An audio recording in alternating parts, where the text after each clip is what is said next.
'cause all I really need is me.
lights are out, you stumble in the dark. You kept pushing on, but then you went too far. When your ship has sailed and all your dreams are lost, everything is wrong, you feel like it's your fault. Just remember, I will be there for you, baby. Remember, there's nothing out there to get you, don't forget it. When life is lost, just call on me. Just call on me. Ladies and gentlemen, boys and girls, welcome to the SimRacing Expo 2022 here in Nuremberg. My name is Luke Cray and I'll be one of your hosts, and I'm joined by Matt Brandt here. How you doing, bud? Hey, I'm super fine. I'm so excited. I could sing, definitely. I could sing the song, but I will not. Just to make sure that everybody stays alive. Yeah, well, you don't want to ruin the vibe here straight away now, do we? Yeah. So many amazing things are going to be here over the course of the next 4 days. We have some of the best sim racing drivers, some of the best sim racing teams, and of course we've got exhibitions from all around the world of sim racing in terms of peripherals, again, the teams and drivers, races galore. It's going to be incredible. We are going to dive so deep into the heart of sim racing, let's say. It's going to be amazing, really. I want to say thank you to all our premium premium partners. First of all, SimMotion, helping us out so much. Thank you so much. They are selling hardware right here at the fair, so make sure you're going to pass by at their booth after getting inspired from all the sim racing feeling over here and spend all your money over there. That would be great. Then thank you, Track Racer. Also visitable at the exhibition space. They brought their brand new TRX rig in partnership manufactured with Alpine F1 team. They've got a cool car here as well, the Formula 1 car. They have the Formula 1 car right here.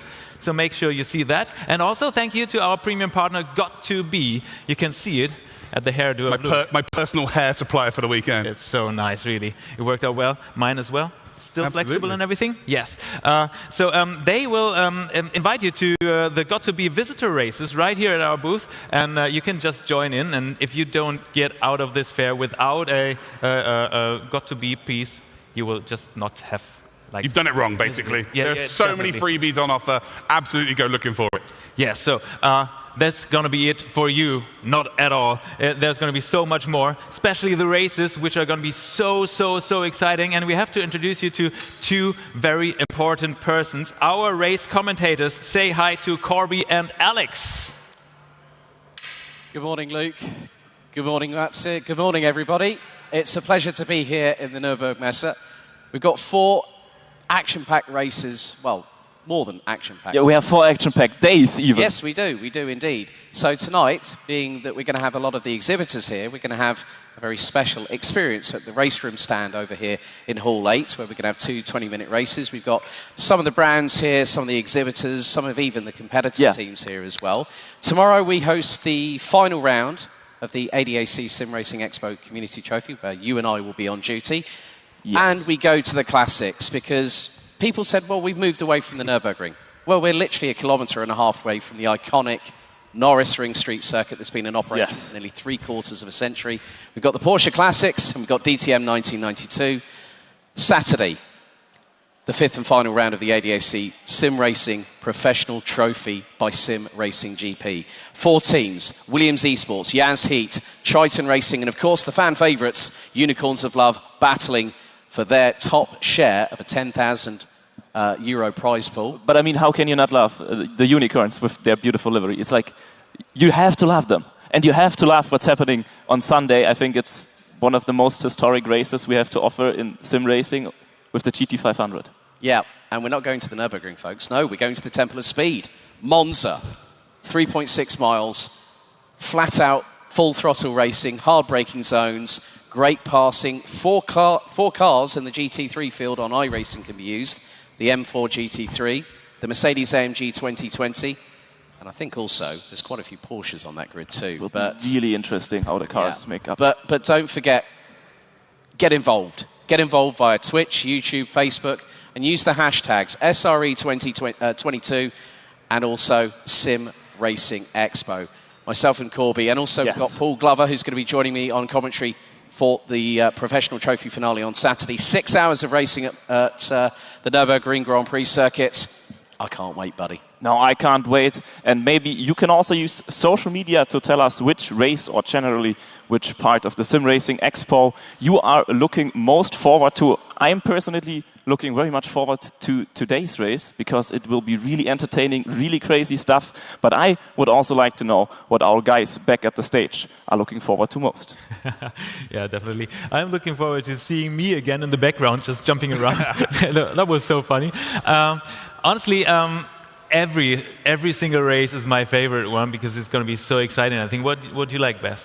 For me personally, it is going to be all about, it's a LAN environment. Everybody's here next to each other. We've been so used to online racing because of what's been happening in the world over the last few years.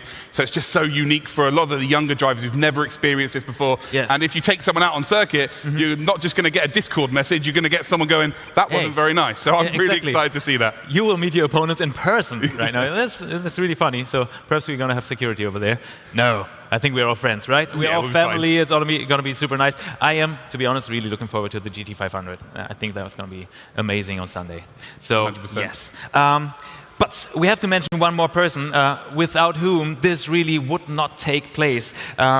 With his idea, with his enthusiasm, this has only been possible. So please welcome the CEO of Kovana GmbH and also host of ADAC SimRacing Expo. Please give a warm hand of applause for Michael Wamser. Good to have you here.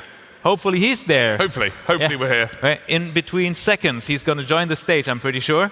He's going to do some, maybe he's setting up to do some sort of gymnastics or... just warming up a bit. I can literally feel him behind the stage. It's the perfect start. Yes, great. We'd love to see this. I saw him coming around, but he's probably not mic'd up yet, so we can have just a little chat until he's arriving, right? So have you been around the booths already? I've had a glance yesterday when it was being like sort of built up, and it was kind of interesting to see how much work goes into these booths as well. Something so unique as sim racing and how big it is, because 5 years ago, you just wouldn't be able to have something anywhere near this. It's just grown exponentially. And then today, to see it pretty much built.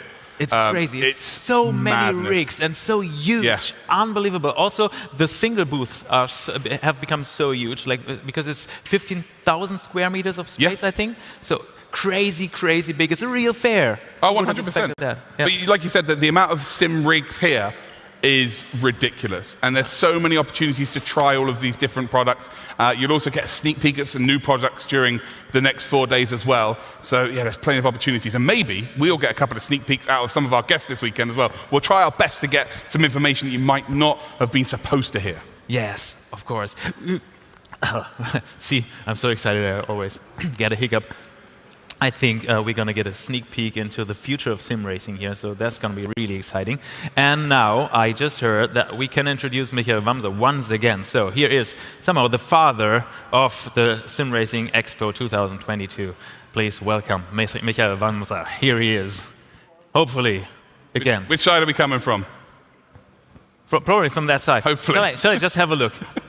I'll leave you alone on stage. I'll have a look. It's just me now. Where do I put my hands? But we should. I think we're going to have our guest on stage now. Bit of a diva is Mika.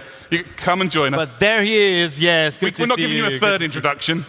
We'll give you two. That's fine. No. Hi guys. How you doing? You okay? Yes, I'm really fine. Good to see you. So yeah, Michael. Well, let's address the elephant in the room. You made a move from the Nürburgring to Nürnberg, right? How does that feel? How is it? Do you want to explain? Yes, of course. So. It was really a fantastic time being at the Nürburgring, the world famous racetrack. Yeah, everybody knows it. But to be honest, it's not a fair environment, and many things were so complicated regarding public transportation for the community, for example, or for our exhibitors. It's really hard to come to the Nürburgring. And of course, yes, we want to develop the show to the next level, and this means we need a lot of more space and more opportunities. And I guess Nürnberg is the second biggest fair environment in Germany, and they gave us everything we need. So yeah, now we're here. Obviously, we are with such a big stage. Yeah. Crazy and amazing, I'd say. Would you said 3 years ago that this was even this kind of size, this scale was even possible? To be honest. Yeah, well, of course. Not really. So we started to work with Mark Henrici from the ADAC. Greetings to him. In 2017, and the whole event looks,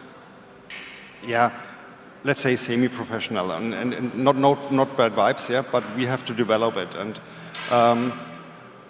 2 years ago, it looks as Nürburgring is absolutely enough regarding space and so on. And then during the pandemic, we feel just like a turbo push on sim racing. Yeah, you see it on Sky Live. Yeah. Everybody from the Formula One guys is sim racing right now. And yeah, then we sit together to a brainstorm and said, okay, listen, guys, maybe we have the opportunity to make it really, really big. Yeah, and yeah, this is one of the first steps we took. And yeah, I guess it's okay. It was really, really a lot of work. Yeah, and some exhibitors are not ready as well because of traffic jams and so on. But I guess it will be an exciting show. Yeah. I think so too, and I think the sport is growing so incredibly fast that you can't even say where it's going to be tomorrow, but it's going to be huge probably. Thank God we still have some halls left. So, do you planning on next year is going to be even bigger?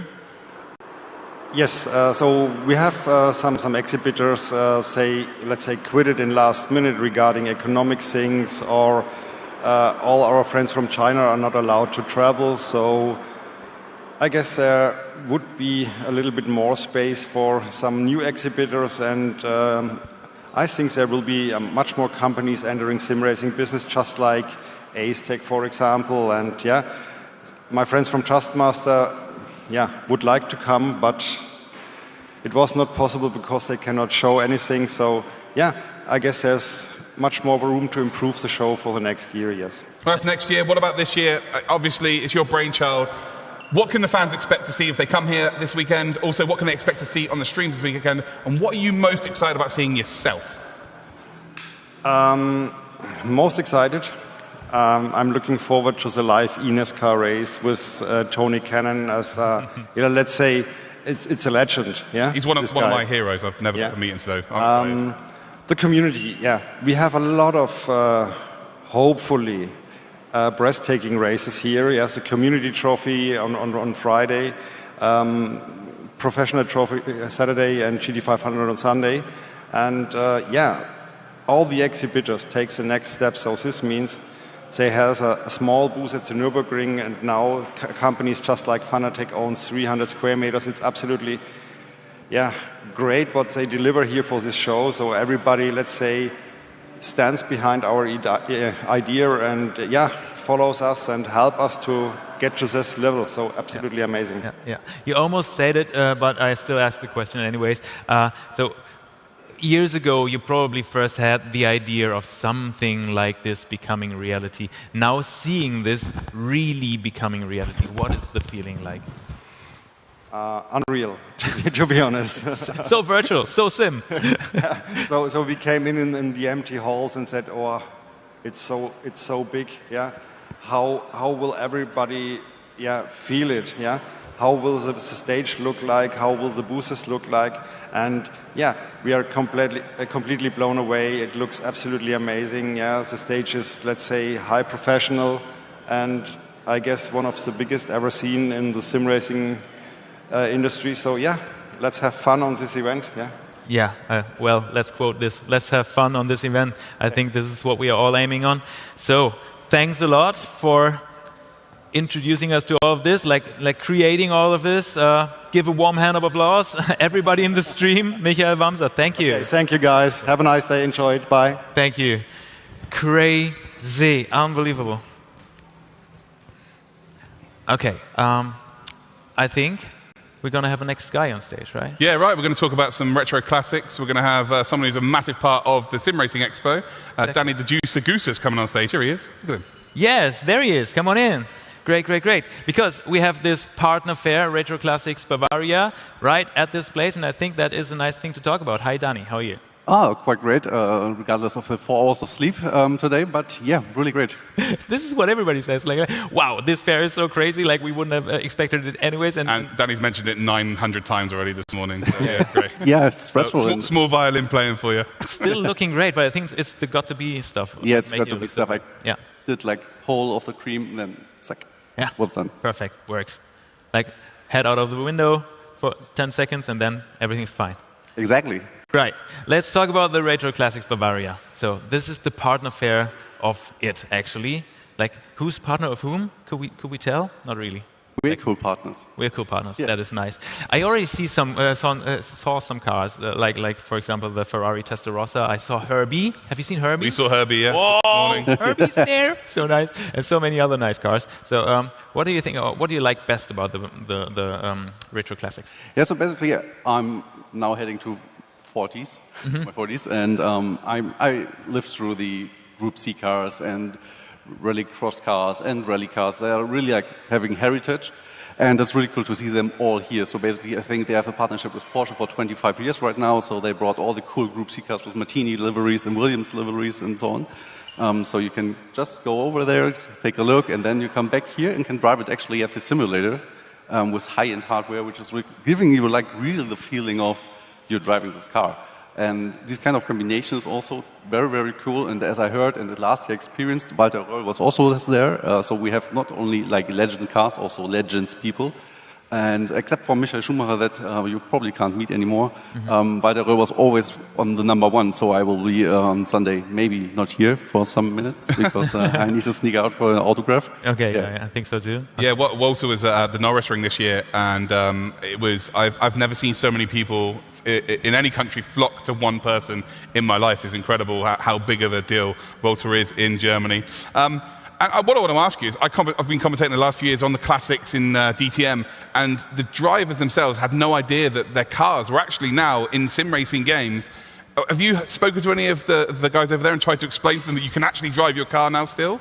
Yeah, last year we had like a small exhibition stand on the Retro here, and where we tested everything out. And then I think the older guys up to 55 came over to us and looked like very grummy and like, what is that? Does it take away motorsports? Something like that. Like, can't smell it. Yeah, can't smell it. It's no driving. It's like electric cars, and not to talk bad about electric cars. They're cool, but yeah. Then it was like, yeah, we had to doing some introduction and giving them the hindsight of what we are doing actually, and then they started to pick up.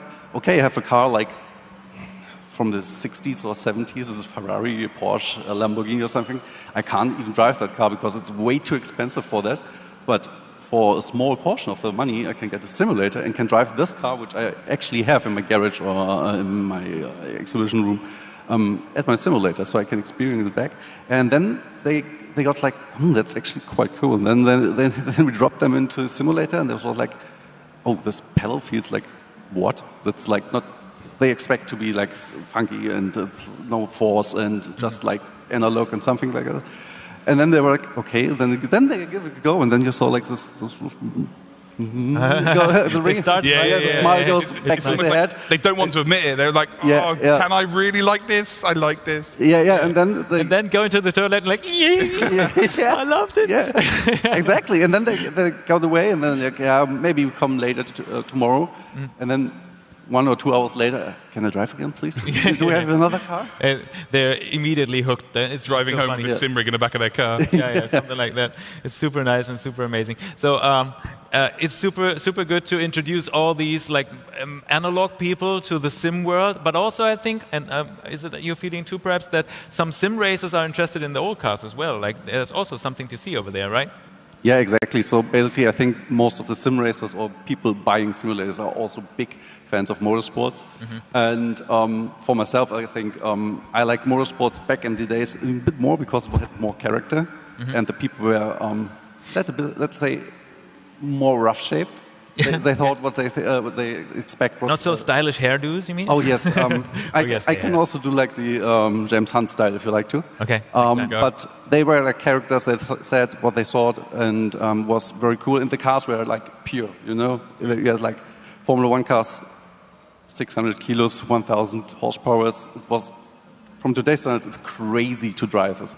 And in the simulator, you can experience it. And when you go in that and you think, like after one lap in Monza or something like Monaco, you're like, what the fuck? They showed us already. Those guys were crazy to drive these cars. And I think the fascination just takes over. And then coming here, have your race here or meeting your exhibitors or the sponsors and partners. And then going over to have like a small look into the old world, which will catch you immediately because cars are awesome. And these cars have so much heritage, so much success also. Back in the days, yes. I think it's a really good combination. Yes, I think so too. Cool. Well, last minute you came up here and fill in, so thank you very much for doing that. Enjoy the rest of the show if you can. Obviously, you're a little bit tired. Hopefully, you get some sleep tonight. And hopefully it goes nice and smooth. No I don't think so. We have the ADAC party later, I guess. And tomorrow Fanatec party. So yes. Talking about everything was rough in the days. We still have the parties, right? Yeah, we still have the parties. Our media briefing this morning was like, right, what's important this weekend? Oh, there's this, there's that, there's party there, party here. Yeah. Yeah, of course. Who works hard needs a party, right? So. Absolutely. So be well prepared for tonight. Thank you. Okay, thank you Have for a great show, guys. being here. All the best. Bye-bye. Guys, and now I think it's time to give you a quick insight of what we are really talking about all the time, right? Absolutely. Yeah. I'm Okay, so just got the info that the video is ready, and we would like to get you inside of this fair to make you see and realize what is waiting for you the next 3 days. So please watch the video and see our commentator Alex showing you around. Have fun. Hall 9 is where the real action is. Apart from the virtual racing we're going to have over the course of the weekend, first up, a legend within Dutch sim racing folklore, Huizinckveld, one of the many distributors of hardware, not just of the pedal sets like you see you've got the sprint base plate and the sprint pedals. They've even got the simulators where you've got a brake tester where you can have 3 different settings from soft, medium to hard. You can also get shifters, and what's even more interesting, if we come around here for a second, we've even got sequential shifters and even your sim handbrakes.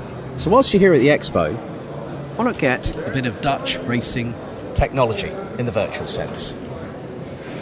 Well, from Huizinckveld, we go to Denmark and we go to ADAC SimSports. Of course, this wonderful LMP3 car normally resides in the European Le Mans series, 5-litre V8, but also ADAC has a lot of history, including the fact they've got a tie-in with the current Formula 1 driver, the one and only Mr. Kevin Magnussen from Haas. But also with that, Pagani have licensed ADAC for the pedals, and you can see just how big this stage is. I think they've got the biggest amount of real estate, and I'm sure that in terms of the amount of noise that will be coming from Hall 9, this will definitely be 100% one of the loudest. Oh, sorry, hi Lando, didn't see you there, buddy. Well, we're here at Logitech. Now, it's one of the brands that has got a lot of skin in the game in terms of sim racing, but also, quite recently, the new Pro steering wheel, hub and pedals really have brought something new to the market. A lot of there's so much history with this company. They do a lot of competitions, but this technology, seeing it firsthand in front of me, I'm quite impressed with the build quality and the attention to detail, and it's something that's going to help the future of sim racing in regards to this kind of peripheral technology. But there's a lot of things that Logitech have done. I mean, you see the vast range over here from, say, 2006 to G25. We're talking the best part of over a decade and a half in the sim racing world, and that's not just for your PCs but also with Xbox and PS4 and PS5 compatibility, really helping to bring sim racing to the masses, and the future looks bright for Logitech. Since 2008, Track Racer has been involved within the sim racing world, and they're not concentrating on giving you the most value-filled purchase. It's about quality, attention to detail. And what's more, they're also aligned with the Alpine F1 Esports team. This car here has the number 14 of 2-time Formula 1 world champion Fernando Alonso on its front nose. But also with just behind me, that's the TRX Alpine Racing Simulator. And it proudly sports the colours of the French tricolour. And also, what's more, because Alpine, the F1 team, are based out of Enstone, it also brings a little bit of British flair along with it too. So we go to an Australian manufacturer now, in the form of Next Level Racing, going from value sims to high end, and has a lot of associations like, say, Scott Mansell, with Driver 61, Team Fordzilla, Veloce, G2 Esports, Corvana Gaming. There's a whole list of teams and brands that have joined this Australian powerhouse in sim racing simulator hardware application. Celebrating its 25th anniversary this year, of course we couldn't forget about the big powerhouse that is Fanatec, official suppliers of equipment for the SRO Esports Championship, but also one of the first brands in sim racing that went for real life and virtual all at the same time, with the steering wheel that you'll have seen in the current BMW M4 GT3 you can take directly out of the race car, put it straight onto your simulator at home.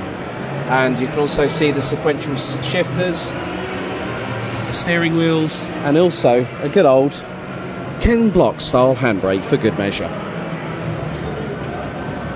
So not only can you buy items here at the Expo, but also a lot of online business has really exploded over the past 2 years. And one brand that has taken advantage of it is German distributor SimMotion. Now, one of the most recent distributor deals that it's secured is through Moser. So you have, like, say, the FSR Formula wheel, the CRP pedals, and the R16 wheelbase. Here we have the ES steering wheel, which looks to be coupled with the R5 wheelbase and the SRP light pedals. But also, Moser itself is dedicated to designing and building the world's most sim racing focused hardware and software products that everyone, no matter your skill set or your age, you can use in the comfort of your own home. Here we go again. What a nice insight of this fair. How did you like it? Well, Alex was doing his favourite thing there, wasn't he? Just talking and nerding out over the sim racing gear. So yeah, Alex loving life. But you just saw the spectrum of what we have here. From, we have everything. We have the pedals, we have rigs, we have wheels, we have the wheel bases as well. So many different sort of styles and different price ranges as well. Yes. He spoke very briefly about the ADAC stage. It is magnificent what they've done there. It is ridiculous. Probably the biggest stage there, back to back with Logitech, which is also a chance to qualify for a championship. The Logitech McLaren G Challenge, the chance to actually qualify through that here this weekend. A lot of the exhibitors have competitions running throughout this Sim Racing Expo as well, where you can win prizes, you can win money, you can win a chance to get into other competitions. Yeah, there's a few competitions happening. RaceRoom have themselves two races a day. So basically they have like a time trial for anybody to just jump on the rigs, which is just to the right-hand side of us on stage here. And then the top times will get put into race 1, and then the top times in the afternoon will get put into race 2. That's going to be happening every single day. Yeah, it's amazing. Have you also? We have. We just minutes ago we stood in front of the historic steering wheels of Logitech, for example. It was also nice to get just back in time and see what we were racing on back in the days, right? You said there was one wheel you're just really in love with. Yeah, the Momo. It's from 1998. It was one of the first wheels that I ever owned, actually, back in the day. And it just to see that wheel and now see the Logitech Pro wheel, the difference is huge. And you see that with Fanatec as well. Fanatec have got all of the historic wheels that they've been working on over the years, as well as every other company. It's like a museum here as well. So not only are we seeing all of the new stuff and potentially stuff that we've never seen before as well in terms of announcements, but we're seeing the history of sim racing here as well, which is, for a nerd like myself, is pretty cool. Yeah, it's not cool, but it's pretty cool. I think so too. I think this is also cool for everyone, and this is also why this is going to grow so huge in between the next few years in terms of visitors. Because everybody who sees this now or these days will definitely decide to come back next year and the year after, because it will be something you fall in love with, I'm pretty sure. It's just ridiculous that there are going to be so many sim racers actually leaving their houses. That's the most impressive thing about this whole week. There's going to be thousands of sim racers coming out of their bedrooms for the first time in months. But to be honest, they became so handsome. To see all the pictures of the teams, unbelievably how good they look. Yeah, they're all in good shape. More or less. Yeah, some of them are in good shape. Yeah, but it's how young they are now. Yeah. When I first got involved in sim racing, there was kind of 10, 12 different drivers that were at every single competition, and now there are thousands of top-level sim racers. And it's just going to be good to see them all in one place and battling out for some money. Would you say that is one of the reasons why you are not top-notch anymore? Because you have not the reactions anymore, because you're too old?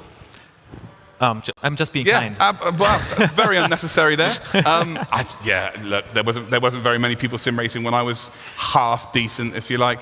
Now there's just so many out there. It's so competitive as well. People are doing, it's for teams where they're being paid. They're doing 8 to 12 hours a day on a sim rig, which is just so hard to replicate if you are just a casual driver. But yeah, the times we're seeing now are just so close as well. If you go to the real top sim racing races, you'll have 30 drivers within 3/10 of a second. So yeah, unless you're doing 10 hours a day, it's very difficult to be at that level. But the beauty of sim racing is it's not all about racing at the very top level. Of course, there is that grade, but anybody can sim race. It is as casual as it gets. You can sit there, definitely log into a race, and away you go. I think this is one of the best tips I've ever heard. Don't race to win every race. Of course, it's nice to win, and of course, it's nice to aim on it. But first thing is to conquer yourself and have the best race you can have. Because it's most likely that you not win competing with 50 others or something, right?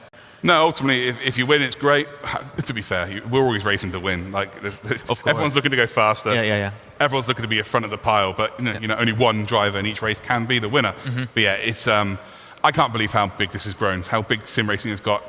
Maybe 10 years ago, I would be having chats saying where I thought sim racing might be with people like Rene Butler, who will be here this weekend. He's one of the OGs of the sim racing world, and I would never have expected this. Like, this has been accelerated, of course, by the global pandemic because everyone was inside. They were just, of course, just had nothing else to do other than game, to be honest. But to see sim racing be as big as it is, to have its own exhibition of this magnitude is so impressive. Yeah, definitely. Always also nice chapter is like people like sim racers switching to the real cars. What do you think about that? Yeah. Like, it's so amazing and crazy. Do you think like what are the differences? I think like it's fear of death. Mostly. Yeah, Jeopardy is the biggest difference between real racing and sim racing. That's a pretty obvious one. But it's the only esport where you can transition the skill set.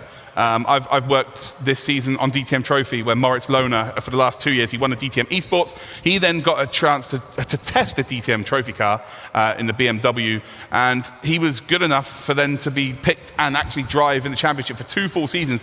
And not only has he done well, he's managed to get podiums as well. Not just one podium, multiple podiums. Like, he's been super successful. Kevin Siggy, who you will see across this weekend, he races for Team Redline, one of the biggest, the best sim racing teams, probably the best sim racing team at the moment. He won the DTM Esports this season, and he got himself a full season in a GT4 car next year as well. So, we are seeing these people transition into the real world, and that's because it is just that close. Okay, yeah, it is just so crazy. I'm really looking forward to meeting all those guys here, because this is also one of the super nice things of this fair. Like, they are all, like almost all, going to be there. Yeah. I was just mentioning Moritz Lohner, and as if by magic, wow, Mr. Jack and Coke is here himself. How you doing? So good to have you here. Hi, nice meeting you. Good to see you, bud. Yeah, just go ahead. Yeah, so obviously we're just speaking about the transition between sim racing into the real world, and how I can't believe you're actually here, because we had no idea that Morris. I just arrived like 5 minutes ago. You just sat there behind there going, "Oh my God, they're gassing me right! They must know." We had no idea, right? Yeah. But yeah, not only have you had a successful couple of years in terms of just being able to go from sim racing to real world racing, but you're getting those performances, you're getting those podiums, which must feel amazing. Definitely. Like, at first, like, it's only 2 podiums this year. I expected, or I wanted a bit more. Oh, so humble! Come on. Yeah. No, but that's overall, multiple.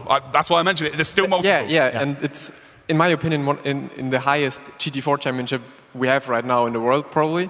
So it's a really good result. Even though for me, I want even to push higher. And but yeah, it's good, because I started last year with real life racing.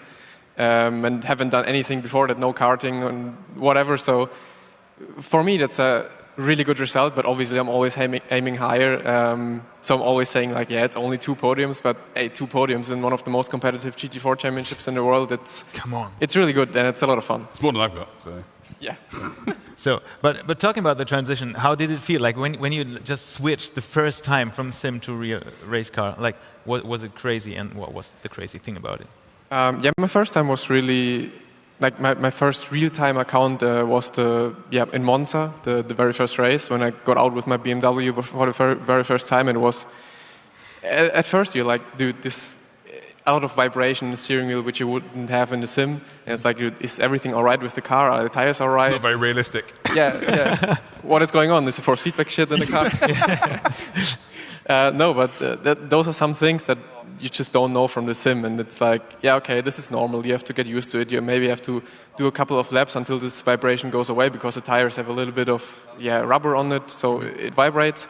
But those are only like small things that don't really are necessary in terms of the driving part. So in terms of actually driving, braking, turning in, when to brake and everything, it's pretty much exactly the same. Crazy. The car dances around a little bit on the brake, which you have to get used to, but in real life you can actually make use of it in terms of like getting the rotation into the corner with the braking. You have to get used to that a little bit, but otherwise everything is really much the same. If you're in the zone in the tunnel, you only concentrate on the pedal input, the steering wheel input, and then it's the same. Okay, and is it also the same in terms of, no, it can't be, like in case you throw the car away, it's going to be damaged, like it's going to be really, really expensive, right? This wouldn't happen to a sim. Well, Norris Ring first season is probably the best way to start with that, isn't it? Obviously, in a sim, you can just get a new car and go, cheers, that's great, lovely old job. Yeah. But Norris Ring was even touch and go as if you were going to race, right? Yeah, like the first contact I really had was in Monza, the very first race in the starting phase, because Monza turn 1, we all know it. It's very difficult and very much like, oh, please no crash. And I got a small bump on my rear, and it was the very first time I had a crash in real life, even on the normal road. And it was just a small bump, but in the car, when you don't know it, it feels like, dude, my car is done. Okay, great. I can see the tire, like I was looking in the mirror, is the tire flying away now? Is the rear bumper still attached and whatnot? But then you watch a replay, it's just nothing on the car. Crazy. But then, the next weekend at the Lausitz Ring, I really had my first big crash where someone T-boned me into the door. That was a heavy one, but actually I expected it to be a lot worse from the experience from Monza to have an actual crash. But because you're so tight in the car, it's actually not that crazy. Okay, just somebody pushing you a little bit, like. Yeah, well, if there's real contact, it's a bit more, but... For sure, I was just kidding. Yeah. Honestly, because I feel like, okay, I would be so fucking scared I said the F word, right? You did Sorry, indeed, yeah. sorry. Yeah. I would be so freaking scared of actual death. What could all happen, right? If you think about that in the car, you will not be fast. Like, it's something I, for example, never had. Like the very first time in the car, I did with you. Yeah, it's usually when like... I was in the car with you. I had that feeling for just over 9 minutes, so that was fun. Well, you were a passenger. It's still a little bit different, but the very first time in the car, there are people who always think like, yeah, I can crash, it would cost a lot of money, I could get damaged myself as well. But I think if you want to be a successful racing driver, and you shouldn't have that thought at all. Of course not, yes. Yeah, some people have it from the very beginning in the very, very first time, but if you don't have it, then you already know, like, this guy is suitable for the job.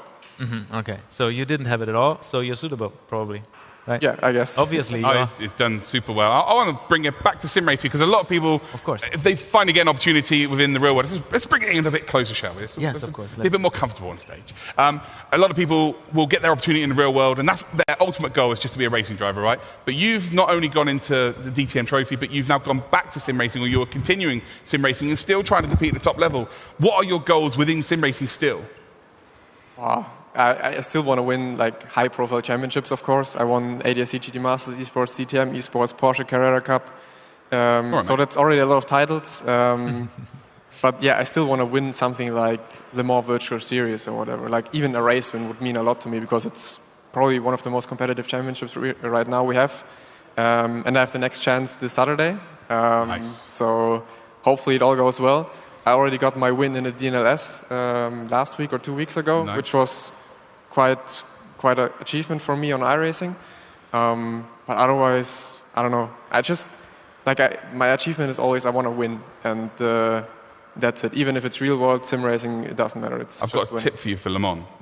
Don't face the wrong way on the first lap. I think that's a good one, yeah. How you recovered from that Spa blows my mind. Incredible. Wow. Amazing. It was a lot of luck. It was not skill, it was luck. It was interesting, to say the least. Really. I think this situation right here on the stage is such a nice proof of, like, you can meet anybody right here at the fair. It's so nice. So you're going to be around all the days? Unfortunately not, because of the Virtual Le Mans series. Tomorrow I have to do qualifying, Saturday the race, and right after the race I'll drive back here again and be here on Sunday. Okay. So I didn't even expect to do anything like this, because I literally just arrived 10 minutes ago, and then already Danny was like, yeah, you have to go on stage. It's very appreciated, by the way. Yeah, definitely. Yeah, but that's what I want to do. Like, that's what I'm here for, to have talks, to have fun, to meet people, to meet you again. And our journey began at the same time, right? We started at the same time, pretty much, from sim racing into the real world. So exactly. Keep bumping into each other. It's fun, because this is really, in real life racing, in the DTM trophy, we met people like here and there, but here you pretty much know everyone since years, and that's such a cool thing. Yeah, absolutely. Cool. When Danny was here minutes ago, he said back in the days it was more of rough characters in the real race sport and the parties and stuff. What could you tell us about that? Like, are the people still tough and rough, or did they become nicer? It depends. I don't know if I understood the question correctly, but you just stop me if I just go ahead. answer wrong. But in 21, the driver grid in the DTM Trophy was a bit. Everyone was on their own, a little bit like everyone was a bit quiet in their own team and whatnot. But this year, me and Nick Hanke basically brought together the whole paddock a little bit, and all the drivers. Like sometimes we even ate together, like at dinner or lunch all together, and that was a really, really good vibe, I would say. And then also the after party was really good because of that. So it's coming back somehow. Yeah. Cool. Oh no, it was an incredible season, wasn't it? Like Moritz said, he and Nick, what a guy, by the way, massive head. Brought the grid together, had loads of fun, and then I've been to a couple of after-season parties, and everyone tends to mix, but sort of in and out. But the DTM Trophy drivers just all together a whole night, just dancing away. It was good. So it's nice, and I think that might be a little bit of help from the sim racing world, because obviously in sim racing you kind of just talking to your mates every day. You're all practicing together. You're doing thousands upon thousands of laps, whereas in the real world you just see each other every couple of weeks. And if you can become familiar with people, it's just a lot more fun, right? Exactly, like 100%. That's why I love real-life racing so much right now. It's not because of the actual racing, it's because of the paddock life. You see them every other week, and that's such a cool thing. And for me, sim racing would be 100% equal if we had events like this every other week or whatnot. Like if you do GT Masters Esports, DTM Esports, Le Mans Series. I'm not sure your liver would cope, to be fair. At LAN events. And then it would be like the same thing, because you see them every day or every other week, and then you can have fun together. On track, of course, you compete, but off the track, it's always a fun time. Yeah, 100%. That is so cool. I really like that. Let's perhaps soon you're gonna get off stage, of course. But I'm still so happy to have you. I can stay here a little bit longer. Okay, that's good. So give us a little bit of a I don't know overview of what's to come. You know, because from your perspective, what have you got planned for yourself in the team, of course, as well?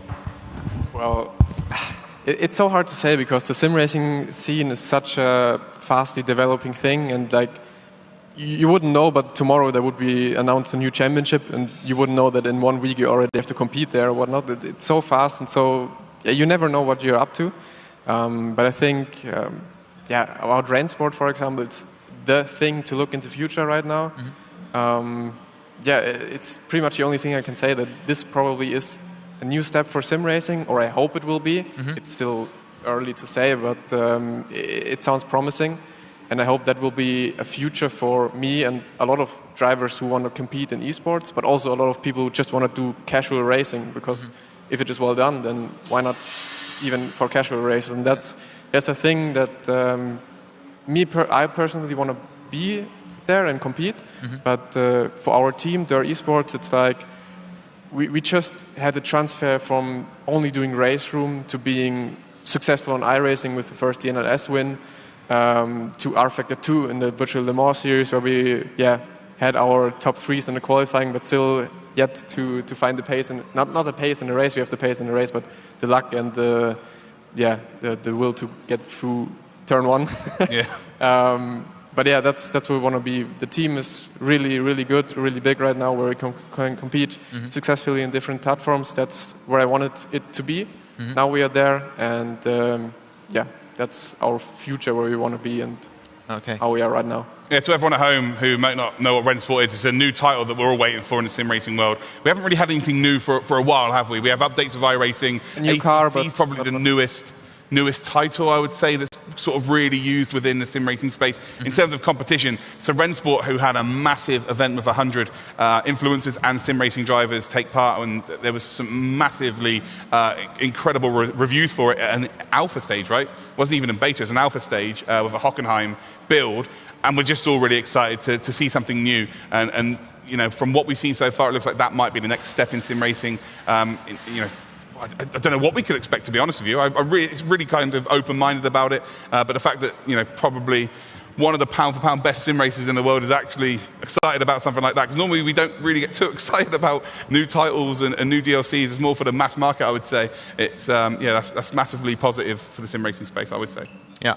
But still, let's have a switch to those people who just joined sim racing, because I think that's also really important. The community is growing every day after day after day, and every day there's coming new people to it, and they are so not into it yet. Like, what could you tell those guys and girls who are just getting interested in sim racing, and like perhaps a tip, a hint of what can they do to improve fast, or is there something you experienced was helping you very much in the beginning or something like that?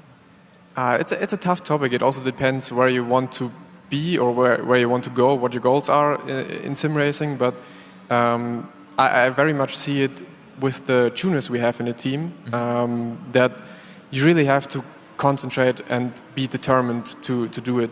I feel like if you compare it to other games like, let's say, League of Legends or Counter-Strike or whatever, you can basically just jump in, have maybe a fun game, and then jump out, and then maybe in 2 days do it again. You can't really do that in sim racing. If you, for example, on iRacing, don't really do a lot of preparation, just like, yeah, I'll jump into this race. You will do 1 lap, at best maybe, and then you get crashed out or crash yourself. So you have to spend a lot of time every day, day in, day out, to prepare, practice for the races you want to compete in, and then do the races. So it's something you have to live for, I would say. Like sim racing is something you have to live for. You have to do at a 90 to 100% stage pretty much every day of your life. If you really want to be good at it and have fun with it, it's not like you can just jump in and do a race or whatever. If you're on the top level, you can maybe do it because you have the experience and whatever. But as a young driver and like not much experience, you just have to do it every day, a lot of practice hours. I'll caveat that, to be fair. Like, obviously, you're speaking from a top esport perspective, but for a general fan, I think you need to figure out first and foremost, how good are you? Do you feel like you've got the potential to be the next Moritz Lohner? Or is it just going to be a hobby? Is it going to be fun? And I would say, just race as many games, as many sims as possible, as many tracks, as many cars, and just have fun with it more than anything. Yeah, but don't lose the fun. I think if you feel like you could be someone like Moritz, then you need to start thinking about, I need to pick one sim first of all, get really good at that, maybe one car, one set of circuits, and then sort of build your portfolio from there. But it's kind of, I think you've got to figure out really early as to what you want from sim racing. Is it a hobby, or could you potentially push to go to that level? Yeah, definitely. I think everyone starts off with just having fun. But after a while, you probably recognize, is it something I can do professionally? Is it something I'm really good at, I can do at a higher level? Or is it just something I just want to do for fun, after work, after school, whatever? It's something you probably figure out after a few weeks, months maybe, and then, from there you have to work harder if you want to do it professionally, or just stay casual and do whatever you want, basically. Of course, both ways are totally fine, definitely, for sure. Of course. What would you say, the two of you, how much money would like a new member of the sim racing world have to invest to race seriously somehow? Yeah, I know. Tough question. That is, it's that's a a really very tough open-ended question. I think isn't it? it depends how much money you have to begin with.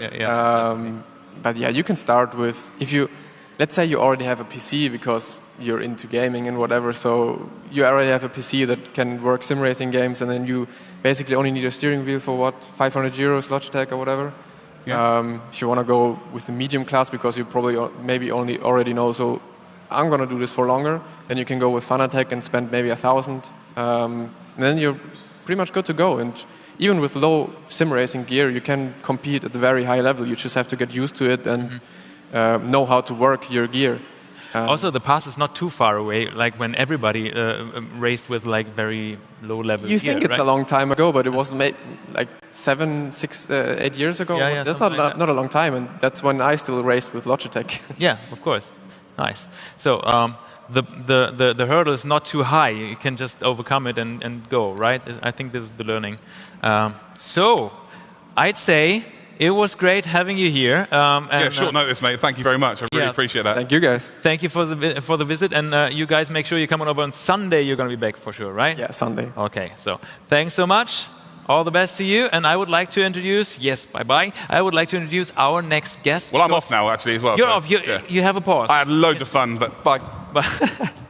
Our next guest, because we're going to start our first panel, and it's called Opportunities and Challenges in Sim Racing with a lookout to 2023. And I'd like to welcome on stage Steve Worrell, CEO of simracing.gp. Hi, good to have you here. Hello. Hello, and nice to meet you. Hi, nice to meet you. Yes, have a seat, please. I will come over later. Kam Kadim is there, head of brand and strategic growth for Next Level Racing. Hello, Kam. Hi, nice to meet you. Have a seat as well. And also Rune Huse Karlstad is their business development manager of Vario. Welcome on stage. Hello, Rune. Hi, nice to have you here. Come on over, please. Oh, guys, would you please come one seat further, exactly, so that we can just have a nice round here. How are you doing, guys? Yeah, good, thank you. Yeah, awesome, thank you. Yeah. Okay, cool. So this is our first panel talk, so no one even knows what to do, except for me, because I have my cards. I've written down some questions, of course, but I really don't want this to be kind of an interview, but more like of a talk, so hopefully we can fulfill that dream for me. So first of all, perhaps, like, since I always say, like, the community is growing so much that there are always so many new members who probably might not really know what you guys are doing. So please, would you just be so kind to introduce yourself? Perhaps, Cam, start. I'll go first. I guess my name is Cam Cadam. I'm the head of brand for Next Level Racing, and I guess a day in life of Cam looks like setting strategies, working with the marketing team, and working with the global team to expand Next Level Racing, go into the new regions, and do some cool stuff for the sim racing community and the flight community. Yeah, that is so nice. You are a sim racing rig manufacturer, also seats and motion platforms. That is right? Correct. So that everybody knows. Okay, then Steve. Yeah, Steve Worrell, CEO of SimRacing.gp. We're an esports platform where drivers can come and find races, host races, but we also host professional esports competitions. So we are currently hosting the Logitech G Challenge, which is obviously a prestigious sim racing esports competition. And we're also doing the Pro Trophy for Expo as well. So over the last 5 months or so, we've been producing the Endurance Championship, which is the final here this weekend. It is crazy. Absolutely nice. We're talking about that later. Rune. Yes, my name is Rune Huse Karlstad. I am business development manager and head of sim racing at Vario Technologies. We produce the only headset in the world that has human eye resolution, both for VR and XR. So you can do mixed reality racing or full immersed sim racing. Every day, just trying to expand various businesses. As we are coming from enterprise and commercial use, we are now trying to get into the more consumer-based market. As myself, as a hobby sim racer for a couple of years, it's really fun to be here and have a chat with these guys and see all the other cool hardware and stuff here as well. Yeah, that's a nice intro too, because like having fun is basically what we are aiming on. So how do you like Nuremberg, this completely new environment? It's my second time here, but I love Germany anyway. It's my favourite country, so I love being in Germany. Nuremberg's really cool, a lot of history, of course. It's it's really nice to be back. Have you been to the Christmas market already? Not yet, but it's definitely on the agenda. You too, guys? Go for it. Yeah, no, I'm from Norway, so it's not that far of a trip for me compared to from Canada coming from the other side of the world. But yeah, it's not too unfamiliar climate, and for me, I've not been in the Christmas market yet, just been around the messe. So. Okay, yeah. Yeah, first time for myself, second time in Germany, but it's been great. The people have been lovely. The organizers have been really welcoming, so you feel like home away from home. But yeah, no, I haven't been to the Christmas market, but I've heard a lot about it. Maybe us three with our beards, we head over there next. I think that is a good plan, actually. We have lots of mulled wine in Germany, so you have to taste beer.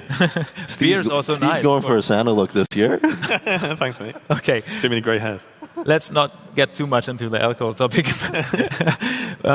Let's more talk about, like, we're aiming on opportunities and challenges in sim racing and also with the lookout for 2023. But to look into the future, you always also have to regard the past somehow. So please, would you kind of tell me how the hurdles in 2022 were and how you overcame them, if there were some? Perhaps Steve, you can start.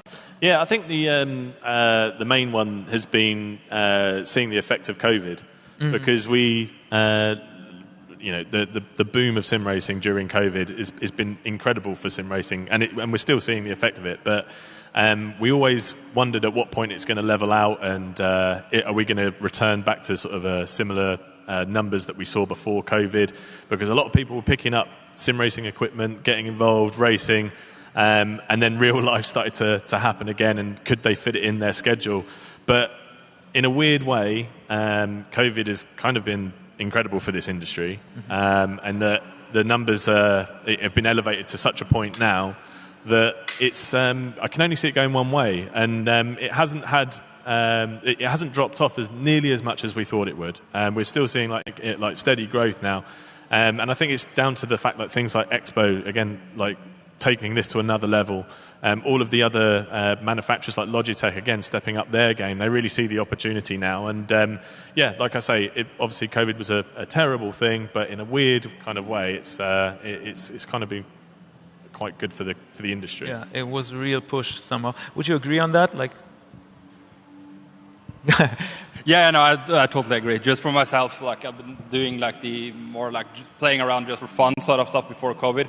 But when COVID hit, Motorsport was shut down, and you saw like all the professional drivers getting into live streaming, getting into iRacing. That's my first experience with iRacing as well, getting into there, and now actually being here and being able to showcase our hardware and pair it with other great manufacturers as well is really unique. And about sim racing, it's all about experiencing the hardware itself. Is really challenging to see. You can see reviews on YouTube and all that sort of stuff, but actually being and testing out yourself and how the wheels and pedals and all that sort of stuff like mixed together, or you're definitely unique. So yeah, Cam? Yeah, no, I agree. You tend to see a huge growth in the last 12 to 24 months, and obviously COVID being a factor of it.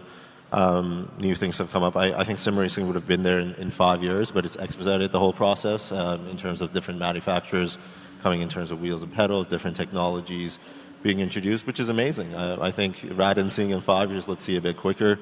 Obviously, there's the unfortunate side of the global pandemic, but the industry is growing. We're able to be here and share new products, new experiences with new people. So, yeah, there has been challenges, and I think there has been growth as well in the last 12 months. So COVID's been unfortunate, but also a nice push. Would you also consider it as a challenge because of like it was questioned so much? Like you had really a lot of work to do when people were starting sim racing so much, or it increased so much. Like did it somehow overwhelm you at some point, or did it just work out? I think that what we noticed was that there was a lot of people just wanting to jump in, and sim racing, as you know, is. You have to put a bit of work into it, right? To get the most out of it, to have those adrenaline-filled races, you have to put a little bit of practice in, you have to get up to speed. So I think there was maybe a little bit of a learning curve, a steeper learning curve than people were really expecting. And maybe we're turning to us for answers at times, and it's like, well, you're just going to have to, push through this initial barrier. But when, when people have those first experiences where they have their first race where it's incredible, you just see them get the bug. But it's I think that was the biggest problem during that phase, was people just jumping in hoping they're going to have this incredible experience off the bat, and it's like this isn't like a racing game, so it's more like we're trying to replicate the real world. And there's some the guys we were just talking to, like with the esports pros, like they're putting in hours and hours and hours a day, and it doesn't just happen overnight. So. Yeah, true. Yeah, no, definitely. Just like for me, just playing around with like I on the like racing games and trying. You think you're quite good driving around, but then jumping in online, you quickly find out like, oh my god, the level and the hours people put in to be up there. It's just insane. It's really impressive, especially with like the esports as well. It's a full-time job now. Oh, yeah. You have to actually put in like training hours, both in the simulator, but also in the gym as well, mental training. Yeah. It's actually getting more and more competitive, which is really cool, growing into more of a sport than a hobby. Absolutely. Previously been. Thank God it's so fun, so that people really still like to do that, to put all in this effort. I was thinking about perhaps it might also have been a hurdle in terms of materials, because like in the pandemic and also in the crisis situation right now, it's somehow sometimes like complicated to get all the materials to produce your stuff. Do you feel that, or is it all fine? Look, I think you feel it with any hardware manufacturer nowadays, whether it be PCs, whether it be cockpits, wheels and pedals. There's definitely a challenge with the spike of the growth in the industry, the demand for chips, the demand for hardware. You're going to see the effect of it, right? So you just have to navigate it. And I think just to build off of what the boys said earlier was you do feel overwhelmed, but you just have to adjust. You do have to be versatile in whatever you do and kind of move forward with it. There's going to be challenges. I don't think the challenges are going to stop anytime soon. I don't think we're going to go back to normal. We talk about this normal and all of this aspect, but this is our normal. There's different challenges being presented every day and all around the world. So we just have to adjust and kind of push forward with it. And I think that's what we are. We're a community, and we're going to push forward and kind of grow into that. Yeah, I totally understand. But you don't have to answer. But from my perspective, it's super interesting to know, like, if there are days that you get like messages or something, instead of just like, oh, come on, no, this can't be true. They're like, this is a like messed up day. Just skip the day, come back tomorrow, something like that. Did that happen to you in the last? No, it's been plain sailing the whole way through for us. Yeah, I think we're slightly different, and obviously we're building software as opposed to any hardware. But yeah, we all have those days, right, where maybe something's not quite worked out, or a bug that's appeared in our software. But yeah, we haven't had quite those challenges. But yeah, actually, the funny thing now actually is. With the rising cost of energy and people talking, like we obviously sit in the do racing ourselves and sit in the chats, and people saying about like how much energy they're consuming racing now. When you think about like your racing, you've got your incredible PC and your ultra wide monitor or your triple screens and your direct drive wheel. It's like you're consuming a lot of energy, right? And that's starting to come into people's minds. So I think that's going to be an interesting hurdle that we're going to have to navigate. Definitely. Like, first also to the hardware producers, are you having an eye on that? Is that something for the future you're planning on, like saving energy, or like building something energy saving? Hard to say, right? Hard to say. Like the headset itself, like in our case, it doesn't use that much power, but the PC itself uses a lot of power. Yes, of and now with the 4090, the newest generation of hardware, you can actually pull like 800-900 watts on the computer per hour. That's quite a lot, and it generates a lot of heat. But when you live in Northern Europe, it heats you up your room. So I don't know, you're spending that money anyway on heating. So yeah. What are you saying, that we should just sim race 24/7 just to heat the houses? Nice. Yeah. That's a good idea, though. I like good idea for Christmas, maybe. I'll try and convince the wife. I think that's going to be a hard convince. Okay, I actually really have hard times to decide which question to ask next, because like perhaps we start with you, Steve. You implemented also a ranking system, for example, last year. How did that work out? Yeah, it's good. We've got a 3-stage development of that, and we've just completed the version 1 of our ranking. And that phase was really just about gathering data and seeing how our unique ranking system like really works across thousands of users. We've built something that works across multiple games, multiple sims, different scenarios. I think one of the challenges that we were trying to face with that was we didn't want to have a rank for RaceRoom, a rank for ACC, a rank for whatever.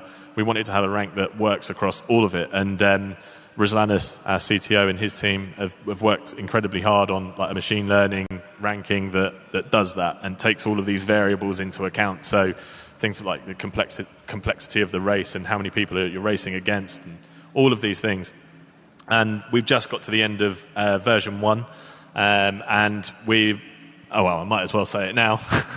We're going to launch version 1.5 this week, and that is an update to the ranking system. Which gives it makes it a more refined version of the ranking, but it also gives the tools to the communities to be able to limit their races by rank. So you can say, right, this race is for only the really high-end pros, but also you could do it the other way. You could say this race is only for really rookie drivers, and so that's going to be the new features that we're rolling out this week. And then after that, we've got our full competition system, which is if you think of something like an iRacing, which automated grids where you can have thousands of people sign up to a race, and it will automatically split them by rank and license.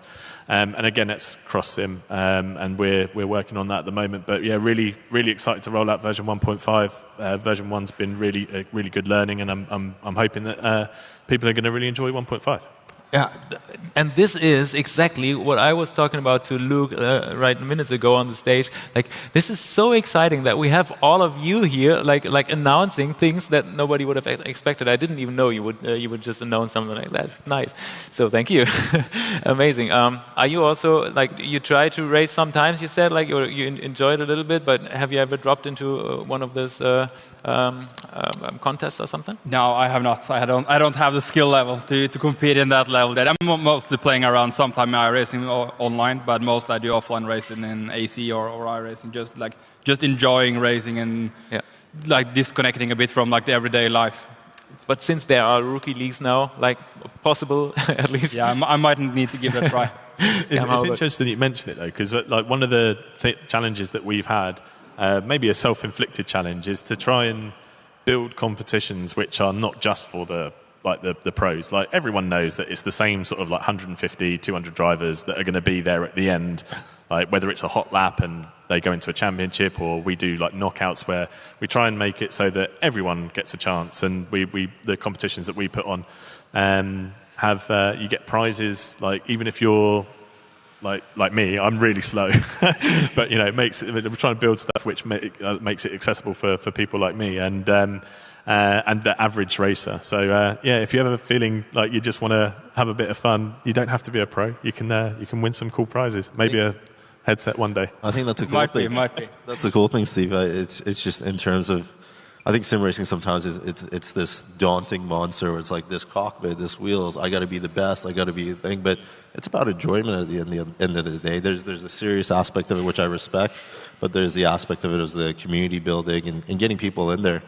I don't come from a sim racing background, and I feel like the first sim racing game that I got into was iRacing, and I was so intimidated. I was like, I don't want to go, I don't want to crash anyone, but at the end of the day, you crash, you say sorry, you move on, and kind of move forward and build a bit of interest on it. So I really love what you guys are doing in terms of the community building side of it, for sure. I think we appreciate each other's work here because it's so much like giving to the community. Honestly, talking about Next Level Racing Cam, immersion is a big topic. The level gets higher and higher. What do you think we can expect in the next, there has been so much improvement in the last 5 years. What will we expect, or what can we expect in the next 5 to 10 years? Do you have an idea of what will happen, or do you just don't know as well? Yeah, I think we do have an idea, but there's also, like I said, there's so many factors that are happening around the world in terms of resources being added to sim racing, motorsport, whether it be flight or sim racing in that aspect of it. I think because of going back to the topic of pandemic, there's been a lot of reassurance that sim racing is a tool for training when you're off the track, right? The muscle memory does transfer over. You're going to have a lot of people, I guess, in this space looking at how they can use it for training. And I think in terms of a cockpit manufacturer, we look at how to bring that true immersion in terms of positioning, in terms of having the right ergonomics to help people in their training process. I personally think the definition of sports in the next 5 to 10 years is going to change, which I think is an interesting topic as well, where you'll see sim racing getting into it, a bit more of it into it. You'll see platform like SGP being driving factors of it. You'll see, Varho technology giving you that immersion of it, and hopefully Next Level Racing being the cockpit that kind of gives you that ergonomic that you feel you're in the car, and I think that's what we're going to expect in the next 5 to 10 years. Yeah, perhaps Rune, you also can say something about that, because immersion is also a big topic for you, right? Yeah, definitely. So looking at when you do sim racing, it's all about replicating what the real car is doing. And with monitors, you have, if you weren't going to have a single monitor, you're just going to look just in front of you. Mm-hmm. You're not able to see the cars around you. So when you are doing this fighting online, for example, you can't really turn around and see where the other competitors are, and then you're more likely to crash. Mm-hmm. Then you would need a triple screen setup or ultra wide, for example. And just speaking for myself, I live in a medium-sized apartment, and I don't really have space for a triple screen or even a huge monitor. I have, but my girlfriend hasn't. Really? Yeah. That's a different story. But yeah, using VR, you can actually have a really small factor rig with next level racing stuff with Immersion as well. It's really small factor that you can have it just in the corner at home. Yeah. And with the VR, you can actually feel seated in the car. We already had running a few demos here today and yesterday as well, and feedback is everyone was like, okay, I actually feel seated in the car after a lap or two. You almost forget that you are somewhere completely different. You feel like you're on the racetrack. Mm-hmm. I think also just to add to that, I think in the next 5 to 10 years it's going to be more accessible. Mm-hmm. All right, you'll see the challenge right now, maybe the price point of it or all of that, but it's been really interesting in the last 12 to 24 months to see a lot of manufacturers come into the space in terms of creating new things and different things, and I think that's going to be exciting, and how to make that accessible, how to make sim racing accessible. Do you know, I think taking a longer view, than like sort of 5 years, 10 years. It's if you look even further out, I think that the transition of motorsport into virtual motorsports are going to become even greater, and not just that, but like automotive as well. I mean, like you look at the cars that you've got sat out the front here. Yeah. In 2035, you're not going to be able to buy a car like that in the UK. It's not going to be allowed anymore, right? Right. Yeah. So it's going to be electric. Yeah. And then where do we go from there? We go from electric vehicles to autonomous vehicles. So you're not even going to be driving a car in 30, 40 years. So where are you going to race a car like that? It's going to be virtual. So for brands like these guys, if they want to keep their brand alive and let people experience the roar of a V8 or V12 engine or something, they're going to have to do it virtually. And I think that's why we're in a really interesting position at the moment with this industry. It feels like it's been around for years and it's booming and whatever, but we're right at the beginning of this still. And I think the next 20 years is going to be really interesting for motorsport in general. Cam, I see you like you want. No, I think it's really nice to see manufacturers getting involved in the sim racing world, right? Because it adds that reassurance in terms of the industry itself. And kudos to Ford being here as a manufacturer and showing what they're doing. We have partnerships with Ferrari, and they're really investing into the esports side, which is really interesting as well to see.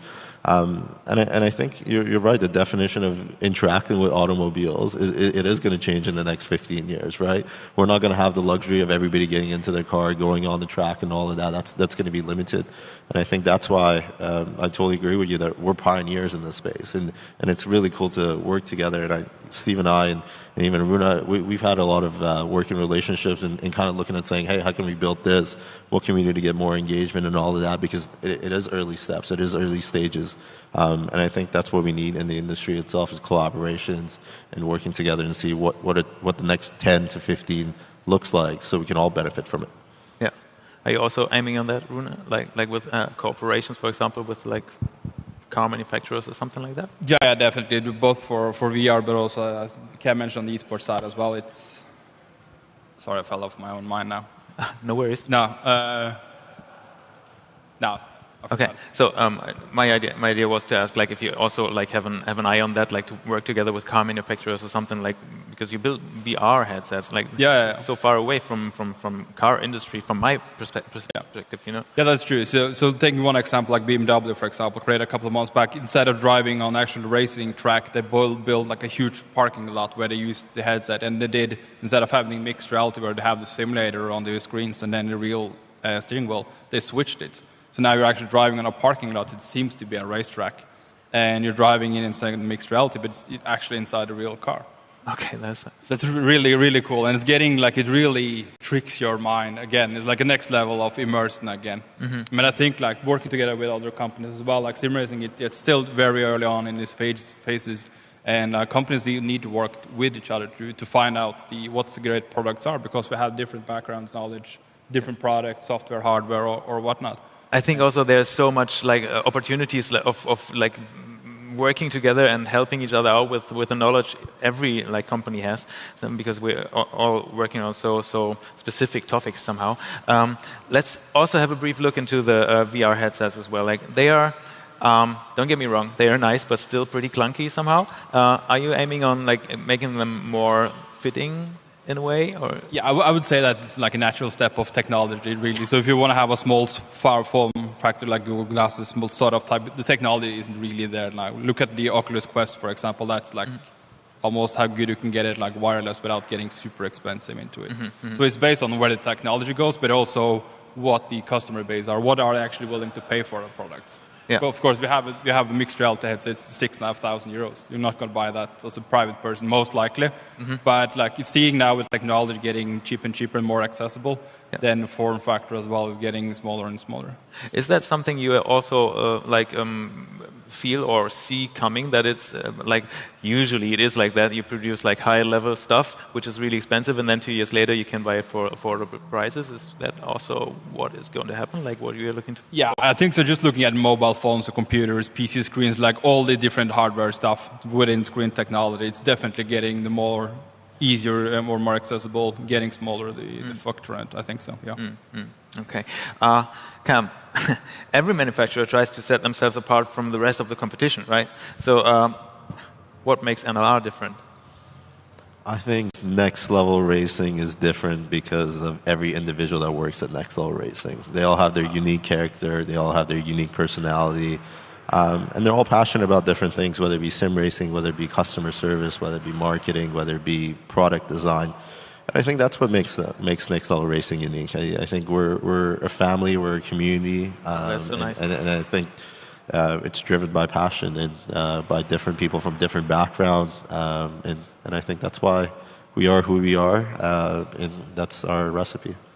Perhaps you other guys could also give us a little insight of your company. So how is it to get in every day? Like, are you more of a family, or what could you tell other?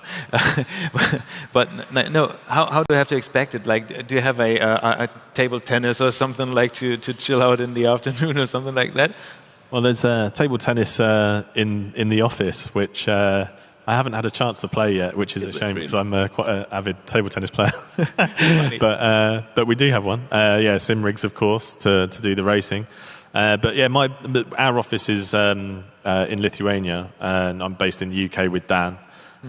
So really, it's like my day is working really closely with Dan, who basically just does everything for me. A legend. Cool. But he's we work so closely together. We've just become best of mates now at this point, and we're really in tune with what we need to get done each day, and working with the guys in Lithuania to develop the platform. It's a way of working that I'm not really used to. I'm used to working I've worked in corporate consumer tech for my whole career, basically, apart from the last couple of years. Been working on SGP, and it's completely remote, like working from home. So it's a new way of working, and it's been a challenge to sort of, not be around people every day. And I like to sort of bounce ideas off people in person. And so Dan lives quite far away from me, but we try and make an effort to get close together at times, just so we can have those days where we bounce ideas around. But I really enjoy working with the guys. It's great fun. Cool. Yeah. For you too. Bit similar with Steve. Like, I'm based in Norway, and Vario is based in Finland and Helsinki. So for me, I'm as a remote position as well. But we have our VR and XR headsets, so we're playing around both tabletop tennis, but mini golf as well. But in VR, it's really, really fun to meet up in these like social events once a month, where we're trying to involve everyone from home offices around the world, where we have people. To do these social events within VR, if that is flight sim or tabletop or golf or whatnot. It's really fun. It's really a fun way to engage with people, not just looking at their teams or driving around to see them. Yeah, okay. So I really like those answers of yours, because there's so much competition in the world, and also in the world of sim racing, that this is also really, really very human, and nice to see that everybody's staying human and having a good time and aiming on that mostly. Still want to get back to the virtual world somehow, especially to VR and AR experiences. In the future, immersion is going to be a big topic. So are you also perhaps aiming on other senses to be incorporated to all this, like smell or touch or something like that? Yeah, so for us, I think we're mainly working on the headset, but looking at sim racing, you have Next Level Racing, for example, with their motion setup. That's one part of the haptics that you can get, and then you have other, you have Sense glove, like Tesla suits, like gloves and suits and stuff like that really helps you feel stuff. Mm-hmm. Like with the Tesla suit gloves, you can actually pick up an apple and pick out the thread on it, and actually feel that in your hands while in VR. It really tricks your mind. And all this sort of stuff. I think smell within racing would be cool, having the fuel and rubber smell. Mm-hmm. But it's a fun thing. But I think it's more about getting the force feedback, feeling the senses of the G-forces. With if that's air puddles that is blowing up to tighten you in and simulate the G-forces or whatnot. Definitely see that's the direction it's going, because it's all about replicating what's happening in the real car. So. Mm-hmm. Mm. I've got a question for you. How do you feel about people's first experience with VR being a bad one, whether it's one of the phones or a Google Cardbox one, or cardboard box one. Yeah. Like, and I've seen a lot of people that sort of just fall off of VR like straight away. Yeah, tried it, didn't like it. Where you're like completely the other end of the scale. You're super high end, super high resolution. I think if people tried that first, they'd have a different view on VR. Does that how do you manage that situation? Yeah, it's a good question. I think like I meet that every day or every time I'm doing expos, because people have tried like the entry-level stuff with a mobile phone, putting it in a cardboard, and doing roller coasters and all this crazy stuff. And it does actually fuck up your head, to put it like directly, because it really tricks your head, and getting the dizziness and the pixels and all that sort of stuff. It really tricks your head. But like when you would have it from the other side, you have crystal clear screen, you have active cooling, all these nice to have features. And I think VR is like partly on the hardware side, but also part on the software side. If you are seated in like an environment cockpit, you don't get motion sick. But if you are on a bicycle or you don't have anything around you that kind of like locks the view, so you don't have any fixed things to look at, it really tricks your mind and getting more motion sick and getting the dizziness. Okay, so is the fixed position for sim racers really helping VR headsets or like to not get motion sick and stuff? Yeah, definitely, I would say so. If you play around with like first-person shooter in VR, for example, where you are like floating around and your body is not floating or moving around with it, your mind understands right away, okay, there's something off, there's something wrong going on. But if you have the feedback, you have something that is like moving around with you, your mind actually thinks you are in that situation. Yeah, okay, and that is crazy. Talking about motion platforms, because this is so close to that, what is the next step over there, or how is there something like you can tell about what you're planning on, or just give me something, some idea of what's the future of that? You're begging for a product drop, aren't you? No, not really. But it might be that you have something to say. I think similar to Steve, we got some exciting stuff coming out in terms of haptic. We'll be releasing a new product next month, and we'll be displaying it here at ADAC, giving a teaser look. We're calling it haptic feedback. HF8, and it really works on localizing in terms of what you feel in the game in different motors. It's compatible with different seats, different cockpits, and all of that aspect of it.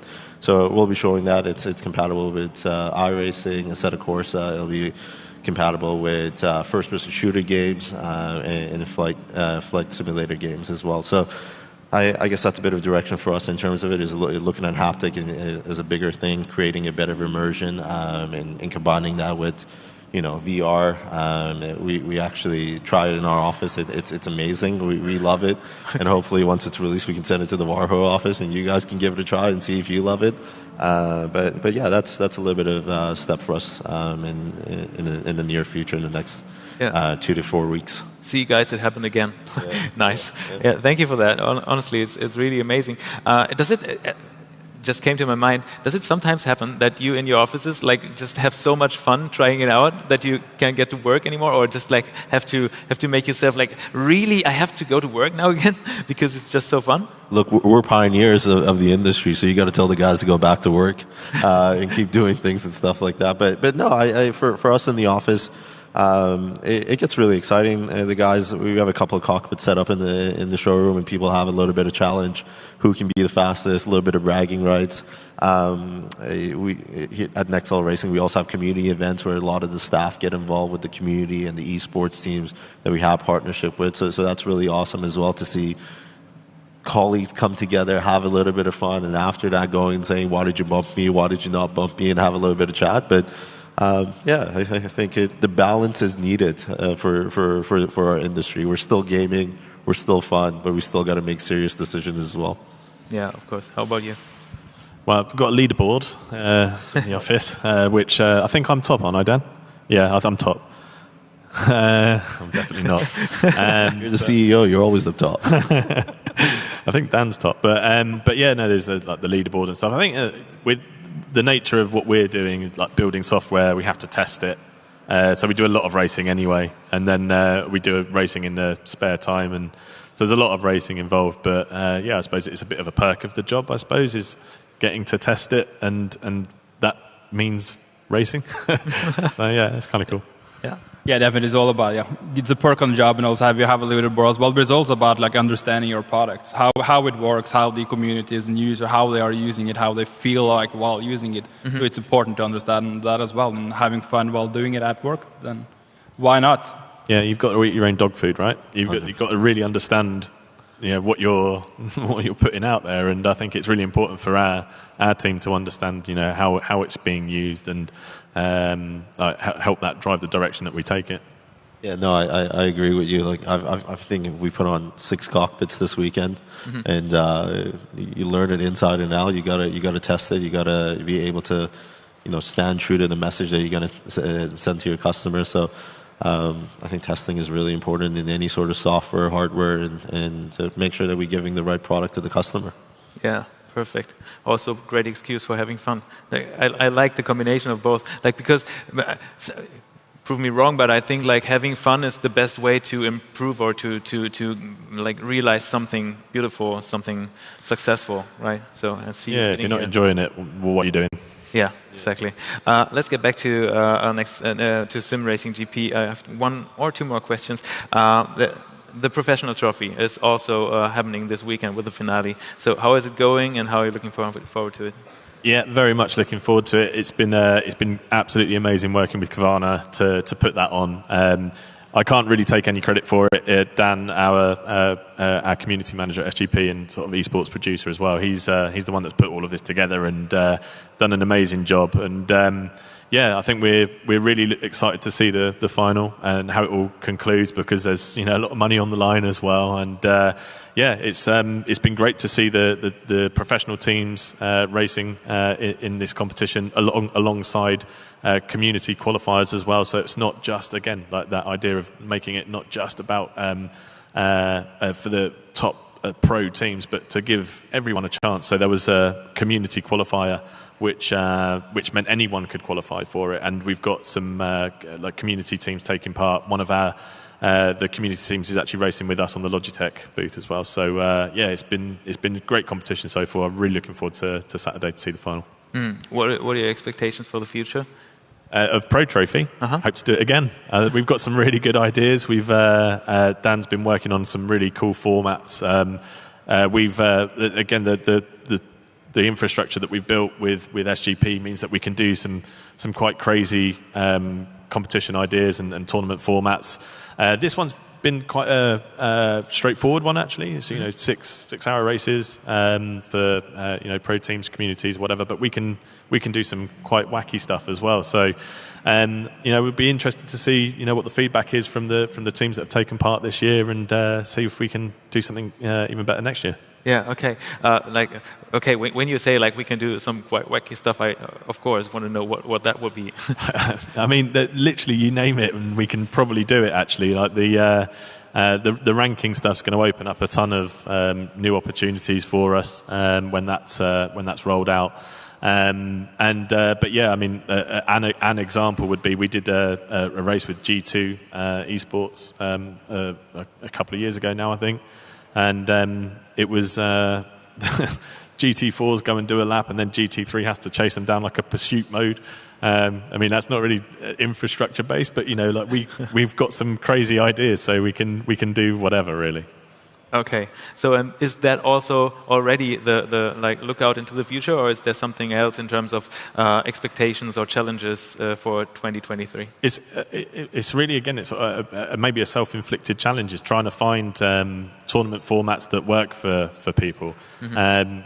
We've built some amazing tools which allow anyone to take part, but we've also got the tools to do the pro stuff as well. So it's about finding what people want, right? Doing a bit of research to find what people want and how they want to engage with this stuff. Because I think, to your point, when you say esports competition, some people just go, that's not me. I'm not going to be quick enough. But again, we've built the tools to make sure that anyone can take part. So yeah, I think it's going to be a case of finding out what people want to do and how they want to engage with this stuff. And I think, again, the ranking is helping with that, and we can do tournaments for rookie drivers or first timers or gamepad users or whatever, right? So maybe even a VR competition, right? So yeah, that would be fun. That'd be really cool, right? So if you're racing in VR, let's find the quickest VR racer. So things like that. That's what we want to try and find out what we're going to do next. You really want this VR headset, eh? You got any free headsets?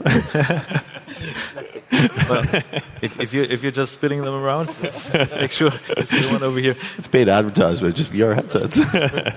Like, whoever of you guys wants to get rid of some of your stuff, just bring it on. No worries there. We're gonna have some audience who would really love that. Yeah. Still talking about the future, you guys as well. Like 2023, what's coming up? What are the expectations? What are the expected hurdles or challenges? Do you have any idea? Nobody wants it. Come. I think 2023 is going to be an exciting year for us in terms of products, in terms of different activations, different things that we're doing. And I think 2022 was an amazing year for us as well. And we've had some really exciting partnerships. Again, just to name a few, Veloci, they're here this weekend, Ford, Ferrari, G2. So those have been really exciting 22 achievements. We hope to grow with them in 2023 as well. And we hope to bring some products for the community that's well received and suits their needs, right? At the end of the day, if it doesn't suit their need, why would we bring products out? So 2023 is going to be an exciting year for us. I think we're just wrapping up 2022 and going into the year with a fresh start and new mindsets. I hope to be working with SimRacing.gp and Varho as we do and collaborate and grow the industry from next level racing perspective. Yeah, just looking at from a Vario perspective, 2023 is going to be a big year for us. Like 2022 was the first year we stepped into the consumer market, as we're based in the enterprise business. It's going to be now. The 2022 was a learning year, and now we're actually going to put our name more out there in 2023, and definitely through activations and collaborations. I definitely think that's the right direction to go. Okay, that's amazing. I'm really looking forward to seeing what you guys are preparing and doing in the next year. We're slowly coming to the end, but I want to give you the opportunity that maybe I forgot a question or something, and there's something you wanted to mention. Is there something you still want to tell the community or answer to, which I just didn't ask? Maybe another question for you, actually. Yeah, go for it. Yeah, go for it. Do you? You may already have, so apologies if you do. But do you have a sim racing SKU where it's just you only need this kit for sim racing, or is that a plan that you've got? What's a sim racing SKU? For me, that's not English. So if you look at Vive, for example, you have to buy the headset, the trackers, the wands and stuff. It's actually as a sim racer, you need the headset and a tracker. Yeah, it's the same with us. So it has a tracker and a powerful computer, and you're set to go. Oh, cool, nice. Yeah. So there's and is there something special planned, like a special sim racing headset or something like that, or do you just say it fits all the needs already? It fits all the needs already. It works with all the games, both for first person flight sim, racing sim. It works already quite good for that. But there are some people that are building it into helmets, for example. So there are some crazy stuff going on. Nothing that we are doing ourselves, but let's see what's coming. This is also perhaps an interesting topic in terms of working with car manufacturers or race teams or something like real life race teams. Do they already put that in the helmets there? Yeah. Okay, that is somehow crazy. Even though I wouldn't like to race with a helmet at home, I think. But whatsoever, super nice. Okay, something else. Nothing there. I've all questioned out. Okay, that is a good thing, though. Then I think I'm super happy to have had you guys over here, because we were bouncing around so much from your products to your ideas of the future. I thought this vision of that mobility gets I don't know far away from driving ourselves and into driving simulations is the truth of the future. So this is going to be super intense and exciting, and I'm really looking forward to it. Obviously, you as well. Thank you for being here, and thank you for spreading the word. Thanks for having us. Very much. Thank you. Appreciate it.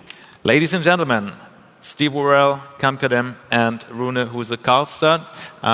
I thank you for watching, of course, and you guys are free now. You have boss, you can leave the microphones over here or bring them back behind the stage if you like.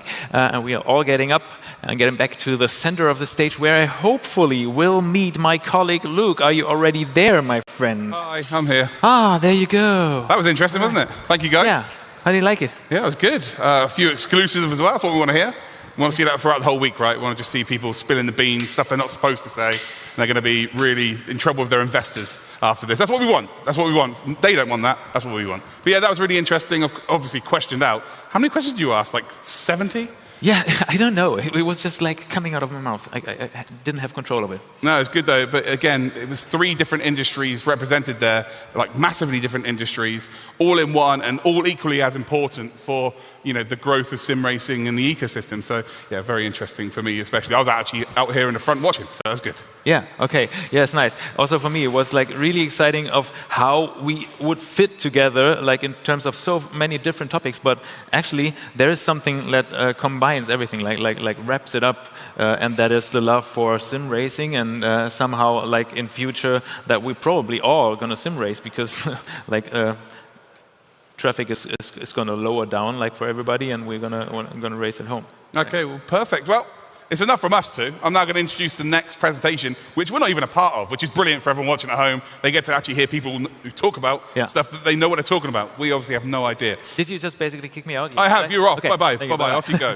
So just to introduce from Race Software, we've got the CEO, Raul Popescu-Gimis. We've also got Tommy Foster and Miles Lacey. I don't know if they can hear me. Can you hear me? Yes, they can hear me. Yep. Hello, everybody. I'm going to disappear. I'm going to leave the stage now to you 3 because you clearly know what you're talking about. That's a nice helmet you've got there, Miles. And well, have fun. Are you sure we know what we are talking about?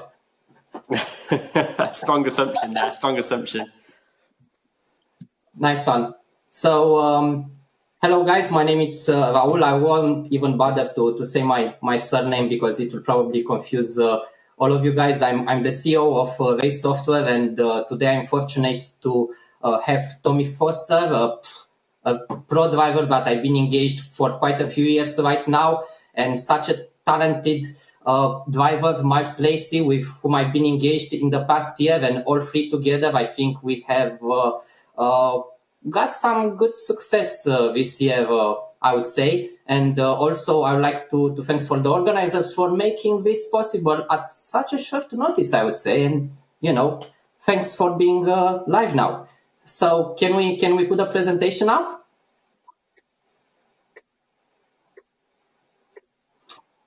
Nice. So today we'll speak about how to win in racing and how we engineer digital twins at Race Software. However, I'll give you a glimpse into our company as well. So if we can move to the next slide.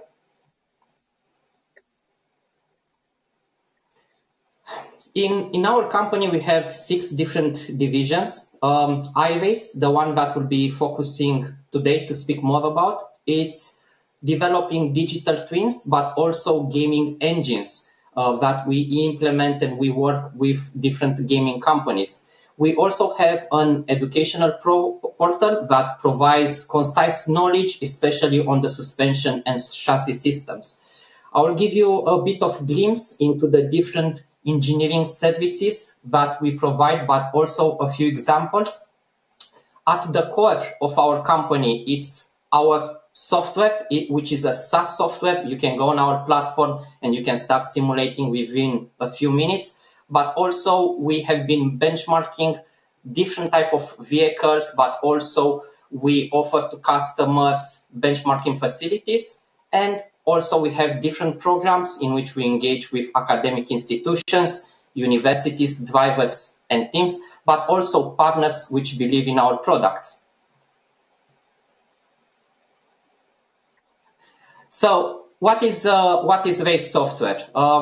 Race Software, it's a multi-body dynamics software for the design and concept of the suspension systems. Race, actually, it's an acronym from Rapid Axle Concept Evolution.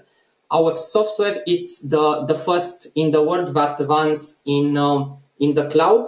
You can do a full kinematics and compliance simulation. So what I mean by this, you can simulate a full axle of a vehicle in the cloud in less than 60 seconds. So you can do verticals, traction, braking, all the type of dynamic tests that you'd see in real life. You can do them in our platform in less than 60 seconds using a secured cloud storage for everything. Where we come in place, we are 20 to 50 times cheaper in comparison to anything which is out there in the market. And I know it sounds strange, but you can achieve in less than 60 seconds what, you know, it can take to companies 6 months or more. I won't keep you a live demo of this capability. However, at the end of the presentation, there is a QR code that you can see a demo, or if you like to learn more, please drop us a line and we'll be happy to keep you a live demo and see how our capability works. About our race education portal, we are fortunate to say that the whole globe it's using our platform to great success, to learn more about the different chassis and suspension systems, key performance indicators, how to tune and how to optimize their suspension system. Our platform is divided in 4 different categories. One that teaches you how to design with our software. We also have courses which are tailor-made and hands-on in order for you to learn how to tune and optimize the suspension and the chassis. And obviously they come with a diploma on successful completion. As mentioned, we have the most comprehensive database of key performance indicators, and this is free to use, but also we have a tuning section where people can learn again for free how to tune their suspension system. Furthermore, our capabilities are extended with other big educational players, such as Formula Careers, which probably has the largest reach for people that work into motorsports or they want to work into motorsports. So check them out, formulacareers.com. A bit about our engineering services. So we are able to do complete vehicle development. To give you an example, which is actually appropriate for the show, considering there is also a classic car show going today at the ADAC SimRacing Expo. We just completed with one of our clients re-engineering from scratch a Jaguar E-Type with a space frame structure that has custom front and rear double wishbone suspension systems, which have been designed from concept phase up to manufacturing using our capability. Since we have the code, we can simulate any mechanism in the world. However, given our credentials, we are focused on the automotive and motorsport businesses. We have developed with a Formula One team tools to simulate much more efficient Formula One cars, but also this technology can be applied to other single-seater racing series. We have measured different vehicles, so we have a database of vehicles. So if you'd like to design your vehicle, we can help you to position the vehicle from a dynamics point of view in the right target market, but also we can perform, custom benchmarking studies, such as testing the components, scanning the whole vehicle, or basically identifying the structural stiffness of your components. And finally, given our efficiencies, we are bringing our knowledge from high-end motorsports and automotive OEM industries to the gaming level, in which we basically are providing a lean, scalable code at the game level to bring the realism and the right physics to the games. We have quite a few people, entities, racing teams, universities, just to name a few, that have been engaged with our race programs. We've been supporting to great success quite a few universities around the world. Actually, the picture in the background, it's University of Turin from Italy, which they've been using our software to engineer their Formula student car. And check them out. They've been at the top. You can see in pictures we have across the board from Le Mans as an example as racing series to something which is completely crazy, top fuel drag racing in the States, and we've been supporting across the board to great success. But also we are open to engage with new partners, new ambassadors that believe in our products in order to scale up. Now we're getting to the main bit. So iRace, this is our division that it's focused on sims. We are bringing knowledge from the high-end automotive and motorsports world and the type of simulators that are used at the highest OEM level in order to bridge the gap to esports and the current sims industry. We've been building models in two different ways, either by building a model from ground up by specifying everything, or by reverse engineering from pro telemetry data in order to build the digital twins. The accuracy that you have with our models, it allows you to put the same performance in real life. And maybe we'll have Tommy speaking a bit later as an example on a Praga R1 digital twin at Silverstone. The difference between a simulator and the real life on a 2-minute lap was of 0.08 seconds. So you can put the confidence from the sim in the car and basically train at almost no cost. We've been developing digital twins across the board for esports, drivers, teams, individuals that want to level up. You can see on the right a few pictures, actually at the front right, that it's the winning GB4 car from this year. And you can see a few other sim companies that we've been engaged with, but also we are engaged into classic sim racing that we have seen it's actually expanding. This is an actually case scenario how we were able from the sim to actually tune the vehicle in order to win. So the first step was to acquire the engineering data from the actual LMP3 car. We have built the initial chassis through our software, and after that we have built the first derivative on the simulator. Of course, we took into account the engine mapping, gearbox mapping, tire degradation, and all the other parameters in order to build a digital twin. Once we have the first correlation, and based on the regulations, so for example, in this case scenario, you have allowed 4 setups at the front and 6 at the rear from a chassis perspective. We have built different digital twins on the simulator that Tommy could test before going into racing, and based on his performance, the fastest setup, we applied that knowledge from the sim world into the vehicle, and I believe, if I'm right, and maybe Tommy can confirm, he won that race with the eyes closed, more or less. I think they should have been open. So, yeah, that's a real case scenario about how we won in LMP3. This is a slightly more complicated slide, to be honest, in the sense that based on our vast industry experience, we have developed the engineering equations that define the gaming physics. We are currently engaged with a number of companies in order to implement this at their game level. Our code is lean, fast, and scalable, and can be implemented across different programming languages such as C, C++, Python, and others.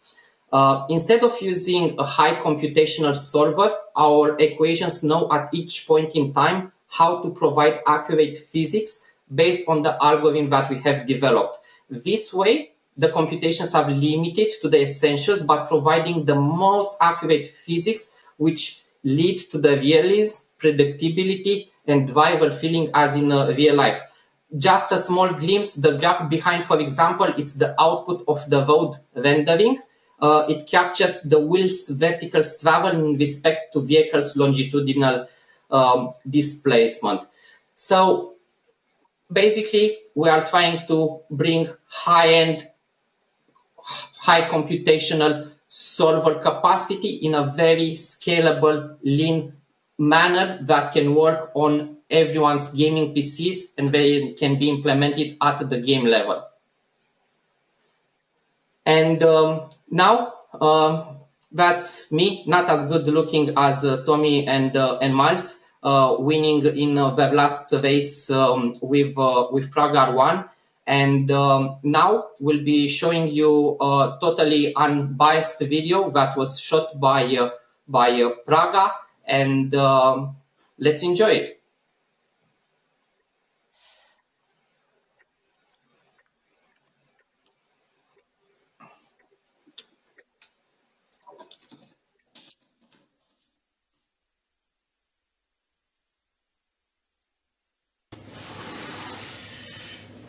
No pressure, just to break the barrier, literally just jumping out of bed and jumping straight into the car. I put a baseline in. I think we're going to get Miles in and try bring him up to, well, as close to my speed as possible. I'll be the first to admit I feel a bit green for having not really driven the car in a race situation for 6 months, 5-6 months. So there's a couple of things I was doing yesterday in the high-speed sections that was causing me a lot of problems. So doing stuff like this, just I guess free track time, isn't it? And when the models are as accurate as this is, can't really ask for something better, really. And a real testament to it, Tommy did a 55.9 in the dry yesterday. He comes on the sim and does a 55.9 in the sim too. Try and replicate it out on the track. UK Praga Cup 2022 Race 3, Praga Racing. Tommy Foster leads from the 87 car of Gordy Much. They head down. Third place is now Ben Collins in the 85. Driver idea. So Miles Lacey heads out in the 53. Jay Morton in the 85 car. Jimmy Broadbent's just getting in the background. They pitted a lap later. Here comes Miles Lacey. He's closing up on Broadbent in this battle of the YouTubers at the front of the field.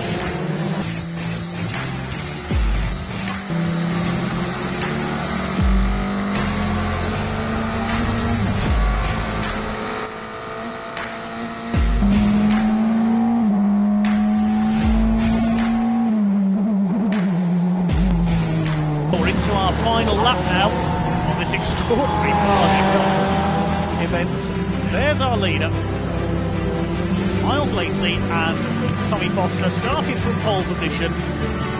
Here comes the 53 car run by Idola Motorsports. Win goes to Tommy Foster and Miles Lacey. Broadbent comes home in second, and Scott Mittel and Charles Hall take third. Very, very happy to finish it and roll into the part of mate, to be honest. P2 was realistically the best thing we could have done, so pretty happy with that. That's why you won. So I don't know what there is to say, really. Everything else, we've had every possible issue we could have thought of and more.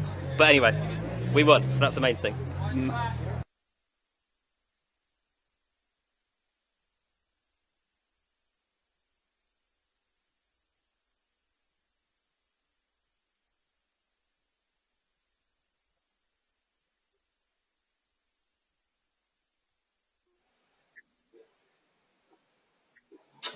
Hello guys, I hope you enjoyed that video, and we have some contact details. Feel free to scan the QR code on I think on your left if you like to see a software demo and what's at the core of our company, and also scan the code on the right in order to find all our socials, but also our contact details. Feel free to reach us out for any means. And also at the bottom, you have Miles Lacey, my name, and Tommy Foster. Google them, connect with them, follow them, and we will all be here to answer your questions and for any further engagements. I think now we'll get a bit into a discussion. a totally transparent, unbiased discussion with Tommy Foster and Miles Lacey about their experience working with me, with our company in the past few years, but also, you know, the relationship that Tommy and Miles have personally together as, you know, teammates in a racing championship. So thanks a lot, guys, for joining me today. You have much better backgrounds compared to me, so congrats for that. Thank you very much for having us on, and thank you to the ADAC SimRacing Expo for hosting us. Of course, there's a few familiar faces we saw on the panel there for sure, and I'm probably going to be shot now for beating Jimmy Broadbent in a race.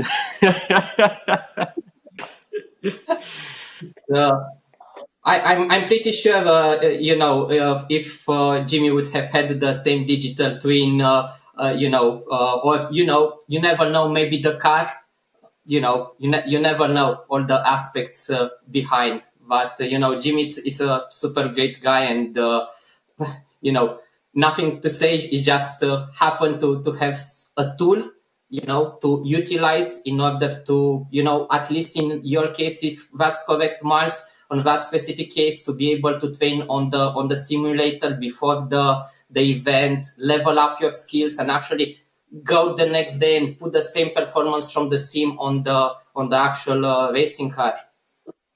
Yeah, exactly right. And yeah, hello to everyone that is watching. I suppose it'd be a good idea just to give a very quick introduction as to who we are. So, Raoul, thanks for the introduction. Yes, I'm Miles Lacey.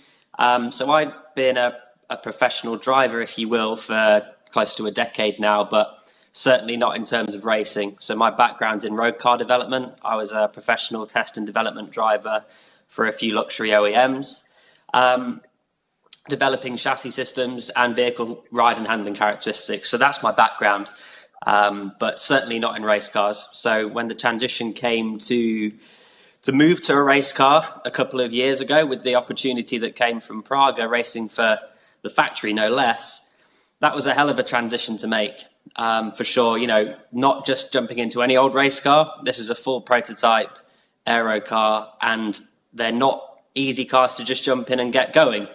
So to call on the experience of race software and, of course, Tommy to help me into that transition was a match made in heaven. So, yeah, Tommy, maybe just give a quick background on yourself just there.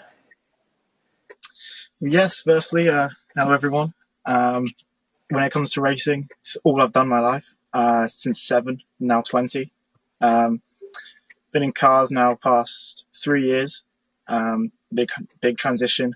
And yeah, I've met a lot of people along the way. Yourself, Miles, and Rao. And I think we had a pretty good year together at the start. Obviously getting that win, that was quite nice. And I think it really puts, or highlights, just how well the sim helped Miles. We didn't know we were getting in the car until about a week before the first race. I know for myself, I was on it every day, and then we got Miles in it for a couple of days before, and I think instantly shaved off about 5 seconds worth. And then, yeah, to put that on track was quite impressive, I think, for all three of us. Yeah, absolutely right, Tommy. Yeah, absolutely right. You know, so yeah, Tommy, he's a young lad. He's 20 years old. I remember being 20 years old, of course. It's only 9 years ago, admittedly. But, you know, to call on his experience, having been in, you know, bona fide prototype race cars for the many years that he has, was brilliant. So, you know, we talked about that transition going from certainly road cars to race cars, but it's a very similar process. If anyone's going from sim racing to real racing, the reality is you know, I'm probably going to be shocked for saying this now, but I wasn't a sim user. I did not use simulators, didn't really believe in them prior to working with race software and Tommy and Rao, simply because, you know, with my background, I always drive by feel, and it's a case of going out there, figuring it out for myself in a sense, and driving through the seat of my pants. So to move into a simulator where really the feedback is quite minimal, or was quite minimal, didn't work for me until we started working with the digital twins. So the Praga model that both Tommy and I have worked on extensively was such an accurate model that actually spending some time on the simulator with such accuracy, it meant that I could replicate exactly what we were doing on the simulator over to the racetrack. And with Tommy's coaching, not only that, the job of Tommy's job as a coach was extremely difficult previously, because he could tell them how to drive a simulator, for example, but then almost not in a way throw it out the window. But when you get in a car, it's a different story again in the real car. And this just wasn't the case for that at all. We were able to really emulate exactly what we were going to expect on the racetrack. It was actually the same when I started a few years back to engage with Tommy, and I said, "Hey, Tommy, let me give you a digital twin to try and test." And Tommy was, no, Raul, I'm not going on the sim. So I really persuaded Tommy to try to give it a try. And actually, you know, Tommy now using the simulator and having so positive views, you know, it was something that, you know, brought the confidence in the work that my team it's doing at Race Software. Yeah, absolutely right. Yeah, absolutely right, Raul. And, you know, we've even since we worked with the Praga model, we're always improving it, of course. And same with the LMP3 model, the GT3 cars, the Porsche Cup car. And, you know, that's just a very, very small selection of the cars we've been working on, but they get better and better and better. And that's not to say that they weren't good straight out of the box, you know, particularly, yeah. Without pointing out the obvious, right? Yes, Ron? You always look for the marginal gains of 0.0 mils of a second. So that's where we are. We look at 0.0 mils of a second to improve. It's that less than 1% of improvement that, you know, striving for perfection will, you know, probably keep me busy for the rest of our life. So that's why we always look to improve, be, you know, a next step ahead of all the others. Of course, yeah, of course. The marginal gains are real. You know, the reality is motorsport in the UK is probably, you know, Tommy might say otherwise, but I feel it's one of the most competitive, you know, competitive areas to operate in. You know, the people that are even racing at a club level are extremely talented and working to get those little tiny gains, you know, to go ahead and improve themselves. So any opportunity to do that off track is a win in my eyes. And like I was going to say, that without stating the obvious, people that are racing, doing sim racing, are spending a certain amount of money to do that. Maybe they do want to go racing for real at some point. That certainly was never a chance that I was going to experience or thought I would until the Praga opportunity came along, which was amazing. However, in order to get that level of progression that Tommy has seen and that I have seen over such a short space of time, could potentially take years of testing and racing and an enormous cost. You know, just to test a Praga for the day is probably £10,000. You know, I haven't got 10 grand in the back pocket to go out and jump in the car every 2 minutes. Neither has Tommy. So anything we can do off track to improve ourselves, improve the car, set up, improve ourselves, is a huge gain. And not to forget that it's not only a fraction of the cost, it's almost negligible. And actually, building up on what you are saying, Mars, if you look at the new drivers, the upcoming, the young drivers, when they don't know about their performance, their parents, they cannot commit to big budgets before of a racing series, or as you mentioned, you know, to pay 6,000, 8,000 pounds just for a couple of hours to test drive. They can actually come and experience different digital twins with us, and their parents can learn about their child's performance, how they feel driving that car, but also they're able to get your input, your coaching, and your life experience to go all with that in order for them to make an educated decision before they, you know, they could spend, you know, even hundreds of Ks and lose them all, while, you know, at a fraction of a cost, you know, within £1,000, people, could actually be able to test drive a few digital twins and, take the learning from there in order to move forward or not, or which way to go. Yeah, 100%, 100%. And, if we switch over to Tommy as a case study, the Prague is one thing racing in the UK. The budget is still significant. Racing an LMP3 car in Le Mans Cup, I mean, what are we talking now? £500,000, Tommy, probably for the season, and the rest. Those numbers are quite serious. So you've been able to make some incredible progress outside of the car, way before you even stepped into the thing, right? Yeah, the budget is always a tough one to swallow, especially when I jumped into the LMP3. It was during COVID. I think it's the biggest one for me. I've been out of the car for a year, lost quite a few sponsors. We got enough for our first race, and it was sort of a all or nothing. And about a month beforehand, we had Raul come onto the case with this sim that he wanted to build. I was pretty reluctant at the start. Like he says, I didn't really believe in it too much, but we worked on it. We built a model for what we believed would be close. And then when I jumped out in the car, it was pretty impressive. It was near bang on and allowed me to hit the track running, knowing exactly what I had to do, all my braking points, apex points, how to manage tyre deg. And like he says, we won the race pretty nicely. Yeah, you absolutely did. That was a great one to watch, for sure. And I guess the question to you, Tommy, as well is, using maybe myself, like you made a great point at the start. They don't call it silly season for a reason, for no reason, do they? We literally jumped in a car together. We'd never seen this particular car before. We'd never even met before. And then there we are. We just jumped in the Praga, and somehow we managed to pull a deal together to put us in the car together.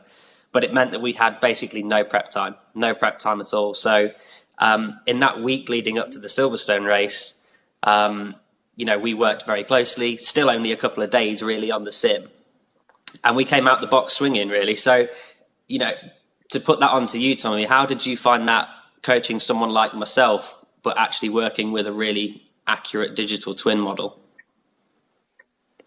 It was fun. It was different, which was nice to learn. Obviously, I knew what I had to do, but then to bring you along as well as the amateur driver in these pro-am lineups, we always say you're only as quick as your am driver on track. So to bring you along so far was it was a nice feeling for myself. Even getting you up there with some of the mid-pack pro drivers, which was, I think that's all you can really ask for. Yeah, 100%. Yeah, you're too kind, and that was like, that was the two things going hand in hand. One, having you as an experienced coach, but to be able to coach on a system that we now trust and have developed ourselves, so we know exactly how it works. And the digital twin models, I don't know where to. There's nothing else. There's nothing else I've experienced like it. So yeah, you're absolutely right. And I think, going forwards, as part of what Race Software wants to do, is obviously extend our services to other young upcoming drivers, but not just them. Maybe people that are racing on sims for even for a career or professionally, or even drivers like myself who come from, maybe you've spent a lot of time in different cars. Very lucky, very, very lucky to have driven so many different cars, road cars and race cars over the years. But there was a real gap in my skill set, a huge gap in my skill set for jumping into a car like that we raced and obviously won a few races with. So to be able to call on your knowledge, Tommy, and Raul and the guys back at Race Software, like I say, it was a match made in heaven for us and to a great success. It would be probably good to actually create an esports championship on digital twins. So actually, you can find, drivers from all around the world, and you can actually spot talents from all around the world based on an esports championship that it's kept on a digital twin. I think this would be something that would bring a benefit to the whole sim, market. And if you guys have any other thoughts, maybe Tommy, just to give a glimpse into the next steps and your latest testing into a slightly higher league. How did you find that? Can you tell us a few words, and maybe after that we jump into some questions from the public and from the audience? Yes, so this October just gone, I've had a test day in the LMP2 at Portimao. That thing is just insane. Absolutely loved it. By far the quickest thing I've ever driven. We're looking to maybe put a package together to race that for next year, but silly season, you never know what can happen. And I believe we're going to start working on a sim model for that one as well, just to expand our range. Thanks, Tommy. Thanks, Miles. Anything else, or shall we get some questions from the public for all of us? Yeah. Let's get some questions in, and as you say.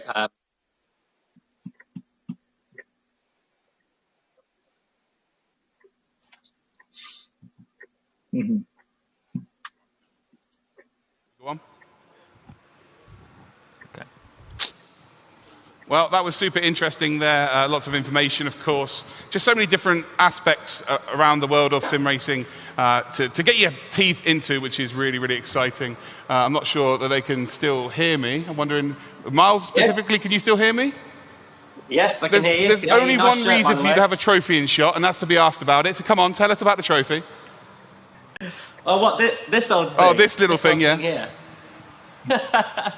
Yeah, well, I put that there because that's the first race that Tommy and I won together when we were racing the Praga. So we raced at Alton Park, and we had a quite a significant win there. And that was the race I was talking about, where we had very little time to prep, and we spent a few days on the simulator. We put a hell of a lot of work in, and sure enough, we went and put it on the top step, thanks to the help of Tommy and Raul. Well, congratulations on that. Well, thank you very much for your time as well. We really do appreciate it, and hopefully you enjoy the rest of the Sim Racing Expo 2022. Thanks, guys. Yeah, thank you very much for your time and being on the stage. Brilliant stuff. And well, the action doesn't stop there now, because we are going to introduce onto the stage the CEO of Simucube. We've got Hanu Harju now, who's going to give you some keynotes about Simucube.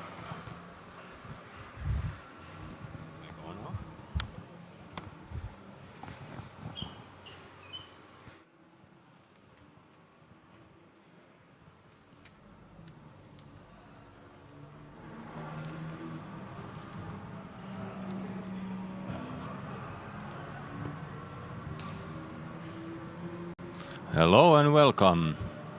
It's great to be here. As you know, a couple of weeks ago we introduced our new active pedal to the world and got a great reception from sim racing community.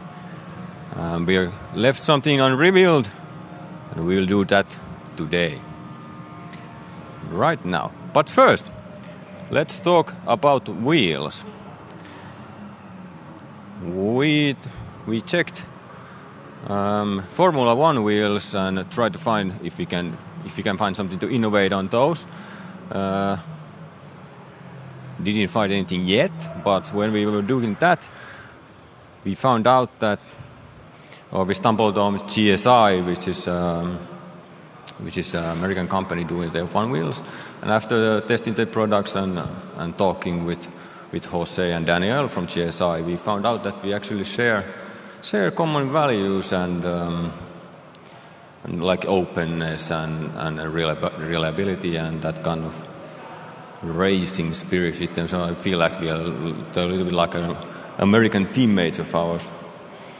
So we a little bit improved the product and introduced it to help Simucube owners to get used to start using their wheel a little bit faster and so on. So yeah, we made this co-branded product with them.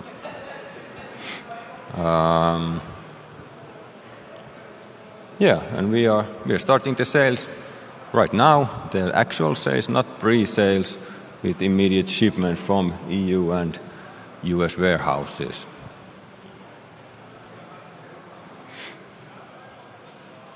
Now, the reason why we're here.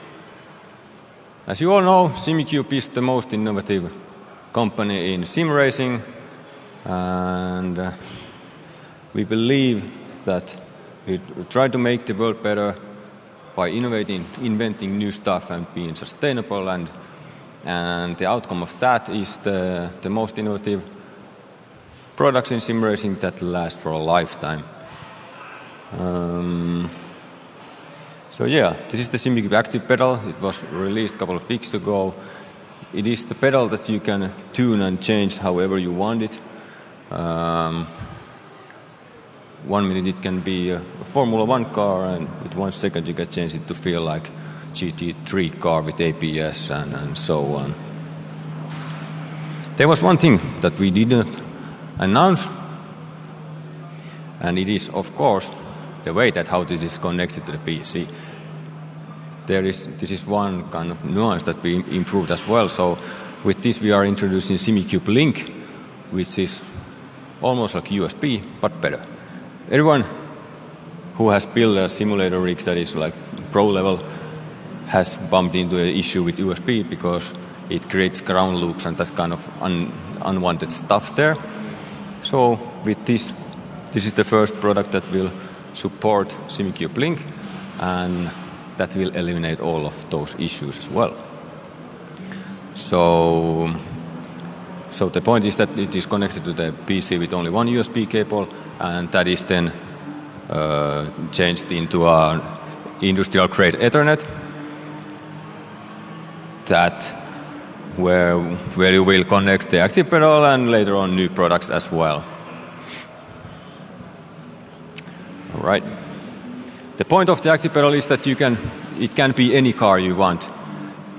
You can change however you want it, and later on it will have a lot of different type of effects, such as RPM. You can feel it on the throttle, for example, and traction control and so on. And we are even scanning real-life cars that you can just then use the preset of a real Formula 1 car, for example. Now, there have been a lot of different professionals even today in our booth that have tested out our active pedal, and every one of them have loved it. For example, Ossi, who has a very impressive career in F1, we almost had to throw him out from our office because he wouldn't leave after we introduced him with the product. And I also want to share some comments from our community that we got during the live stream when we announced it.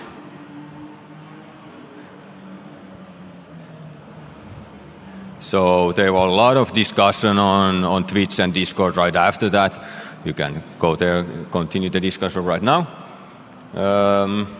This was something that the sim racing community has been waiting for, and it was amazing to see that how well this was received and how well people kind of got the idea that what we are doing, what this means to the sim racing as a whole. So this was like literally the best day of my career to see that people kind of lit up and understood that what we are doing and where we are going with this. And yeah. So the kind of design principle behind the product was that it will be it is done with the best components. That there's no compromises. The hardware is near perfect, and it is the last pedal set that any sim racer really needs. It fulfills all the specs you need for a sim pedal. This is the price for 3 pedals.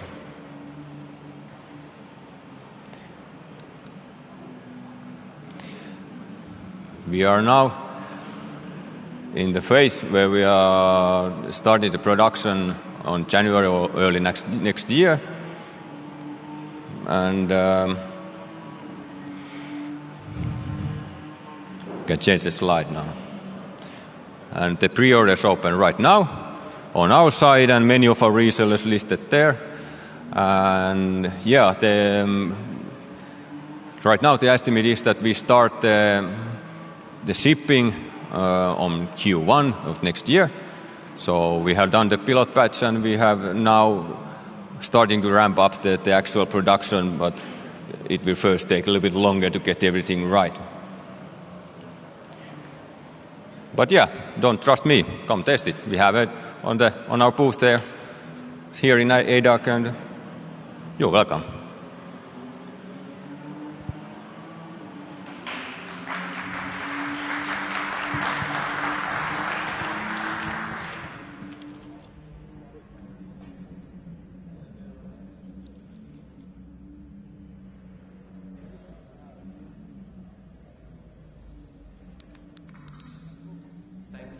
So much for this nice little keynote. I'm super happy to tell you that we are going to have a brief insight soon. So, well, I'm waiting for Luke to just talk a bit, and then we're going to have a video of showing you around the fair and showing you everything what we are going to have over here in between the next few days, because it's really, really, really amazing and exciting.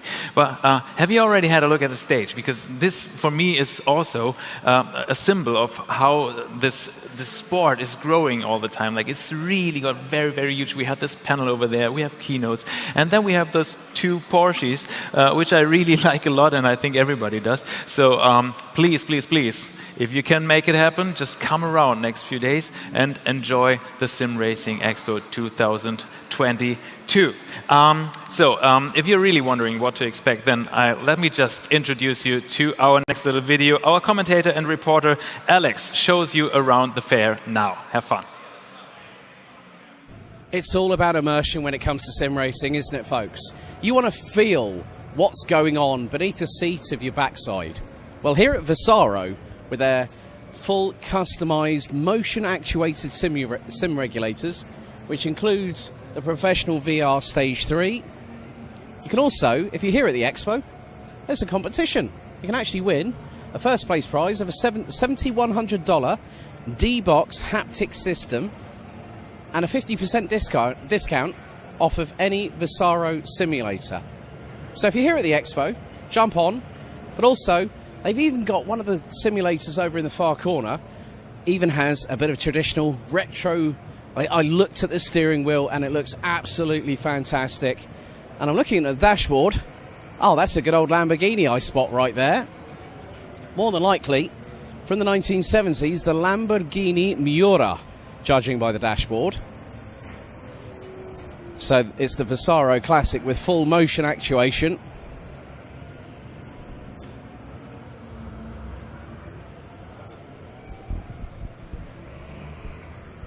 So, yeah, good olds. Even we cater for the retro classics here. Don't forget, there's also Retro Classics Bavaria here, as I've just heard that the Lamborghini Miuras come up against the wall. Quite a few other cars to see, such as the 2008 Formula One race-winning car from Toro Rosso in the hands of a certain Sebastian Vettel. You're going to make a little bit of a move, heading down. So, oh, nice little McLaren there. And there is the little beauty over there, the Toro Rosso car from 2008. Proudly sporting also not just the Toro Rosso livery, but also the Fanatec logo. So already we've given you some insight, so we're going to now wander around past Track Racer. Great to see their setup. Oh, nice little Alpine A110S, the sports car for the brand, which is also, I understand, in the automotive sense, going fully electric. But pedals, true tactile feel. And we're here at Venom, endorsed by ex-Formula One driver and IndyCar driver these days, France's very own Romain Grosjean. Even, that's great to see, the French tricolor showing on there. They've even got simulators for you to try out. So brake force adjustable from 60 to 130 kilograms, designed with MyGale technology. Now, MyGale, known for its single-seaters prowesses, not just in the Formula 3 regional championships, but also the legendary Formula Ford. Ah, what's Sonic without Mario? Well, of course, we've got Nintendo here this weekend. And also for you race fans, WRC Generations, now available on Nintendo Switch. And it's great to have Nintendo here. We've also got more pedal suppliers. So we go from Venom, we now go to another brand. So we've got the ImSim people here, and also another brand, which I'm just trying to make out as we speak, which is Talmento, Sim Pedals by InSim. Again, one of the things I like about the attention to detail, brushed finishes, brake actuators, you can change the characteristics of the feedback you get through the pedal, not just from, say for instance, the clutch, if you're using an H-pattern shifter, but also the brakes and also the accelerator along the way. Well, as they say, colour is the spice of life, and you can't get more iconic than the legendary 1970s BMW stalwart, the 3-litre CSL, the Batmobile. Because here at the ADAC SimRacing Expo, we've also got Retro Classics Bavaria, which was one of the partners of the show. And this is absolutely brilliant, from the deep dish, split rim, BBS alloy wheels. But then we go from the classics to the modern day. And with that, another new technological advancement has been made. Now this here is this is the track series of the Mercedes AMG GT. But Mercedes have done a Fanatec. They've teamed up with Italian manufacturer Cube Controls, because behind the dashboard on this car, which is an absolute beast, 4-litre twin-turbo V8, has the brand new track series steering wheel, jointly developed through Mercedes AMG in Affalterbach and with the guys and girls here at Cube Controls. So what's more, there's classics and there's the new technology of modern day. Alex, again, doing what he loves doing, talking and nerding out about cars and pedals, apparently. He loves pedals, doesn't he? Yeah, and there's another set of pedals. Oh, what a finish on that set of pedals. We love pedals as well. What can I say? Brake pedals are the most important thing in racing. That's what I learned, actually. It's true. Like, I learned, since I'm not a sim racer, I learned slow in, fast out for curves. That is very, very true in not just racing. Also, I will say one thing. Wow. Obviously, sim racing is not your expertise, let's say. Again, I'm not trying to do you a disservice. But what have you learned today so far from your experience at the ADAC SimRacing Expo? Yeah, I learned so much. I learned so much about passion. I learned so much about fun, and I learned so much about how close sim racing is to real racing. It's absolutely amazing and crazy, and it's so much fun to sit in those rigs and just try it out. And because usually in any sports, I'm a little bit hesitating to just mess it up, because not being good at something is not really my cup of tea. But then again, when you step inside, it immediately starts to make so much fun, and you just drop into it. And I'm also already hooked, so I'm going to be a sim racer soon, hopefully. Yeah, like we heard from your panel you had earlier, the next level guy there speaking about how he felt intimidated going into iRacing specifically because the voice chat, right? You just press one button and you are talking to everybody out on circuit, which is something you can't do in the world of motorsport, right? You know, we often see the hand gestures from drivers to each other, but they can't talk to each other, so that's something that's unique as well. And it can be daunting. It really, really can be daunting, sim racing, but there are so many different levels. We heard from the SGP CEO as well, how they're trying to build levels in competitions, not just for the top tier, which is exactly what we want. Inclusivity in sim racing is massive. And we are seeing so many different levels of equipment, so many different levels of competition here this weekend. It's just going to be fun to be around. Exactly. In one other sport, I saw a sign in a hall. It was climbing, actually, and it said the guys or girls who have the most fun are the best climbers here. So and I think that is kind of somehow the truth, because what makes your life better? Winning everything you try out, or just having the most fun? I think it's about having the most fun, and this is also what this whole fair is about. When people come here, they start immediately smiling. I see the sparkle in the eyes, and I think okay, this is really, really nice. For us normal people, that's true. Okay, the fairy tale ending of just having fun is true, but to most racing drivers, that is not the case, I'm afraid. It's either win it or bin it, I'm afraid. It really is as simple as that. But yeah, are you likely to take up the world of sim racing? Are you likely to get involved? What are you looking forward to trying here? Because obviously this is your first experience. I'm looking forward to trying so much stuff. Everything. Yeah, it is so much. It's amazing. Also, for me, first of all, get the haptics of the wheels and the pedals and everything. Like sit down in the rim, and everything is so amazing and so new and so crazy and so nice. But then again, like after getting hooked, it is immediately starting like this willing inside to get better, to get faster, and see like, okay, I remember that curve. I could go like this or like that, and immediately I start to I don't know to calculate like what to do next round and stuff, and that is so hooking up, so exciting. It's really, really cool. I want to try out everything. I want to go to every booth and sit in every rim and just enjoy the sport because it's so amazing. But also, I'd like to go to the Nintendo Switch and just of course, hop over there and have a good time over there. I think Nintendo is going to be the busiest stand here forever because for me, Mario Kart was what started sim racing many decades ago. Wasn't it actually the start of sim racing? You could argue that Grand Prix Legends was also in and around it. We had pole position as well, but this is really sort of showing my age now at this point. But yeah, there was. I think Mario Kart's kind of really the first racing game that most people picked up when I was a youngster. That's for sure.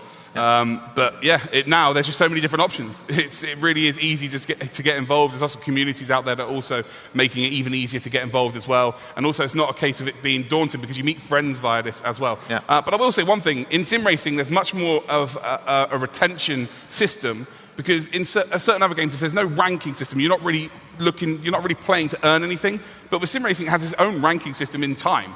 Yeah. So if you find a tenth of a second in one lap, you're like, oh my God, I'm getting faster. And you're ranking yourself up. So always trying to find an extra tenth, hundredth, thousandth of a second. That really is what it's all about.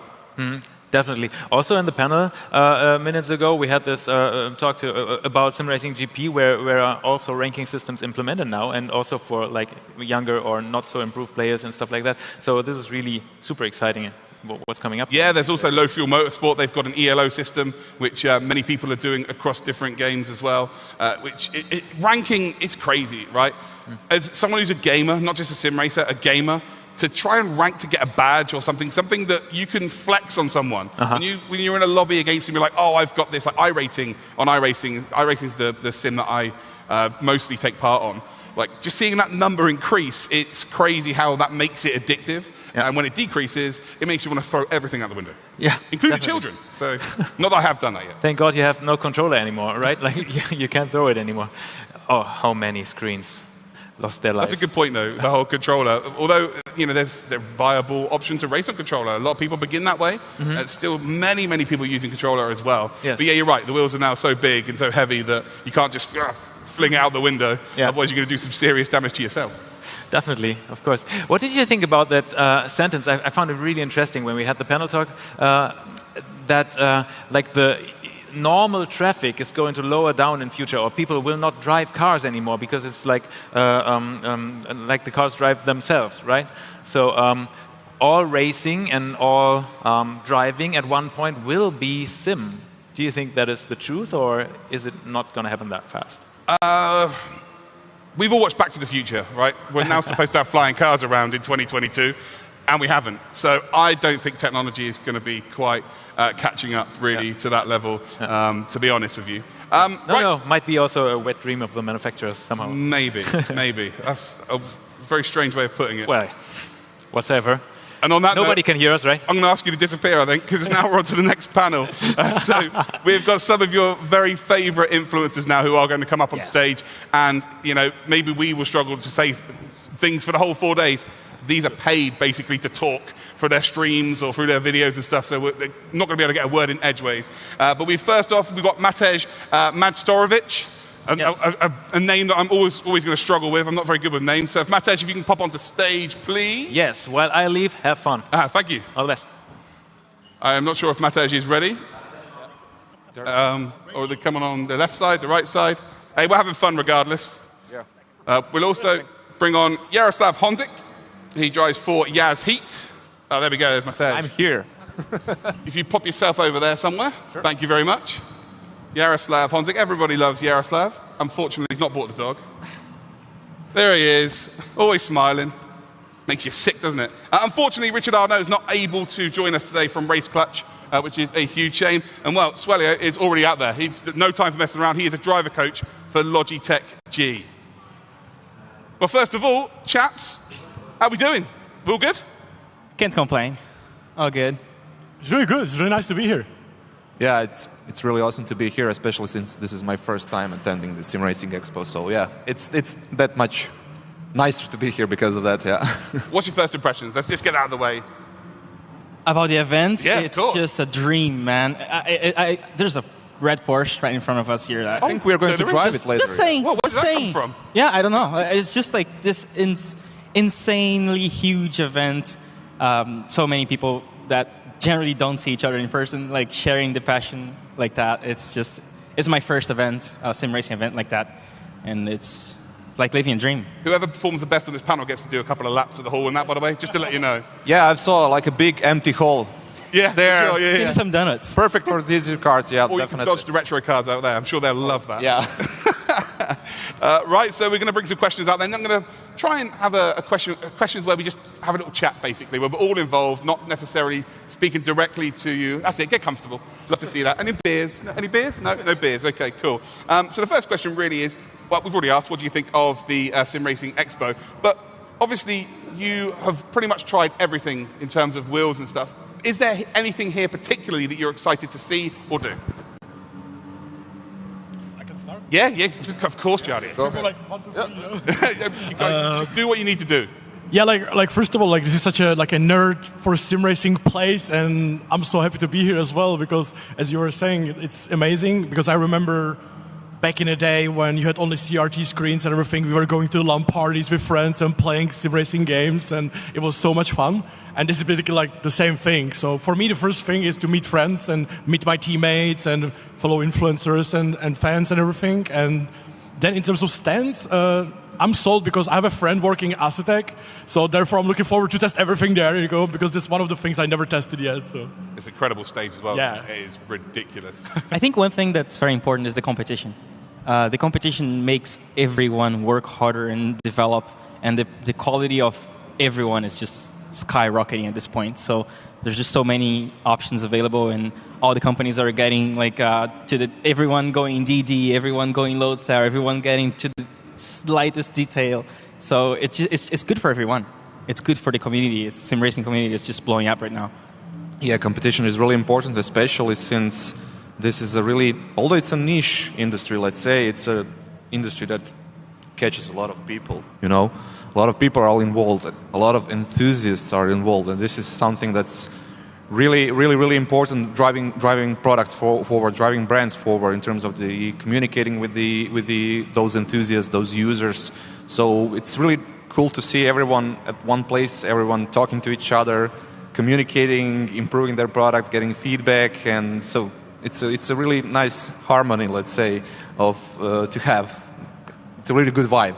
Yeah. I'm going to go straight back to you, actually, because I'm going to ask you, where did the enthusiasm come for content creation? And you have an incredible story, because it didn't really start specifically with sim racing. No, we didn't start with sim racing. My history began basically in IT as a writer, as a journalist for an IT magazine. Oh, nearly the same then. Yeah, I tested a lot of like PC hardware stuff, so graphics cards, CPUs, you name it.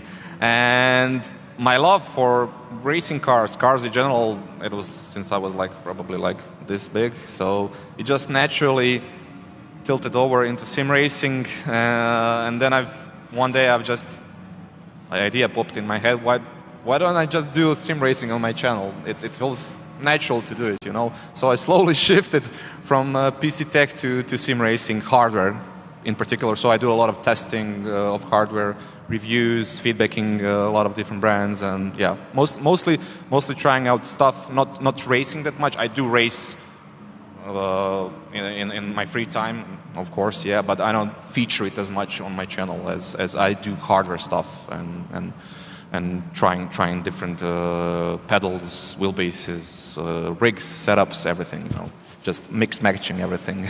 Yeah, Swelio, yours is a little bit different, of course. You're also a driver coach. I will come to you because I want to hear about the ESL Go 4 Cups. I want that brought back up for sure. But yeah, you obviously do your content creation on Twitch, but being that driver coach as well, where are the challenges for you in that? Finding the balance, finding the time. Because if you want to go esports, you have the data of like the guys who are doing the World Championship PESC in iRacing, they spend 70 hours per round. That's 35 hours per week. If you want to go to that end, you have to spend that amount of time, and then you don't have the remaining time to do other stuff. So I'm coaching. The time I'm coaching, I'm not practicing. The time I'm practicing, I'm not creating content. So for me, as soon as I realized that coaching was becoming my main thing, my job, that made me quit my piano career, I realized that I could not focus on pure performance and coaching at the same time. I would have to find a balance. So it's a consistent adaptation, and every month is different. Like there's a week where I spend 30 hours and I farm iRating and I go for competitions and stuff. There's a week where I do 25 coaching sessions, or I spend like all my mornings writing the book or recording the course. So it's like I can't find a specific balance. That's the most difficult challenge for me. It's so much content that you have to post every day on Instagram, and I post on TikTok, I post on YouTube, and then I have to stream on Twitch. And then that's the challenge for me, is just figuring out how much energy I'm gonna dedicate for each area of my career, honestly. The success speaks for itself, though, so all that hard work is paying off. But what about the stigma? Sim racers, we do not like change, right? We don't like people changing the way things are done, and you also do a lot of coaching. The stigma of, obviously you get the naysayers, oh, who needs coaching? It's sim racing, it's gaming.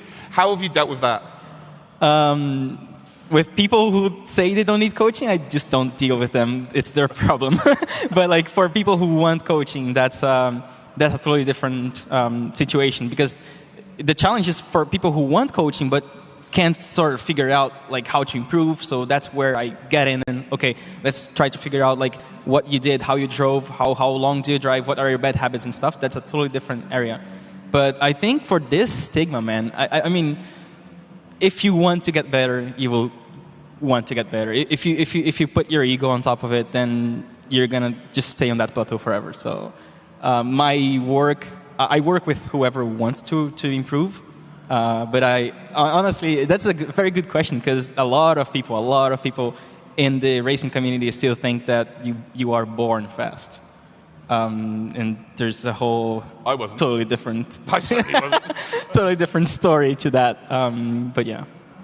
I'm really excited to hear your story. Obviously, I've been there near the beginning, I guess. Not your beginning's a long time ago, but in terms of sim racing, I was there when it kind of started kicking off. I remember sending that message saying, if you push this, you are going to be huge in the industry. And, well, it's worked out quite well. But how did it all begin for you in terms of content creation? Yeah, like, I feel like, first of all, I feel like a complete loser compared to these guys. One playing piano, one being journalist, and I just sold computers, and work nothing. It's a smile, it's the money, man. It's a smile. Yeah, so like for me it was same. Like I was all like my life around the cars. I was very lucky when I was a kid until like 12 years old. I was very lucky because my father had a company and he was racing in a small racing cars. So I was basically brought into that environment, and when he stopped racing, because obviously racing is expensive, I was very influenced by it, and it was from all the sports and everything I ever done, the racing was like the number one. I was like always like a dream to achieve and do. And basically sim racing is like when you play like a World of Warcraft, like being like a role player, you're trying to be something else in a virtual world, you're trying to shift your persona into it. And sim racing for me is exactly the same, like I love it, I enjoy it, and I put basically everything into it. That's why people like some of my stupid videos and streams, because I have fun doing it, because it's my passion. And as you said, like a few years ago, I basically decided to do something different, because I was doing some esport, I was doing some hot laps since 15 years ago. And I started my channel with one purpose, basically just upload some hot laps to my friends to watch. But nobody cared, because when you're in a place at school where nobody cares about sim racing and cars, you're basically like, yeah, like if you don't like football, you don't like football, it's the same with sim racing. And I was like, I would really like to at least have like 10, 15 people watch my video and say, you did a good lap, you know, or stuff like that. And then I had a job where I had a lot of free time. And during that time, I started watching videos and YouTubes. And I literally started watching PewDiePie and started watching streams of Dr. Disrespect. And I was like, wow, this is like a really nice thing, you know, like when they're like talking to people and they respond back, you know. And I was like, maybe I should try something like that. And I started recording videos, starting talking over, starting doing webcam, and then it like changed a bit, you know. And we are here. Do you get the 10, 15 people telling you did a good lap now? Yeah, I think, like 20, 30 now.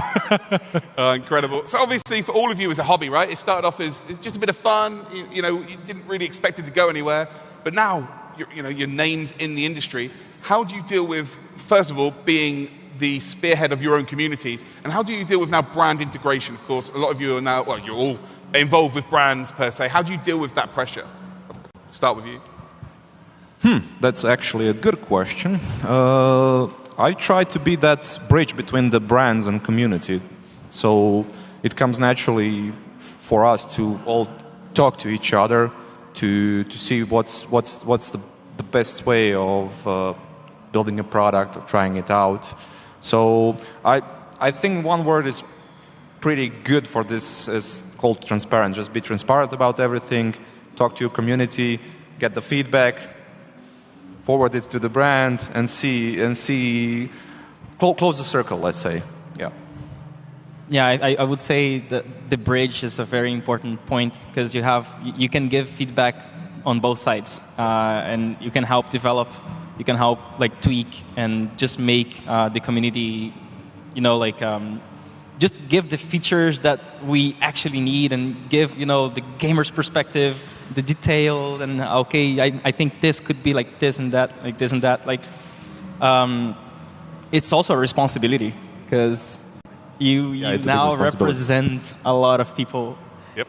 And actually about that, I have a very specific thing. When I got into real life for the first time this year, I felt the pressure of a sim racer because I was representing every sim racer who wants to one day race in real life in a battlefield full of real life racers who were pointing at me and saying, there's no reset button here.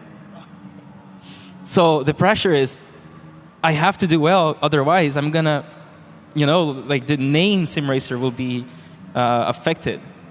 Because I am one of the, for now I will say few sim racers who are going to real life. I think this number is growing exponentially at this point. But this is difficult. This is difficult. But I mean, it's like a movie. You're living a movie and you have like good stuff and you have the difficult stuff as well. Of course. How did you do in the racing? I can't. It was pretty good. I started being extremely. I panicked in the rain. I was super scared. I was feeling sick before the races, and as the year progressed, I was getting better and better and better, and understanding and creating the bridge between my muscular memory from the sim into the muscular memory adapted with the G-forces from the real car and the pressure and the fear and the money. So at the end of the year, I got a win in an endurance race and 2 podiums and another podium, so 3 podiums.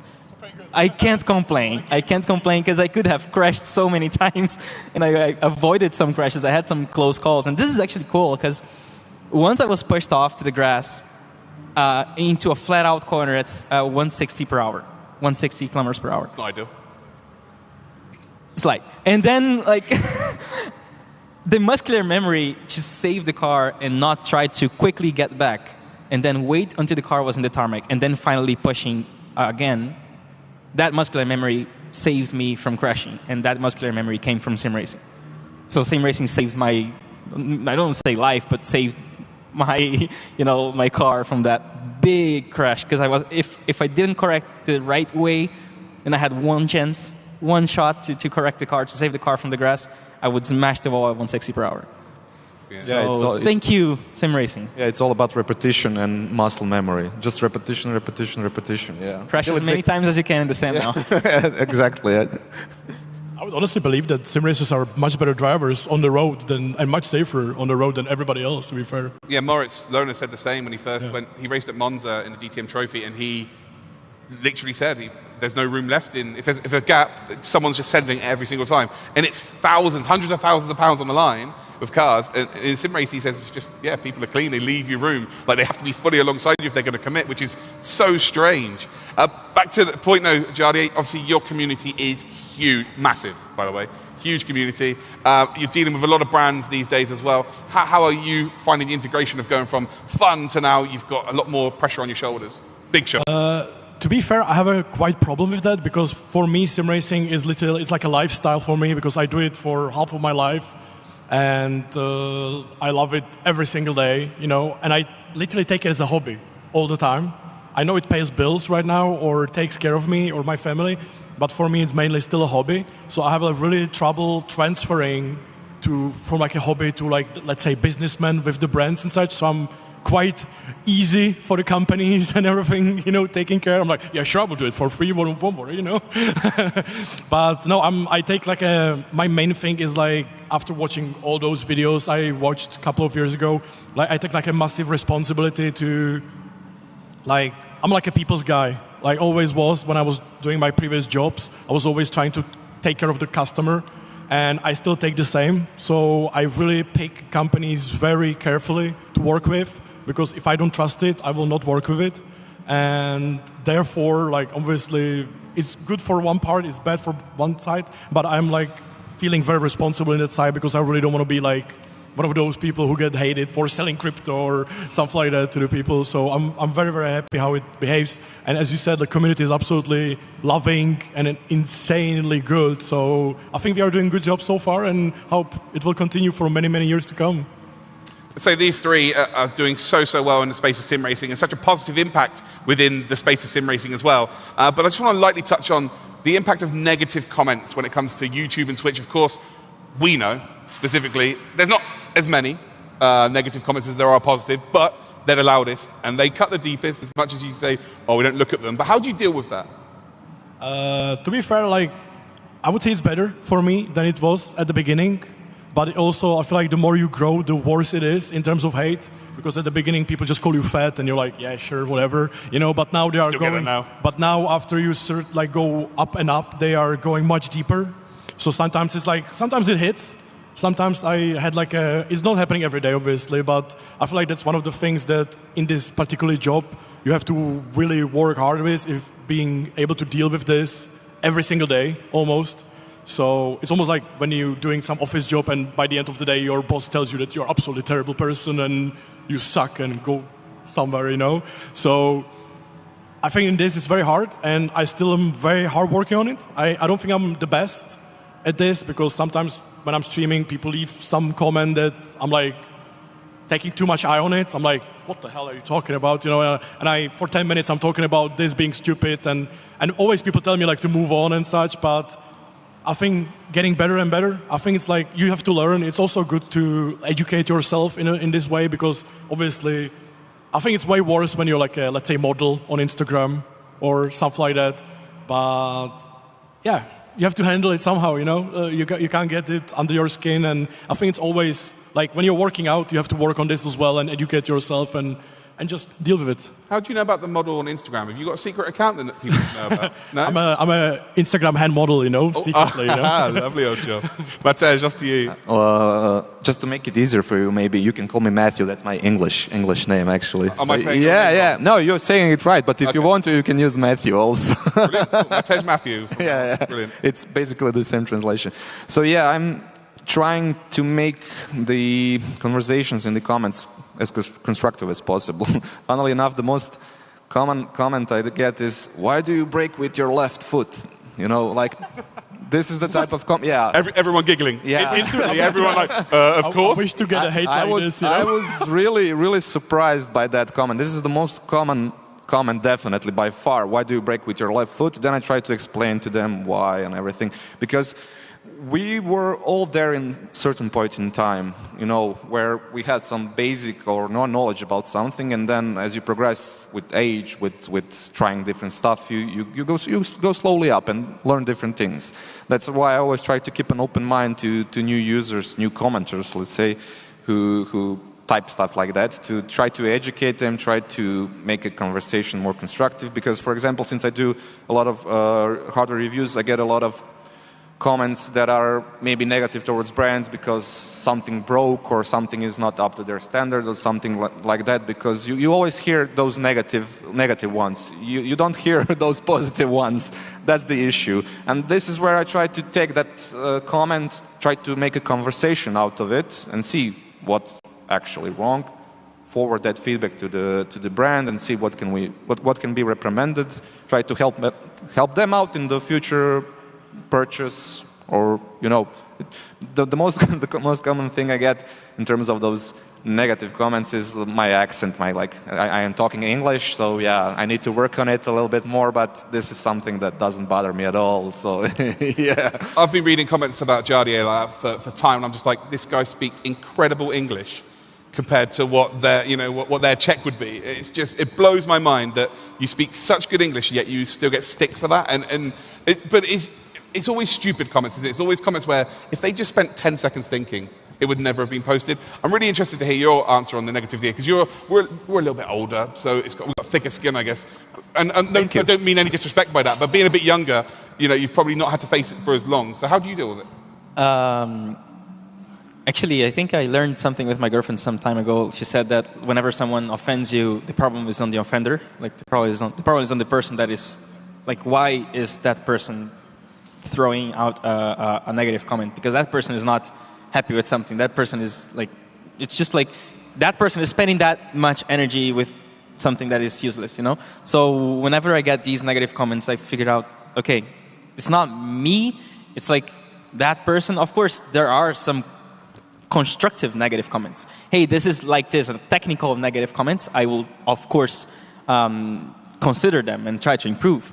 But there are just comments like people saying that sim racers should never drive in real life, or I would probably beat you in real life, or just I don't know. I just don't really consider them that much. Sometimes there are disagreements, technical disagreements that are amazing. I think honestly it's necessary because I learn a lot, and I had like discussions with real life coaches in an Instagram reel.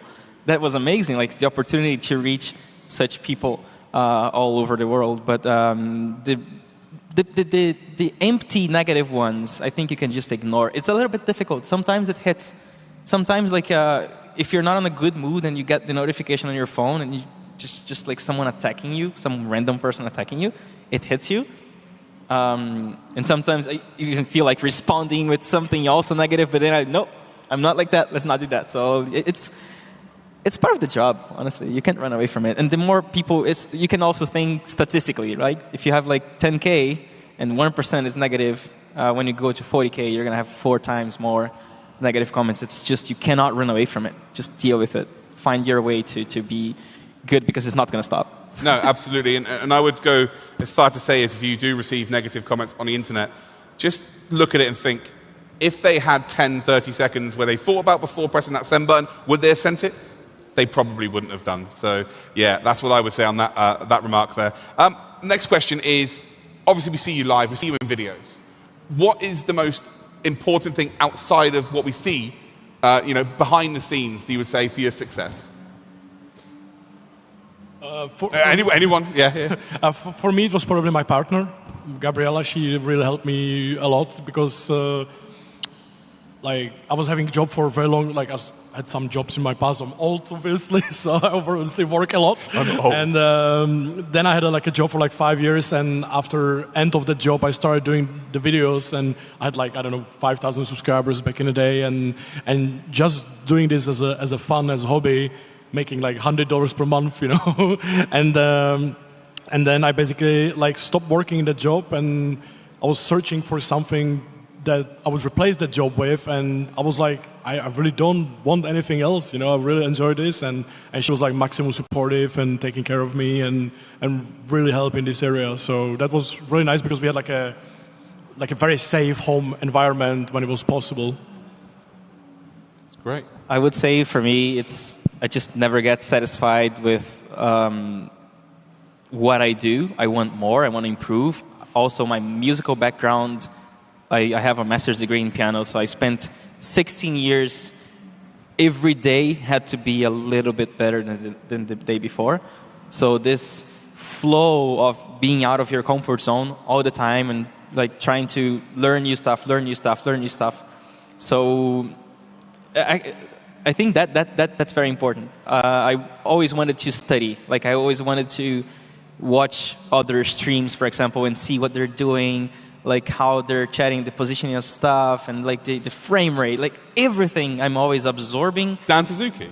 Yeah, the benchmark. The benchmark. The biggest nerd in sim racing. We love him. Yeah. So, and I did that for everything, for absolutely everything. I tried to combine knowledge from music, combine knowledge from other areas in Instagram, and then Twitch, and then YouTube, and then try to see how, I don't know, have the best output possible. I'm always reading. I'm always reading something about, I don't know, about how people work, how people's minds work. You know, how to, I don't know, like just how to communicate things as well. I think as a communicator, you really have to know how people are going to receive your message. So as a coach, it's very important to know the learning styles and all these little things. So I'm consistently studying. How can I improve so I can really deliver the best? Yeah, for me, I was always interested in anything that runs on electricity, and things with zeros and ones, I'm there, you know. So I'm always trying out new stuff, seeing how it works, comparing it to other things that are similar to it, but why is this better and this one is worse? So basically it all comes down, for me at least, to preparation. You know, 90% of my job is preparation behind the scenes. This is everything that, especially when you have some data behind it, so you need to get everything in line so you can present it as objectively as possible so users themselves can make their own decision and not me pushing to a certain decision, just to have everything laid out, and so they can come to their own conclusion with everything that was presented in the video itself. That's really good answers there, gents. A lot of your supporters are going to be watching in the broadcast now over on YouTube and indeed Twitch. Your content's changed dramatically from when you began to where you are now. What does the future hold for your channel? You know, what can the fans expect? Is there going to be any differences, or is it going to be more along the same lines? Definitely a lot of more sim racing hardware and testing out, and I'm hoping to start actually racing on the channel and showcase that. So this is something I would really love to do, definitely, yeah. Because behind the scenes I do a lot of racing and I don't feature it on the channel itself. So I'm going to feature it definitely on Twitch and YouTube and start to race actually on the channel itself, yeah.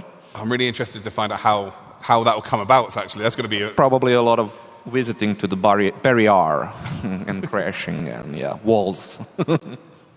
What's the future hold for you then, Jaroslav? For me, it's, like my massive goal is to go back to real racing or do real racing. And thanks to sim racing and YouTube for the past 2 years, I've never been closer than before. So my main goal right now is very simple: lose like 30 kilos. It's real simple. I know the struggle.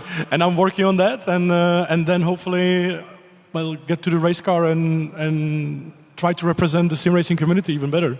Your post on Twitter about your little journey you're doing right now is very inspiring as well. So well done on that. For me, I think it's still real racing, just like doing everything around real racing, but there's one thing that we will never, we will always know. Sim racing has become a thing of its own now. So sim racing is not only preparation for real racing. Sim racing is preparation for sim racing. And the events, the competitions, it's all within sim racing. So I'm never leaving sim racing ever. It's my thing. But my goal, for at least short-term goal for 2023, is to keep racing real life, gather more information, improve as a driver, and improve as a coach. Finish my book. I have to finish the book that is pretty much taken from my course. So racing real life and improving as a coach as a overall goal for next year. He's showing us all up here, lads, isn't he? He's so impressive. 10K club, iRacing potential? For 2023, 9K. 9K? Hopefully. 2024, who knows? Is that the goal, though? If I find the time. Yeah, of course. Yeah, so Moritz, it took Moritz about 20 years the way that he's driving so many races. So as someone who's kind of similarly in the space, obviously not to the success levels of you three here, I knew that it was a bit of a battle with family and stuff, trying to convince them that this was the way forward and, you know, there is a chance to make a living. How did you all deal with that discussion with your families, and how different was it? The best way is to assimilate them. Make them to play, make them try iRacing, try Formula One, try all the games, make them a part of your journey. That's the best way of trying to convey what you're trying to do here. Yeah, definitely. For me, at least. Yeah. Thankfully, I didn't have any big roadblocks in that journey. So yeah, because all of them in the end drive a car, so they can relate to a certain level. They can relate to me, definitely. Yeah. Especially when you touch a lot of people in terms of the community and see how you improved your community that you're into. So yeah, it makes sense. Everything makes sense. If it makes sense, everybody will understand, especially your family. Yeah. I think for me, my lady basically saw the passion, and I think she just understood that it's something I will be part of our life. So I think that was the most important. What about Mama and Papa, Jardiado? Sorry? What about Mama and Papa? I didn't have to care. I don't live with my parents, obviously, so they are not influencing my life in this area. So I'm very old, you know, not like. So they never had any like. No, absolutely not. Like obviously, I remember back in like when I was like 18 or 16, my father hated when I was driving on a computer, right? Because the parents back in the day, I mean, probably still now, they don't really understand why you're spending so much time behind a computer. But I probably, if I would tell my father in 2005 that one day I'm going to be doing this for almost like a proper job, he would probably change his mood and also his aspect in this. So, now your biggest fan, no doubt. Yeah, exactly. Yeah. So yeah, like for me, it was definitely like talk with my lady, and we were talking about like how important it is for me, and she understood it. For me, it's almost like wearing a clothes. You know, it's just the sim racing is just mandatory for my daily life. I would say I was a very lucky person because like before doing piano, I was doing engineering. And come on, okay, this is ridiculous now. Come on. At this point. I think you're just making it up. No, I swear. Ray just giving you a list of things to say, I'm the most impressive young man in the world. I was doing engineering, and at like 3 years into the course, I told my parents, I want to quit and do music. And they were like, sure. And I was like, oh, okay, let's do it then. And so I did that, and they always supported me 100% whatever I did. So when I switched from music to sim racing, I was already living in Canada on my own, and I was paying my own bills with coaching. So they saw it, and it was much easier this time, switching from music to. But I think support from my family, from my girlfriend, is always 100% positive. So I'm very lucky in this. I so wish I was as switched on as you are at your age, because yeah, very impressive indeed. Where do you see content creation? Not just in your channels, as a future, where do you see it going? Of course, 5 years ago, could you genuinely see this being a living? Probably not. But now it's just becoming so big that the viewing experience is becoming better with better platforms. Well, we could argue about platforms, to be fair, couldn't we, Jardier? But it is becoming a little bit easier to get into this space. How do you see the whole space as a whole growing, and where do you think we'll be in 5 years? I think it evolves insanely quickly. What was viral 5 years ago was long-term YouTube. Then even last year was not that big, the short-term stuff. And then this year is all about short-term. YouTube went to shorts, Instagram went to reels to compete with TikTok. So it's like it's completely it's changing a lot. And I'm actually a little bit afraid that in 5 years every video is going to be 1 second because of how short they're getting. But I think. As our job is to understand the algorithm and play the game, because if you don't play the game, you don't get the views. If you don't get the views, you don't get engagement and so on. So I think it's helping us find the right people who are really going to benefit from it. Like I would say that most people who are here today eventually found the passion because of the social media that we have right now and the algorithm and everything. So I have no idea how it's going to be in 5 years, but that's literally my job, like to figure out and to learn what every month what is changing and adapt with it. It was also interesting to see what Formula One brought to the table in terms of the popularization of the racing, thus sim racing also. So starting with the Netflix, of course, and Drive to Survive, I think I saw a big influx of new sim racers just because of that, especially now when the season is off, you know. A lot of people are probably trying to fill that gap of no races with racing themselves between them. So yeah, it's also interesting to see how everything is slowly going into mainstream. Of course, yeah, this also means that we are probably going to have more content creators, more channels, more networking to do, which is always great, always good to spread the word, let's say. I think for me, like one of the things, because I'm a bit older, I see the sim racing since 2003, 2004, and for me personally, I see the massive exponential growth in every possible aspect in sim racing in the past 3 years, especially obviously through the pandemic and everything. But I think it's also so much different because like 10 years ago when you watched sim racing, you saw, I don't know, Empty Box, one YouTuber, you saw probably Pablo, one streamer, and that was it. But now literally every second person is streaming their POV from the races on Twitch or on YouTube, and I think thanks to that, the growth of the sim racing overall is like really good. Also, we see the Expo itself, right, is like, if you watch the Expo in, I think it was 2017, the first one, or 2016, and compare it to what it's now, it's unbelievable difference, you know.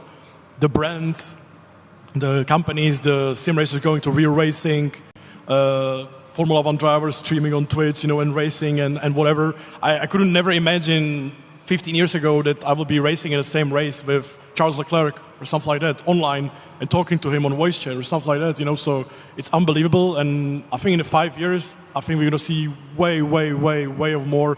And one hope I have is that we're going to see more and more sim racers driving in a real life, getting more and more opportunities, because 10 years ago you haven't seen any single sim racer driving in real life, you know.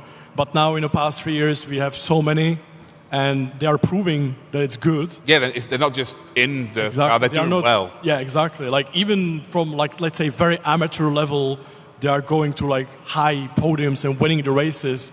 And like, so you can see basically not only esport driver is very good, but also like a daily driver, let's say.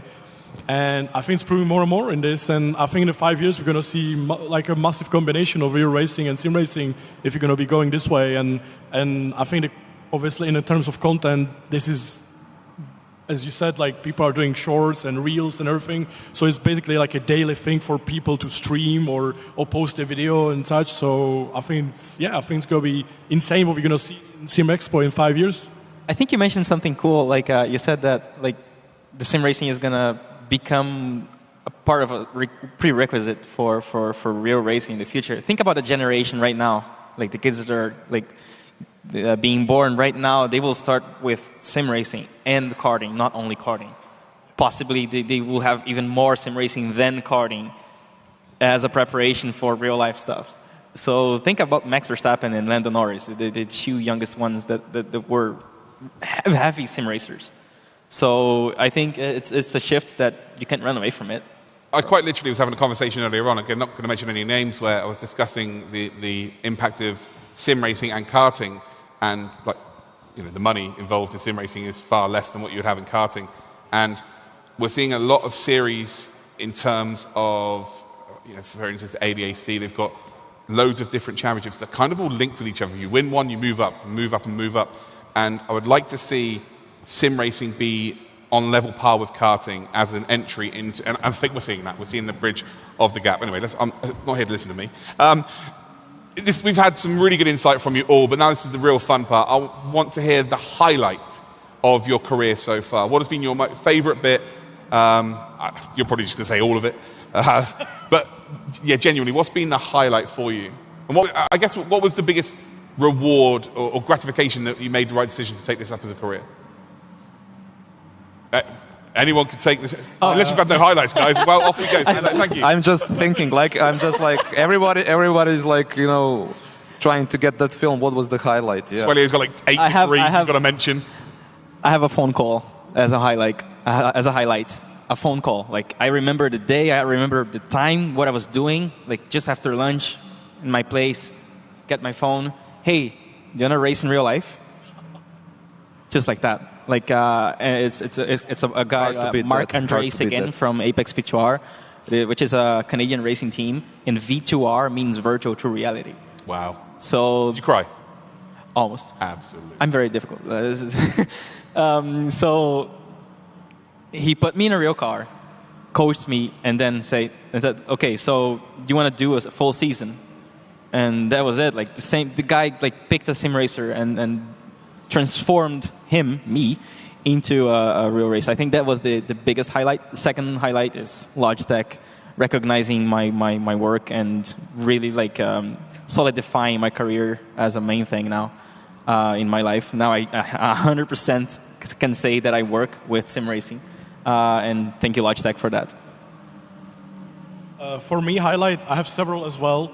Like I never realized when I was doing just racing and talking to people on a stream that somebody will text me that he was down in a life, having nightmares and mental issues, and then he just started watching my simple racing and driving, and then he said that it changed his life and helped him, and we got several of those messages, and it was almost on a potential of crying, because I remember like a few months ago I was at Spa 24 Hour and I had a guy approaching me and he said like that I helped him save his life because, and I personally don't understand how, but it's incredible to hear like that somebody likes watching this and doing this, and it's absolutely crazy, and it makes you even want to like do more and race more and stream more and such, because it was absolutely heartbreaking to hear, and obviously helping people in this way.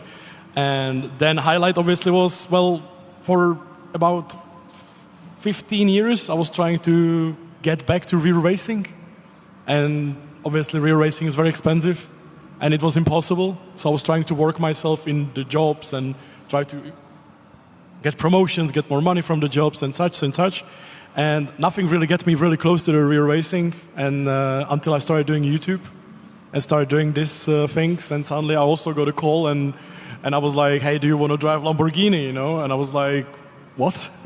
And it's like, yeah, it's going to be just simple 5 laps in a Lamborghini, but I was like, yeah, and I honestly, I'm a very emotional person, so I bursted into tears because... I was going to ask. Yeah, because, I don't know, like, it's like a little kid, when you're having a lollipop and somebody steals it away, or throw it away, and I had the same thing because the racing and sim racing is literally my whole life, and as I said, it's my lifestyle, it's like 30%, 50% of my day. And yeah, I got so emotional by that. I had to hug my girlfriend and cry onto her shoulder like a little baby, because it was just unbelievable, because finally, finally. And then a year later, I got a call from Porsche to do the same thing, but a little bit more like in a speed, and it was just, yeah, the same, absolutely. I was like, finally, at least something. I'm still waiting on my call. Hopefully somebody will call me soon. Porsche, Lamborghini, Ferrari, which camera? Anyhow, I think I'm leaving my highlight basically each day. As I go, I can see that everything is moving forward, and this is basically as I progress, as I'm being the part of this community, everything is highlighted, everything is hyphened, everything is, you just want to push forward, go to that next step. So I assume that eventually I'll have a really cool story to tell, but for now it's being the part of the community and pushing forward, talking to people, talking to brands, and yeah, waiting on that call. Well, I'm going to wrap this up. I've got one more question for you. I will say one thing. None of us have used the term influencer once during this, which I'm very proud of, because, what a word. No one likes that word, let's be honest. What would you give in terms of advice to your younger selves before you even imagined getting involved with content creation? I would say definitely start sooner. Start sooner, don't think about it, just do it, enjoy the process. That's the most important thing, I think, yeah. Just enjoy the process. And don't get over yourself in terms of, done releasing a content on a daily basis. It's all about mental health too. So yeah, definitely enjoy the process, and if you can, start sooner. Yeah, because if you're really passionate about it, and at a certain point in time, you're going to excel in what you do, just because you're passionate about it and you love what you're doing. So yeah, that's the key ingredient, I think. Yeah, and be persuasive and don't give up. I probably would say very similar to this, but at the same time, I'm like a believer that if something happens in your life, it's supposed to happen. So basically, I couldn't save myself that I should do it sooner. I would probably just say maybe educate yourself a bit more at the beginning, because it took me like a long time to understand some things, like let's say 2 years to understand some things. So I would probably just tell myself, get a book sooner and read more at the beginning. That really would help. But otherwise, I would leave it as it is, I guess. Maybe just leave the negative comments. Don't focus on that and continue. Yeah, I actually something similar to what you said. I believe like if you change a little thing 5 years ago, it would affect the entire rest completely, like butterfly effect. So I would say change. Floor in Swellia. Change Finally. nothing. I would say change absolutely nothing. Just learn with everything, with every mistake, with every like victory. Just enjoy the process. I'm the happiest person alive, so I would say like change absolutely nothing right now. Well, there you go, ladies and gentlemen. I want to say a massive thank you to all three of you for taking the time out on the stage. Hopefully you enjoy the rest of the SimRacing Expo here in Nuremberg. And we will have a few more guests tomorrow joining us in terms of content creators. So, yeah, really good fun. Thank you. Thank you. Thank you very much. We can give a round of applause. Well, I now got to move to centre stage. I'll be told. So we've, I've broken me headset. The whole lot's come undone. I'm going to need some help. Should be back on now. Yes, I think we've got a bit of a paddock walk coming with Alex in a bit, and Corby as well, our commentators. So they'll be going through some of the sim racing teams that are here taking part in our races, including Redline, you've got Triton, you've got Veloce, you've got Yazheat. Veloce and Yazheat, of course, sort of sister teams, and they'll be racing next door to each other. So the potential for some, I don't know, some argy-bargy between teammates and all of that good stuff there. So yeah, it's going to be a very action-packed week in terms of, well, it's going to be about a week, it's in about 4 days. So an action-packed 4 days where we're going to see some great exhibitors. You're going to get a chance to, try out some of the new pedals out there that we heard earlier on from Simucube. You're going to be able to check out the new wheels out there that have just come out in terms of DD from Logitech. There are cockpits here. There are Vasaro who've got some incredible motion rigs that you can indeed come and check out. So all of you that are going to appear tomorrow and indeed Saturday or Sunday, you've got so much to look forward to. But then, of course, you've got the races with the drivers. You can also take part in a championship where you can maybe get involved in the races as well. So yeah, plenty of action coming your way. So we're very close. We're going to be checking out the paddock, I think, with Alex and I think maybe Corby. I think we're ready, so we're going to head over to them now. It is what it is, I guess. Right, folks, here we are behind the main stage. Yeah. Corby, you know what this reminds me of? This reminds me of Formula One teams getting ready for the next race. So we've got a lot of the teams that are going to be competing in the GT 500 on Sunday and the Professional Trophy on Saturday. Gridfinder, Williams Esports, of course, UOL, the Unicorns of Love. We have to give a shout out to them because early next year, late February, the second ever VCO in e-racing World Cup takes place at the home of Unicorns of Love at Arcadia in Hamburg, which is fantastic. Unicorns of Love, the number 14 car, is in the hunt for the Professional Trophy crown.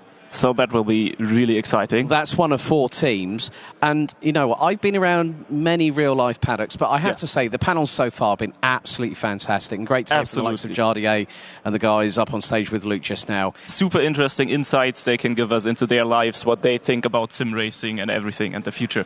Exactly, and there's so much to come. I mean, the tech we have these days is ridiculous. And as Luke said, this is a LAN event. Yes. There's nowhere to run. nowhere to hide. You can't hide behind a Discord server or a YouTube or a Twitch chat. And we are here, you know, we are here right in the paddock. We are going to hunt you guys down and ask funny questions, maybe some mean questions. Well, we'll see. you might ask funny questions, but I'll ask the more direct ones. Okay, the mean ones. But the good thing is we have had teams from, you know, all over the place. Yes. That will be here. You will see every single second of the action live here from the ADAC SimRacing Expo. But, you know, I mean, a great sort of segue into what they were talking about with sim racing and karting, having been in karting for the last few years. I like the fact that sim racing is really, really bridging that gap to real-life motorsport. You take the likes of Jan Mardenborough, you take the likes of Moritz Lerner, who's been in the DTM Trophy for the last 2 seasons. Lucas Ordonez, you know, there's so many drivers. Igor Fraga from Brazil as well. I mean, you could even go the other way around and have like professional racing drivers. We have a guy over there. We're gonna look at him later. It's Max Verstappen. Yes. You have Lando Norris, like the big names, the biggest names you can get in racing, and they are doing sim racing, and they are bringing over people into sim racing, which then might go back again into the real life racing, into the real life cars. Well, what we're going to do is that we actually have a team here, and funnily enough, it's one that we've already mentioned, Unicorns of Love. Now, the thing is that the sim rigs have to be set up, calibrated, so the drivers are comfortable. You know, both the Professional Trophy and the GT500 are effectively endurance events, and I think I might recognise the face. It's Michael, isn't it? Michael, firstly, we're here now. After 4 races of the Professional Trophy, you guys are also competing in the Digital GT500 on Sunday. What does it mean to have the finale here in Nürnberg?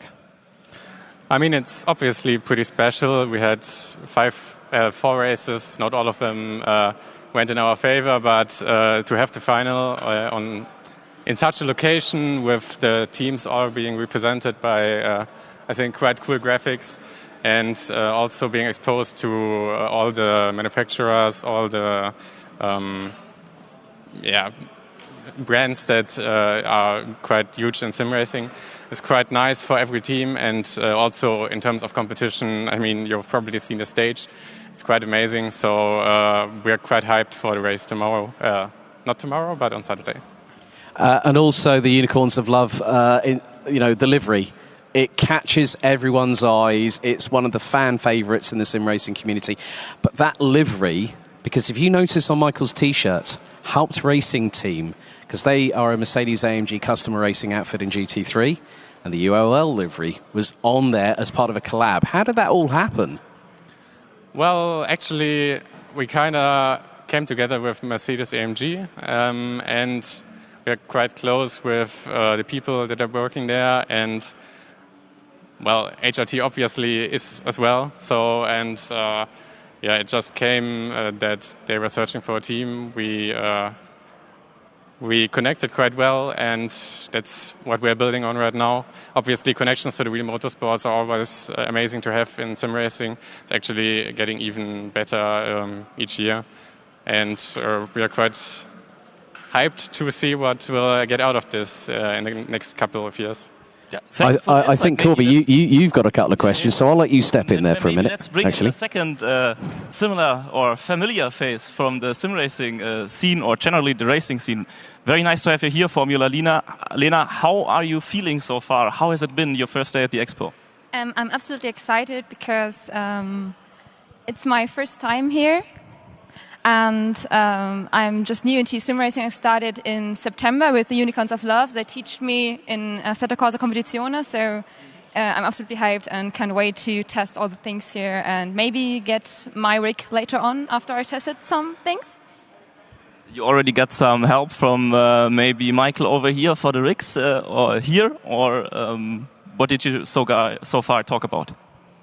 Not much yet, but later on I think I will drive with these ones and test it, and we'll have some fun here, I guess. But I'm not so good in sim racing, I'm just learning. Very good, but we're all just learning at some point in life. Maybe to bring you back in again into the conversation, because I was wondering, like, if you come here to the expo, you bring all your equipment, you need to set it up. How much work is it actually to set up the rig, to get everything to feel right? Because I imagine it's quite different from what you're used to at home. Well, actually, yeah, it's obviously a little more work to get it done compared to like last year when you have set rigs that are on site and you just drive in there. But obviously it helps to get more comfortable in your equipment. The transport obviously is one part of it, yes. But then we're quite lucky to have a Virtual Race Lounge as our partner. So we get the complete package of almost perfect simulators right from the get-go. So we just had to plug in a few cables and it's almost working right now. So obviously a little bit of settings for each sim have to be done still, but we're quite happy with what we've got. How long would you say does it typically take to set everything up when you go to a LAN event?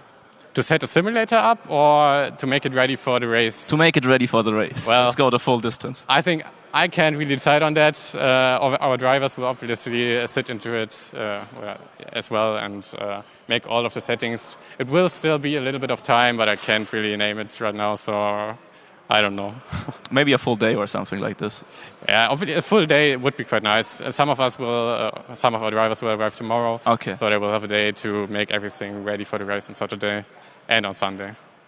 Very nice. I think we see this also from Formula One, for example, where they also arrive days ahead, set up the whole paddock. It's obviously a bit bigger than here. But that's also what we kind of intended to show you guys, how much work actually goes into the expo, how much work actually goes into setting up a paddock with, I think, 35 teams who are driving live here on the event in Nürnberg. Well, Michael, Formula Lena, thank you very much indeed. We'll let you guys get on with what you're doing, but really, really impressive with the setups we've got here. Also, the biggest thing from my perspective, Corby, is that, as I said, and as Luke has already talked about earlier on today, it's great to have these teams here. Now, Team Redline have been around for 2 decades. They are a powerhouse in the sim racing community. Should we walk over there? Let's go and have a look. Let's go and have a look. Because there's nobody there at the moment.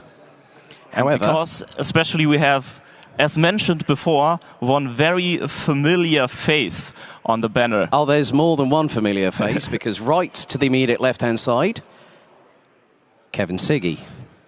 You've then also got the likes of Max Benecke, Enzo Benito, amongst others that are part. Chris Lullum. They've been really, really, as always. They won the Le Mans Virtual in both classes in LMP2, and you can see that they've got their own setup here.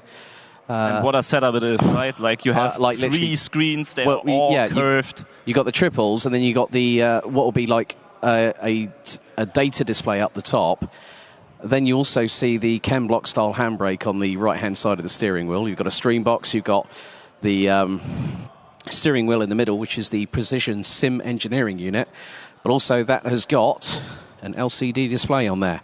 So they'll have real-time information from the game. Yes. So it'll have litres of fuel consumed per lap, how much fuel is left in the tank, the previous recorded lap, and so much information. So traction control, ABS.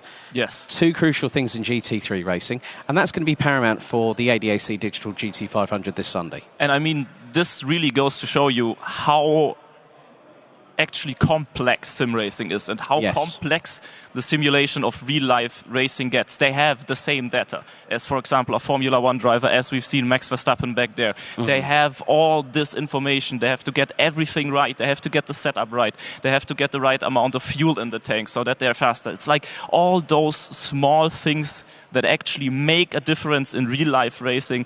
They are put here into the sim, and they are as important here as there. I mean, when you think about it, the last time I saw Team Redline in action was the last round of the VCO Grand Slam, and they were in the Lamborghini. The Lamborghini was not bopped at all. No balance of performance for the car, so it's a full, charging bull.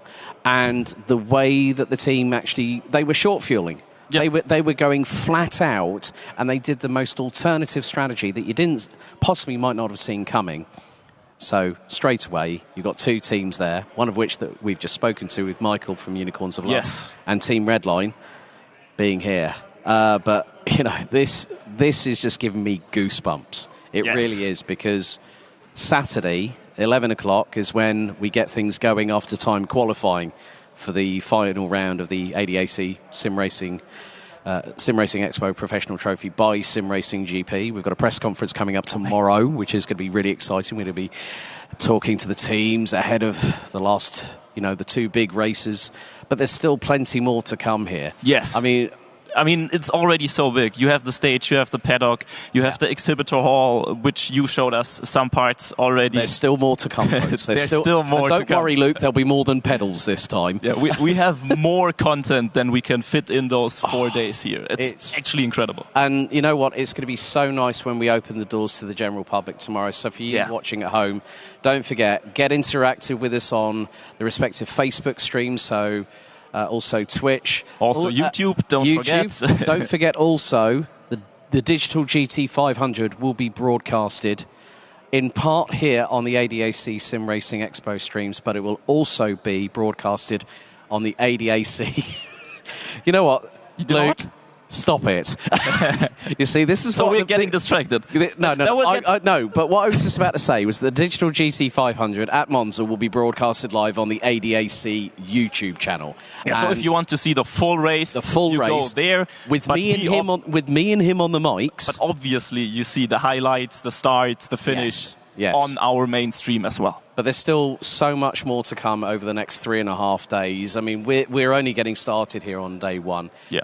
And I up until, the build up to this event, I wasn't counting down the days. I was like thinking, hang on.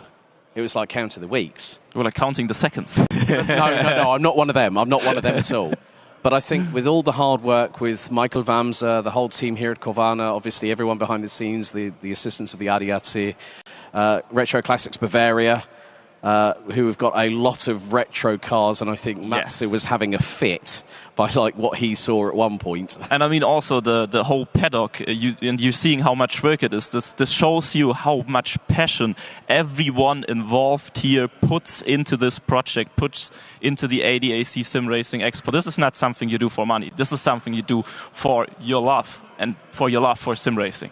There is also that love aspect and the passion and the motivation to compete.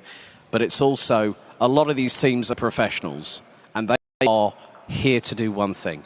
And above all, they might say, they're here to race. They're here to race, but they're here to win. Yes. That is the biggest thing. And I don't care what anybody says. Sim racing, since I sort of got involved within casting and commentating just over 2 years ago. It is so competitive. It is so competitive, and the first time I commentated on a race, I had the goosebumps. Yeah. I had the hair standing on the back of my neck, just like in karting. But you still get that adrenaline buzz, and that's the race starts. Yeah, you get the adrenaline, and then like it's a 6-hour race, but it feels for you as a commentator, it feels like it's over in 2 minutes. It is so incredible. And the feeling of commentating and also for you guys of watching is like real racing. There is no difference. Oh, definitely. I mean, I can't really say any more because we've talked enough. We've talked quite a lot.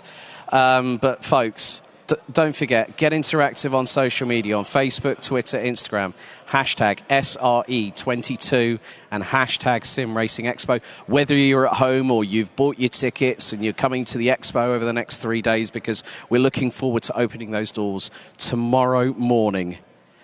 So what we're going to do now, ladies and gentlemen, let's hand back over to Luke and Matsu on the stage. Over to you guys. Yes. Hello, everybody. Hello again from the stage. Back again. How boring is that over here, like compared to the paddock, right? Oh, that's pretty cool. And like, it's not quite fully fitted out, and all the teams aren't quite there testing yet. But when they do, it's going to be very interesting indeed. But you get to see the backgrounds as well, see the faces of some of the drivers, and that's going to be cool for the drivers as well, because a lot of these drivers would have just been stuck at home for the last 3 years. We haven't really had many LAN events. They're starting to come into fruition now. Yeah. But they all come here, and instantly when they see their team name, because normally you don't really have that, to be honest. You don't normally have a paddock for sim racing. It's so unique, and it will gas them up straight away. Their ego will be like, pop, like instantly, oh, I feel the part here. So that's really, really cool to see. Yes, absolutely. I also like this part of sim racing that, like, in the pandemic, like, don't really like to talk about it, but still, in the pandemic, it was like an option to get in touch with each other, like via sim racing, and now they can meet each other in person, and that's so nice. Yeah, and again, you say, don't like to talk about it. It happened. That's the reason why we haven't been able to do the things in person like as many consecutive years as we would like to have done. But now we've got that opportunity, which exactly. And a lot of these drivers, like you said, they've never met each other before. So it'd be a case of, oh, I can shake hands with this driver. Oh, I've been having pleasantries with this driver on Discord for months and months and months, and then they take them out in turn number one, and then they're back to not being friends again. Yeah, there should be a TV show about that, like when drivers meet first time in their lives. And then Drives to Survive, to be honest, is pretty much bang on. Tears and stuff, yeah. Yeah. That would be so funny. Imagine a sim racer's version of Drive to Survive. Oh, wow. Oh, wow. They'd have to leave the house. It wouldn't work. Whatsoever. Yeah, No, but what I also like about the paddock is, like, you can see, like, the setups of the actual drivers, and that is really, really nice. Like, you can, like see and decide what you might want to have one day at home or something like that. It's really nice. So that is, like, in Formula One or other, like, real racing championships, that's not even possible to just also, you can't buy a car like that, of course, but so here it's very much more accessible, I think. Yeah, that's the dream. The dream is to have a cockpit, and if you do have a cockpit at home with a steering wheel, pedals, all the right setup, it makes you want to do it more. It makes you want to get, when can I get a spare hour? How can I, work my schedule around getting into that sim? Because you want to use it.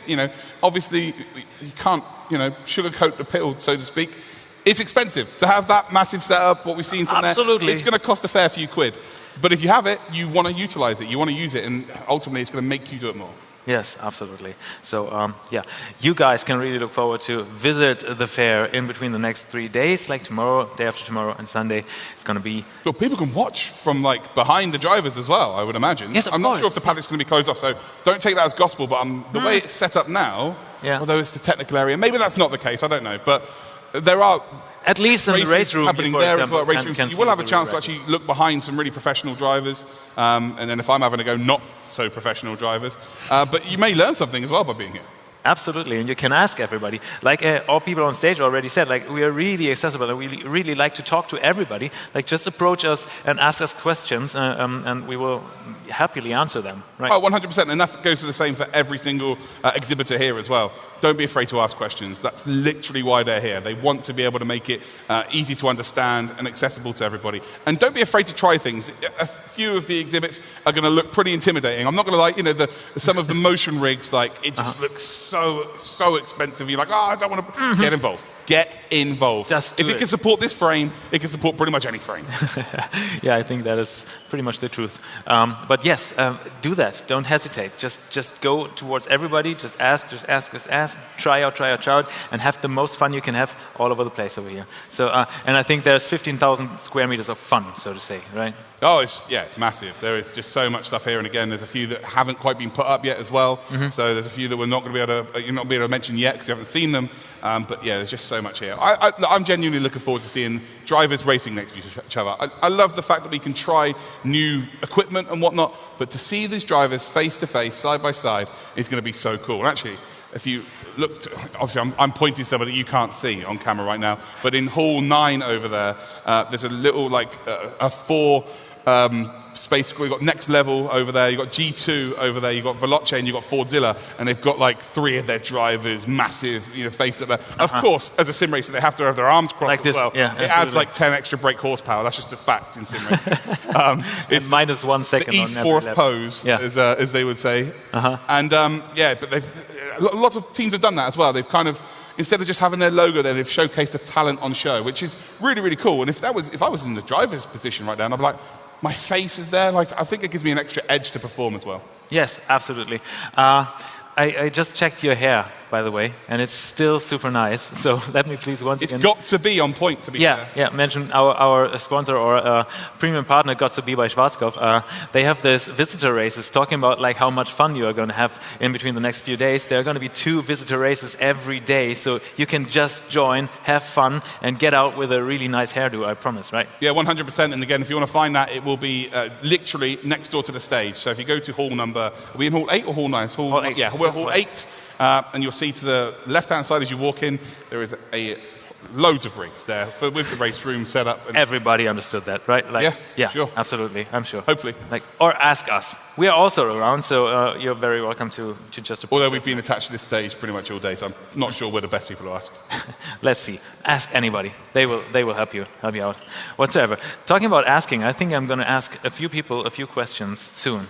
Like there's our next panel coming up. It's called Pushing the Boundaries of Sim Racing Hardware, which is pretty much a little bit of a look into the future of sim racing hardware. So what do you want to know? Is there something I should ask? Well, do you know what? Sim racing, over the course, I'm not going to mention company names or anything like that, but maybe 5 years ago, you'd need to replace a wheelbase every 6 months if you were really pushing the boundaries of sim racing. Yeah. But it's not quite the case anymore. So the reliability of sim racing equipment is as good as it's ever been. Of course, there are going to be some quirks with certain equipment. That's just the nature of the beast, right? Everything in technology is going to have issues.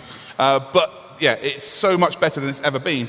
And I'm just wondering what the next level is going to be. Are we going to be able to push in terms of power to, for instance, a wheelbase? Brake pedal. That's what everyone wants to know about. Brake pedals. How can we make brake pedals even better than they already are? Because that's the most important thing about motorsport. Those are the two things, really. Aren't they good enough from your point of view? What, pedals? Yes. Yeah, they're in the right direction for sure. Like, yeah, of course. For instance, the difference between what Logitech had with the G929 and then the G923 to now with the Pro Wheel with the load cell pedals, it is night and day, and that's what I use. So yeah, the difference is astronomical. And I'm not the fastest sim racer in the world, but I'm a lot more consistent over the last 2 years of using this set of pedals, and I'm also a lot faster, which is not really saying too much, but yeah, equipment, especially a brake pedal, is massive. Okay, so we're definitely going to talk about that, I'm pretty sure.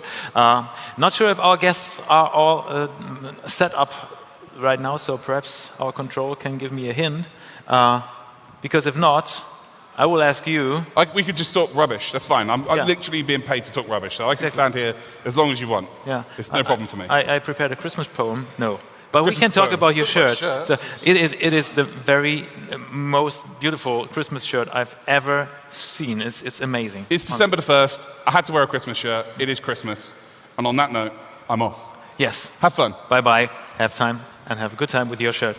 Ladies and gentlemen, we're going straight and direct into the next panel. I already mentioned it, Pushing the Boundaries of Sim Racing Hardware, it's called. And I have the perfect guest for that, as they are representatives of very well-known hardware manufacturers. I'd like to welcome on stage Thomas Jackermeier, founder of Fanatec. Please come over. Yes, there you are. Hey, good to have you here. Please have a seat. And I will introduce the other ones, and then we're going to have a talk together. Andre Eriksson is there, founder of RCCO.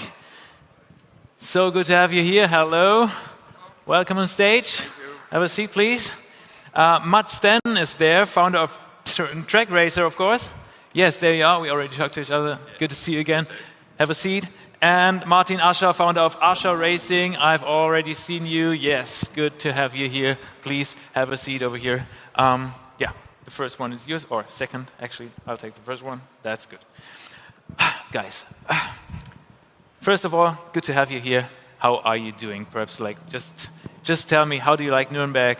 Did you get here all fine? So nice.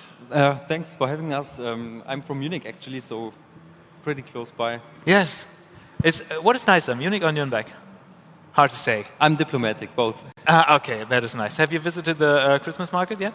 Not yet. Not yet, okay. Okay. How about you? Landshut is more nice, of course. Landshut is more nice, of course. Except of the weather. I hate the German weather. It's always like that. Yeah, okay, what can I say? It's typically German, but there are countries where it's worse, like, to be honest. There's always places where it's worse. Yeah, that's true. That's true. It's the positive point of view. How do you like Nuremberg? Have you been arriving good, and are you doing fine? Yeah, we had a 16-hour bus ride down here together with our race car, so that was quite eventful. Oh, I believe so. What was the event in that? Well, I think we are on a pretty fast pace, so being, I think, 10 people in the bus, having time to speak for once was actually quite nice. Some of my team back home hated me because now I had time to fire away 100 emails. Could you please hold the mic a little bit? Yeah. Thank you, that's super nice. Okay, so you had fun already. That's good. There's going to be way more fun, I guess, right here on the fair. Also for you, how do you like it? Did you like? I'm from a bit further away in Australia. So I flew into Amsterdam the other day and then drove up from Utrecht in Netherlands, where our office is. Yes. It was about 8 hours. So. But it's summer in Australia right now, right? Yes, it is. So it's super cold over here. And did you bring some jackets and stuff? Yeah, I did. Okay. And do you think like, what the hell am I doing here? It's super cold, and why do I do this? Well, I think anyone is here. In regards to the brands, and we had to be here. Yeah.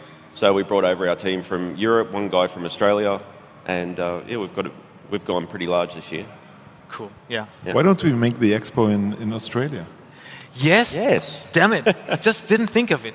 Sorry. Also, not that I'm the one in charge to decide that, but whatever, wherever it goes, I think that can be a worldwide thing, because sim racing is worldwide already, right? Guys, now that I have you on stage, I just didn't mention that there are so many people watching and so many people every day like kind of new into the scene. So may I please ask you to introduce yourself a bit and talk about your company and talk about what you're doing? That would be so nice. Perhaps starting with you. I'm Martin Ascher, the founder of Ascher Racing. We are in the business since 2014, I guess. Actually, my background is I'm a mechanical engineer. I worked in aeronautical engineering, and I started the business when I was a student and started sim racing. And at some point, I wanted to have other products and test myself a little bit. And as a student, I couldn't afford stuff. Yeah. So what choices did I have? I had to build them by myself, and then I started building stuff. At the university, I was in the racing team, the Formula student racing team. Yes. And that's where I learned a little bit how to develop products, how to test them, how to improve them, how to destroy them. And that's where everything started. And then I started building pedal shifters for steering wheels, for my own steering wheels. Showed them online in some forums, and actually people asked, can I buy this? How is it going on? And then I founded the company. Okay. And from that onwards... Now Ascher Racing is pretty well known, actually, for coming from that. It's crazy. We extended the product portfolio continuously to steering wheels, button boxes, and stuff like that. Yeah. So it's a continuous process. We're going to talk about soon about what you're coming up with now, but of course, also Thomas, tell us a little bit. Yeah, Thomas Jackemeyer, founder and CEO of Endor AG, which is the owner of the brand Fanatec, and so we have our 25th anniversary this year. Yes, congratulations to that. Thank you. So it's been quite a while. I've been around for quite a while, and so we just had a chat with the colleagues of Logitech. We've beaten them just to make the very first steering wheels for just a very short time. So it was, for me, it was pretty similar. I mean, I turned my hobby into my passion, into my profession, and did this right after my study. Still love to design the products. So I'm still the main product manager at Endor, and most of my ideas are coming into the products. Although now we have obviously a much bigger team, and we have a much bigger team of which is very international. So we have over 31 nations in our company, and most of them have motorsport or sim racing background, which is fantastic. I want to have people with the same passion in the company, and and we are trying to push the boundaries of sim racing further and further, and happy to be here. Yes, so happy too. So we are looking into how you're trying to or planning on pushing the boundaries. But next, then Andre, please tell about Aztec. Yeah, I also have 25 years anniversary with Aztec, but not on the SimSport side. I think we have 1 year anniversary. It was a year ago. since we showed our first pedals in the Phoenix Racing Shop at Nürburgring. But yeah, I think it's the same founder story. I founded Asetek back in '97 while studying at the university, doing liquid cooling. No, actually we started to do compressor cooling back then.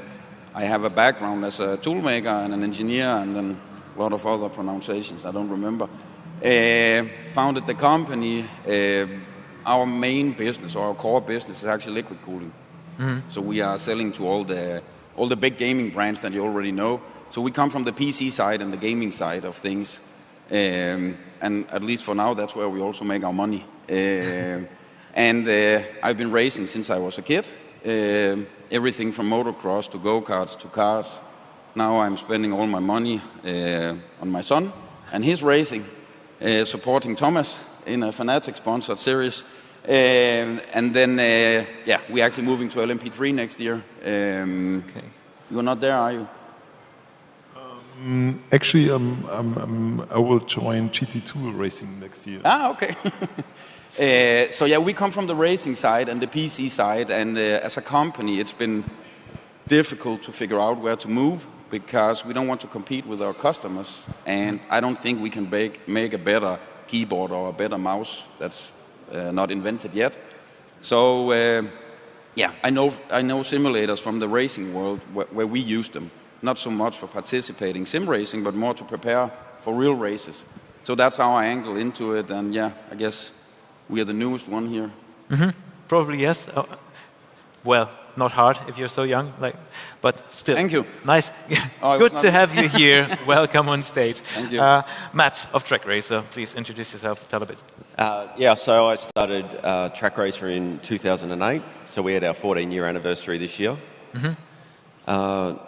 For me, it was just like seeing what was available and saying to my dad back then, who's a fabricator, we can do better. And then we did. And for several years, it just flourished in Australia, and then we took it overseas, I think in 2019 at the Sim Expo. We were a lot smaller then, not really well known in Europe, but since then we've formed a partnership with the Alpine F1 team, also Airbus aircrafts, and we'll continue to move down that path with lots of new products. And yes, we've just released the Alpine Racing TRX as well. Yeah, we're going to talk about that, obviously.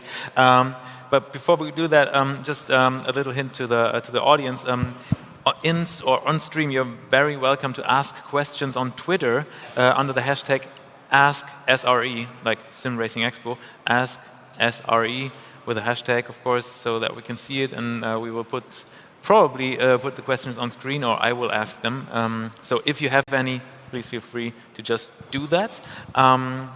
Otherwise, I will ask, and this is supposed to be not a question-answer game, but like that you can all talk together and discuss topics.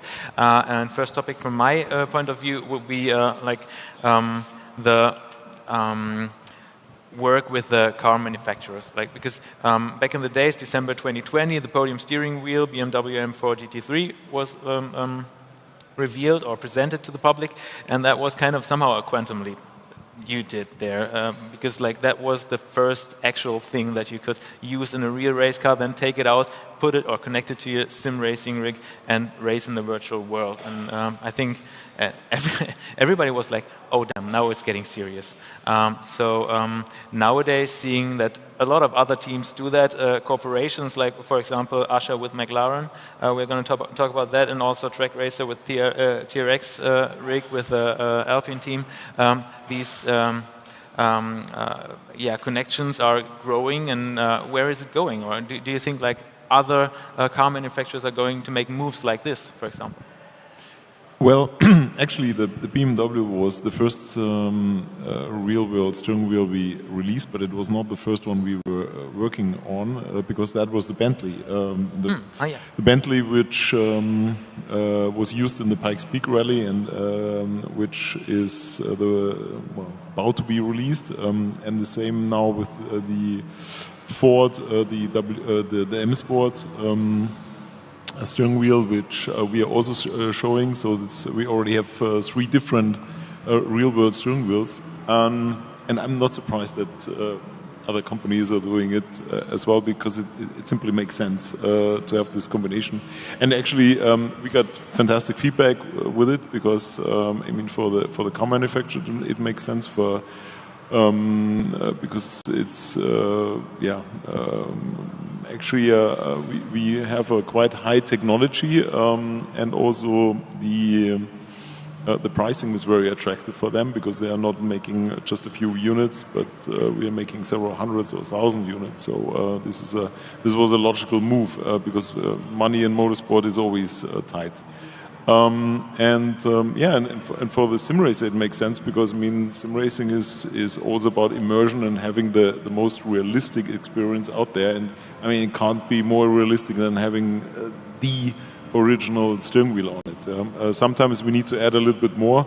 For BMW, for example, we had the D-pad in the logo added, so the sim race gets a little bit more functionality, and the race driver is not bothered with it. So so that was I'm sure we're gonna see more of that. Yeah. Can you tell a bit about the feedback from the actual race teams or from the actual car manufacturers? Like, how does it work? Like producing such a steering wheel, for example. Like, do they send you somehow a model of ideas or something, or do you come up with ideas and then put that together? I mean, in terms of BMW, we had some. They basically gave us quite narrow specs, and said, okay, they want to have this amount of buttons, and then we discussed with them and said, okay, but we want to have a display as well, and this and that. With Bentley, we had more freedom. Actually, we had almost full freedom to design it exactly what I wanted, and the design we made was actually. Was created by myself in a bar on a piece of paper with some drinks. And how many? If you look at the steering wheel, obviously quite a bit. So I like it. And WC also. I mean, basically they had a rough idea, but always. It was with all those companies. It was a very cool and close cooperation, and the race drivers. If you ask 8 race drivers how they want to have a steering wheel, you get 20 opinions. So it's always a compromise somehow.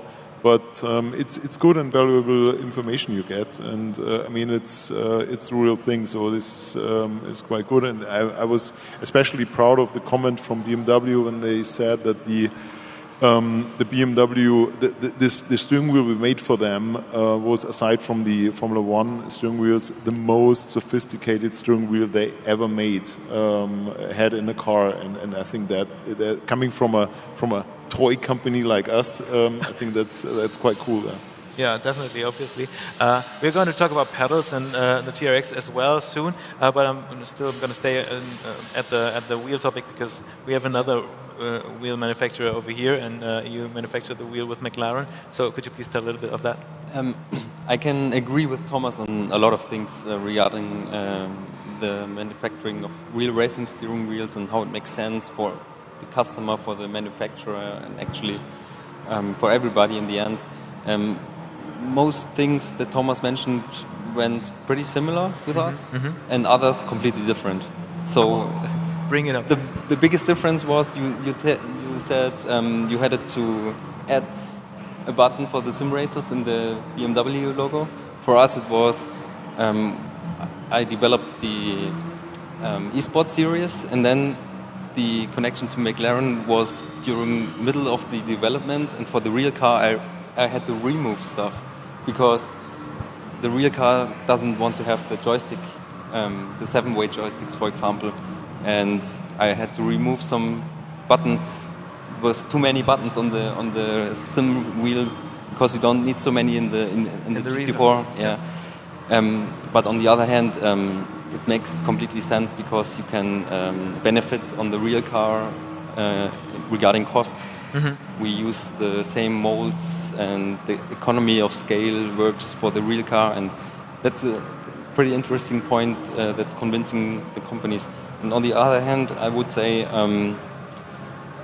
sim racing wheels got to a point where they are so technological advanced and good, they almost push the boundaries of certain real racing cars when you have a look at how they looked 10 years ago or stuff like that. Yeah, yeah. So if you have the components, the market is really tight, new competitors everywhere, everybody is trying to raise the bar again.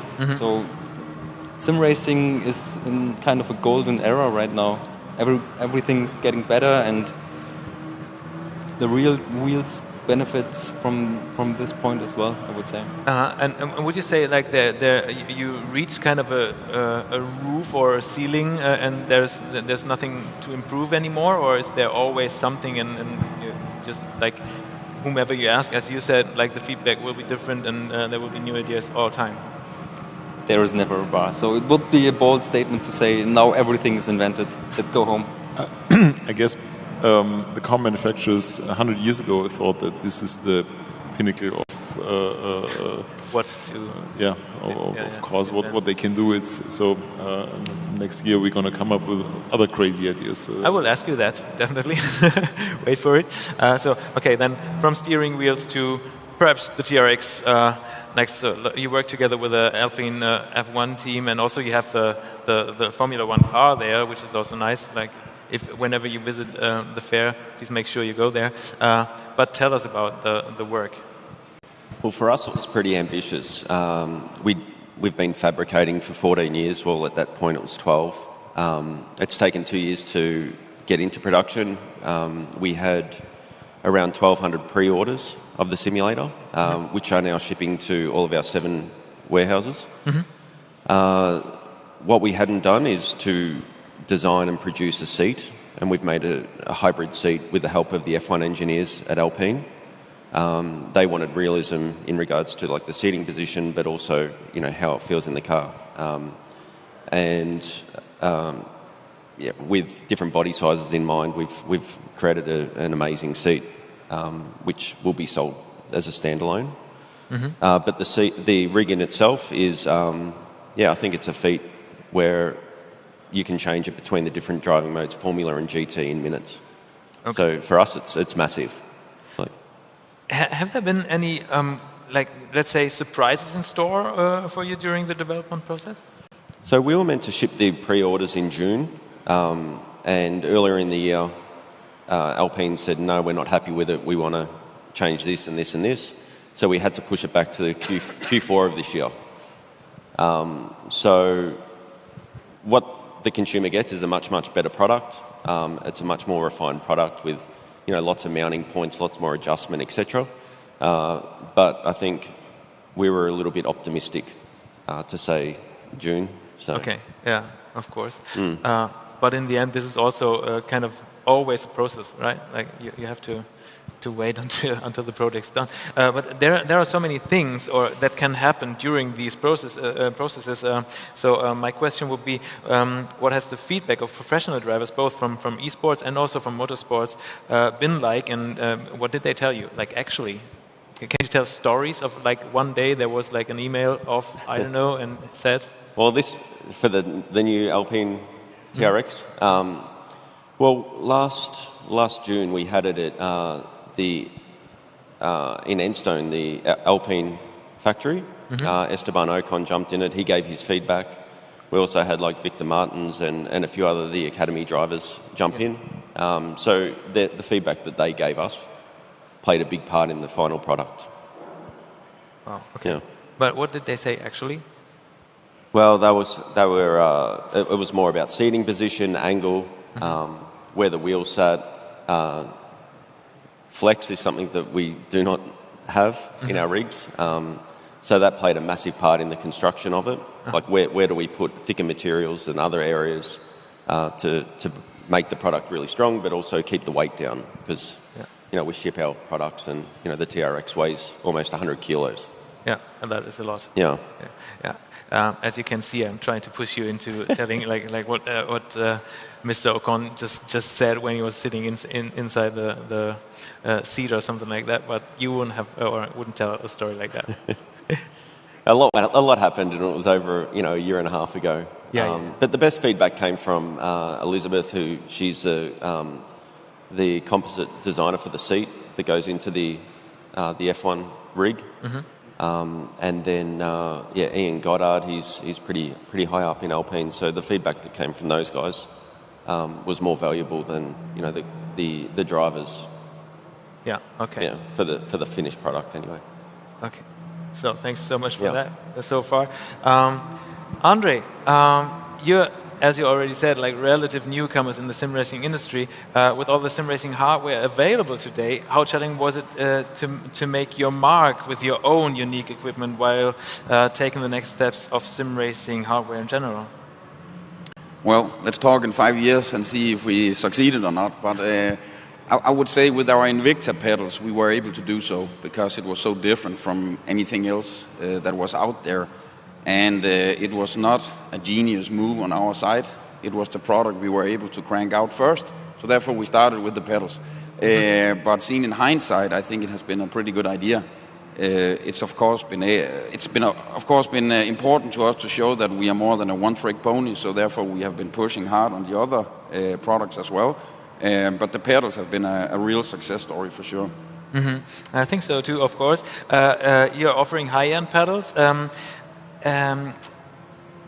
Also hydraulics included and stuff, but now let's talk about tactile feedback. There are already first few manufacturers who have tried their hands on that. Like, how about you? Yeah, but as I said, we come from the racing world. And of course, everything you can simulate is great. But if you can get the real thing, like you alluded to with the steering wheel, that's the same with the pedals. I think if you can get the real thing, it's nicer. So for example, at our technology showcase here, we are showing an ABS system. And it's not a simulation because it's an ABS pump and an ABS distributor from a race car. So it's not really a simulated feeling. You get the feeling like it would be in a race car. And to me, it's great if people are putting vibrators on their throttle. We are not doing that because it does not represent a race car. So we will stick to our guns in what we believe is the true representation, as close as you get to a real car. Cool. I'm really looking forward to seeing more of that. So, are there actual plans to what's coming next? In terms of pedals or just in general? Well, let's say first in terms of pedals and then in general. I think we have launched, 4 or 5 different sets of pedals, including the Paganis this year. So I would say that's probably our pedal roadmap for now. The ABS will come as an option to basically from our entry-level pedals to the premium end that you can operate with that if you want to. Let me interrupt there with the Paganis, for example. Also, you worked with the manufacturer together. So how was the feedback there and how was the working process? Could you tell about? Yeah, it was pretty easy in the sense, well, nothing is easy, but I had this idea that I would like to work together with a hypercar manufacturer. And to me, at least, Pagani is just the ultimate. And I met Horacio Pagani at actually the opening of the Pagani atelier in Copenhagen. We exchanged business cards, and then, I approached them, and we met, and we had done a prototype, a CNC machine prototype that we showed them. And first time he saw it, he said, "This is like piece of art." And they look better than in the real car. And of course, that was a funny moment, but his employees told me afterwards, "You should just know, Andre, this is not something he says often." Cool. So that was nice for sure. Yeah, okay. So, and now it is not only pedals anymore, you're aiming on other stuff, right? Just tell. Yeah, absolutely. We are, I would not say launching because we pre-launched it, but we are introducing 3 wheelbases down here. I think 2 different steering wheels, and then I also think, no pun intended, but instead of reinventing the wheels, we have also opened up. So for example, Asher, you can actually go and buy one of their steering wheels and they will work with our wheelbase. So instead of having a locked ecosystem, it'll be an open ecosystem. So if you happen to like our wheelbase, but you don't like our wheels, or you already have one, you can use that. So that's some of the new stuff that we're showing down here. And of course, we're not going to stop with that. We're going to do many steering wheels for sure, rigs, seats, motion, everything. Okay, you're aiming on a lot. Question to all of you: how much do you use moments like this, not only on stage but at the whole fair, to just meet other manufacturers and just get in touch and perhaps cooperate in some ways? Or are you aiming on this, or is it more like a very close and competitive thing? No, it's a great chance, and I really enjoy to do it once a year. If it's in Australia, let's do it twice a year. I would be there. Okay, yeah. But I don't have a certain plan to meet these guys or these. Just walk around and have a look and let me inspire, test products. And at this point, it's so difficult as a consumer to buy something without trying it out. So the Expo is the perfect place to have every manufacturer in one place. You can try all the products, mostly all of them that are on the market, have a feel for it, and have fun. Yeah, I think so too. What do you think? Well, we have a friendly and good relationship to a lot of those manufacturers here, and we had a tradition in the SimRacing Expo that we are giving out free beers at the end of the show. Are we doing this year again? Yes, we do it. Okay. So we are all cool. It's a cool industry. There's enough space for everybody because it's growing fast, and there's always fruitful discussion. And I think it's a very, very cool and friendly environment. I always love to see my colleagues from the others and exchange ideas and everything. This is very cool. Yeah. Now that I have you talking, we were just talking about pedals. You already very much established the high-end market when it comes to wheels and wheelbases. But how about a podium range of pedals or something like that? Podium pedals? This is great. Well, I had no idea about that, but thinking about it now it really makes sense. Yeah. Does it? You know what? Let's do it. Let's make podium pedals. Are you announcing it right now? Yes, I'm announcing it officially that we will work on podium pedals at some point. Nothing more. Okay. Well, or do you want to say more? I guess you want to say you want to let me say more. No, well, it's my marketing guys, they are watching me, and if I'm saying too much, usually. Come on, Thomas. When? How much? Yeah, exactly. I'm the king of announcing already, so I'm and they no, I won't this time. We already announced. We now have to deliver a lot of things, so it's. This time is not about announcing; it's about delivering. So I'm gonna shut up. Okay, perhaps I can get you into one more little thing. I've heard about you. You've been working on your new headquarters in Landshut, and there are rumors about a karting track. Those rumors spread fast, but it's actually it's not a rumor. So we had a. So I was a little bit jealous on Fiat having their own racetrack on the roof of their factory. I thought that's a very cool thing, and we are trying to do exactly the same. So on the top of the new building there will be a 2-floor racetrack, and I think that's a perfect match because most of our employees are sim racers or go-kart drivers anyway, and I'm really looking forward to that. So it still will take a year to be finished, but that building is it's going to be cool. There's also a very big party location as well. I really believe in that work has to be to a certain degree. It also has to be fun. I want that people are coming to the office and enjoy it. And and if they want to stay a little bit longer, then we're going to make it attractive for them. Yes. You know, last year I was in Ampfing, a popular kart track near Munich, and I met one of your employees there. He was wearing a suit branded with your company name, and now everything makes sense. We have an official karting championship in our company, and they are doing that in Ampfing. Yeah, so Okay. He was training secretly.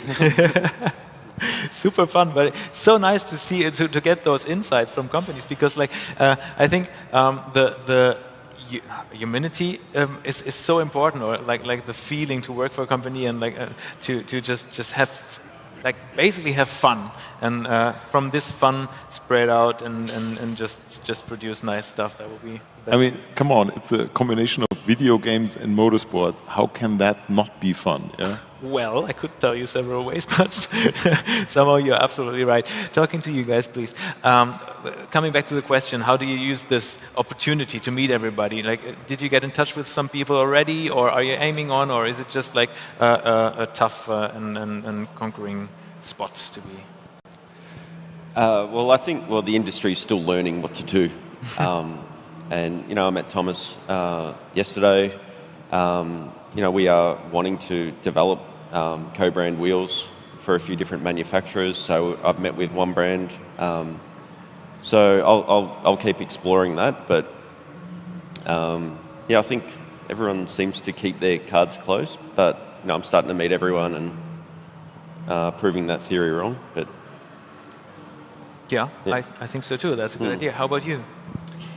Well, to be honest, I'm here to meet customers more so than my competitors. But that being said, it's like a race. I mean, when you're in the paddock, you can talk and be friendly, of course. But yes, of course, you keep your cards close because you want to win at the end of the day.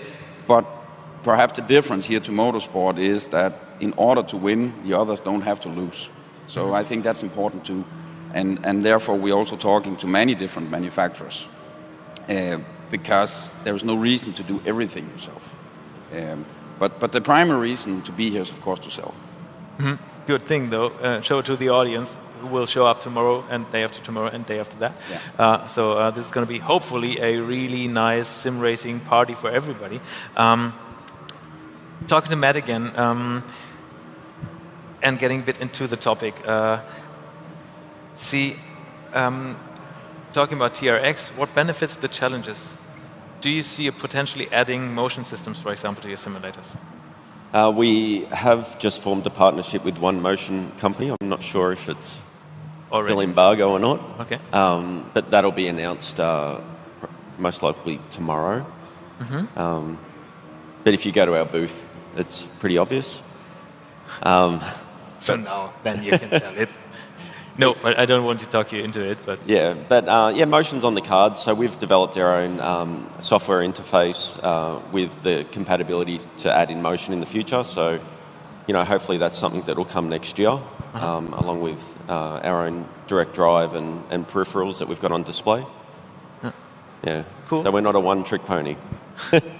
So that's a good thing to hear. We've talked about a lot about motion. Basis, for example, about steering wheels, about pedals. But what do you think is it which is the most improvable for the future? Like, where are you like aiming on, or where thinking about? Would you like open your cards at least a little bit about that? Like talking about the next year or next 5 years or something? Everybody has mouth shut. Yes, of course. I think one big improvement, not from my company, but in general, is VR is great, but I'm back to the monitor for now. Yeah, it's not so comfortable for endurance races and stuff like that. It gets better, and if we are at some point where, for example, virtual reality is like putting sunglasses on, this could open new possibilities. For now, it's awesome for trying it out. Some people are super convinced, some others not. But this is a point which could be improved, I think. Mm-hmm. Okay, what do you think?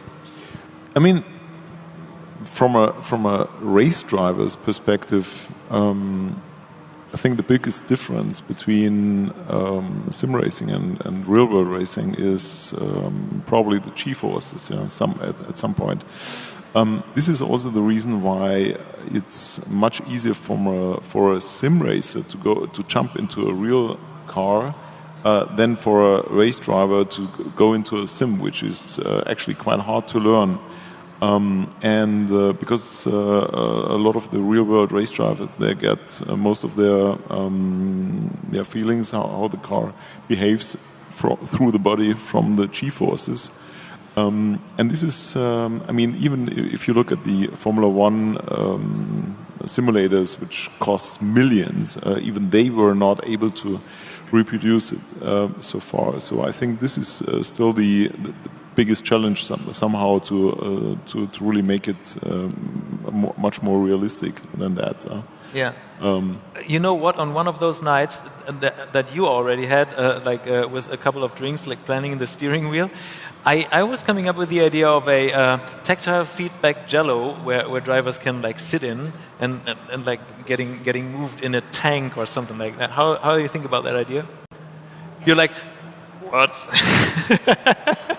You know, I mean, if I think 25 years ago, really, when I started this business, and I'm a man of quite some vision and ambitions, but I had no idea where I mean, this year Sebastian Loeb won the Rally Monte Carlo on our steering wheel. I mean, these are the things you cannot plan.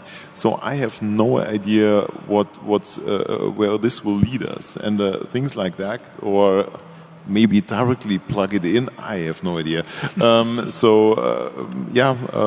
Things which might seem crazy now will be a future standard. So why not? Yeah, it's maybe not such a bad idea. Well, yeah, keep it. It's for free. What is the craziest thing you are aiming on with your company? Is there something? I don't really know exactly, but I think I agree to what they just said, all of it basically. But I think still where SimSport can improve quite a bit is on the user experience side, because if you have a console, yes, you can plug it in and you can drive. But if you look at the market, the sim market reminds me a lot of the, let's say, overclocking and cooling market 20 years ago. So no matter if we like it or not, we all represent hardware companies here. But to have a simulator to run, you almost need to be a PC enthusiast. That's how it is. Then new Windows update, then your driver won't work. Then there's a new driver, then the pedals will not work, then the wheel will not work. So I think there's still a lot of potential on the, let's say, cooperation between the software companies and the hardware companies to make it much easier. I have a lot of, let's say, pretty wealthy friends who like doing sim stuff, but they always use console, because every time they have a PC, then they come 2 weeks later with their friends. First they have to wait for Windows to do a service pack upgrade, and when the service pack upgrade is done, then there's no compatibility, then the display is not working, and it takes so much away. It's not something I can fix, and I'm not sure any of us can, but I think that's where the biggest potential is that I see. I can highly recommend direct drives for consoles. Okay. What can I say? Is that true? How about you? What's the craziest thing you can think of, like in the future, to produce or to manufacture?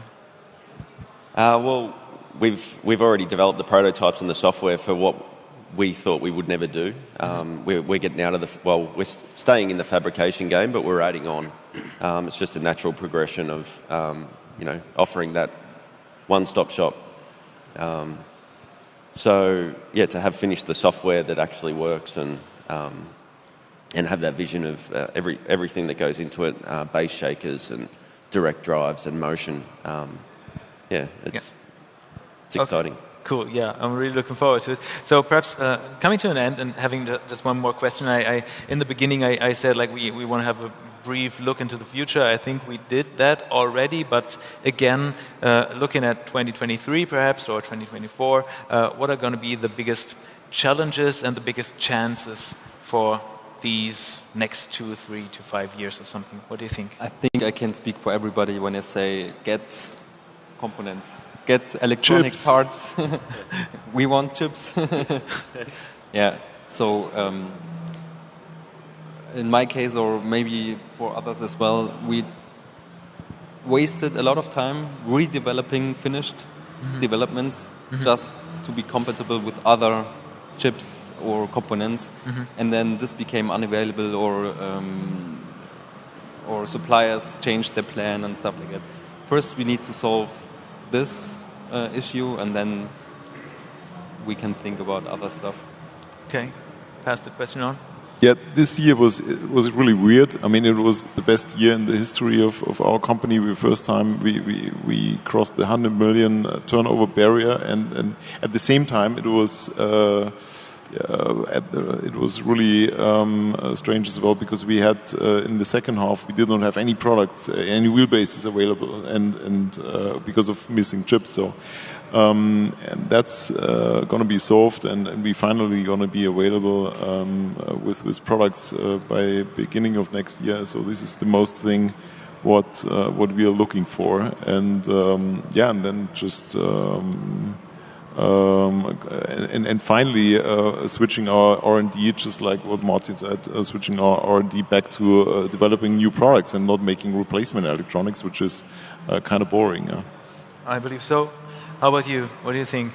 Yeah, I can only second that. Supply chain issues all day long, and there's hardly a day. And even yesterday, I think we had a vendor that shut down in China now because of Corona. So it would be nice not to, at the end of the day, our wheelbases, it has been our supply chain dictating our R&D instead of the other way around, because we had to do products based on what we could get rather than what we would want.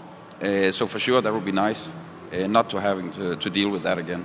So that is the challenge. And what is the chance? Like, perhaps, is there something, or is there something like if I could answer that question, I would be a better position than being a CEO in a sim and cooling company, I think. And you wouldn't be probably answering it. No. For you, same? I think I got lucky with this chip shortage. We're only going into it next year, so hopefully things there improve. But yeah, with everything going on in China at the moment with the riots, etc., then that's causing complications, new complications. So. Okay. Yes, thank you so much for your visionary ideas, and also for telling about them. Let me ask to the controls if there are any questions from the audience. I guess not. I would have seen them over there. So then, I think we are done. Thanks so much for having a brief look into the future with me. Thank you. Martin Ascher, founder of Ascher Racing. Thank you. Thomas Jackermeier, founder of Fanatec. Thank you. Andre Eriksson, founder of ACTech. And thank you, Mats Sten, founder of Track Racer. Thank you. So good to have you here. Do we have a round of applause? Yes. Thank you, guys. You're free to go. Just leave the stage and put the microphones in the back. That would be so nice. Thanks. Great having you. Thanks for passing by. That was really nice. Will I have Luke by my side in seconds or not? That is the question. No, he's not answering at all. Oh, you're there. Hello. Sorry, I had to wait for the guests to go off. I didn't want to come and rugby charge them. Yeah, that's totally okay. Fair, totally fine. I thought you were just asleep or something. No. Are you no good? time for that. I'm good, yeah. Yes, okay. That was a very interesting chat, wasn't it, again? Yeah, again. Finding out so much information, it's like my brain's going to explode. Isn't it? At some point I felt like, okay, they want to hold back a bit, like just keeping their cards close, but whatsoever, it's their decision. And of course, I think somehow it's important if you run a company, right? Yeah, well, when I first got into sim racing, these companies didn't have shareholders or anything like that. They were very small, in the shed kind of setup businesses, but now they're massive, they're huge. So they've got people to answer to now. So unfortunately, we're not going to get all of the secret information that we would ask for, but it's obvious why we can't. Yes, isn't it? Actually, I'm a little bit off track. What do we do next? Do you know? Just have a general conversation. Okay, let's do that. Just chill out, yeah? Wow, I had coffee, and I get a schnitzel for oh, you've had some lunch, have you? Lunch, yes, nice. Exactly. I enjoyed it, didn't you? No, I don't really eat during... It looks like I eat a lot, but I don't really eat during the day. I didn't want to talk you into that. No, of course. Yeah. No, so yes, then again, what can you expect of the next 3 days over here? I can tell you, it is so much. There are so much rigs, and I recently saw the motion platform on the right side. I don't know what it's or who manufactured it, but it looks so crazy. There is a Formula 1 car like reproducing the sim race in it. It is amazing. You have to try that. You have to try those motion platforms. They are amazing. Yeah, to replicate weight transfer in a car is very difficult, but some of those rigs do a very good job, and you're just leaning out as well. And everyone knows if you lean, it's worth about 4/10 a lap as well. You see me in my sim rig. I'm just like leaning like that, trying to get as much as possible, help the car. It doesn't work really. Did you hear me coming up with that Jello idea? Yeah? Yeah? How do you like it? Yeah. Yeah, what can I say? But still, since they are already like tactile gloves, for example, right? They give you like kind of feedback as if you like shook somebody's hand or something. Right. That would be perhaps an idea, like whole racing suits with tactile feedback or something like that. Yeah, it's far too weird for me. I'm very simple. I'm a very simple human being. I like a steering wheel, I like pedals, I like a seat, and I am good. And a monitor. Yeah, that's good for me. Eat, drink, sleep. Do the others. And yeah, look after the children, repeat. Yeah. Simple as that. That's pretty much that. Okay, nice. You enjoy life to the fullest, right? Yeah, for sure. Yeah. There are not so many questions for you. That's no, nice. Absolutely. Well, enough from us for a minute. We're going to head now to a commercial break for a couple of minutes, and we'll be back. We've got a panel actually next. We've got the Sim Racing, the fastest connection to your business. And we've got some more guests that are going to come on stage. See you soon.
ran up a check, I might do it again.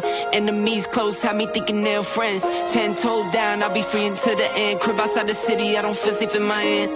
Took so many years, I'm just waiting for the wins. I'm in debt to no one but the one who took my sins. I do it for real, there's no reason to pretend.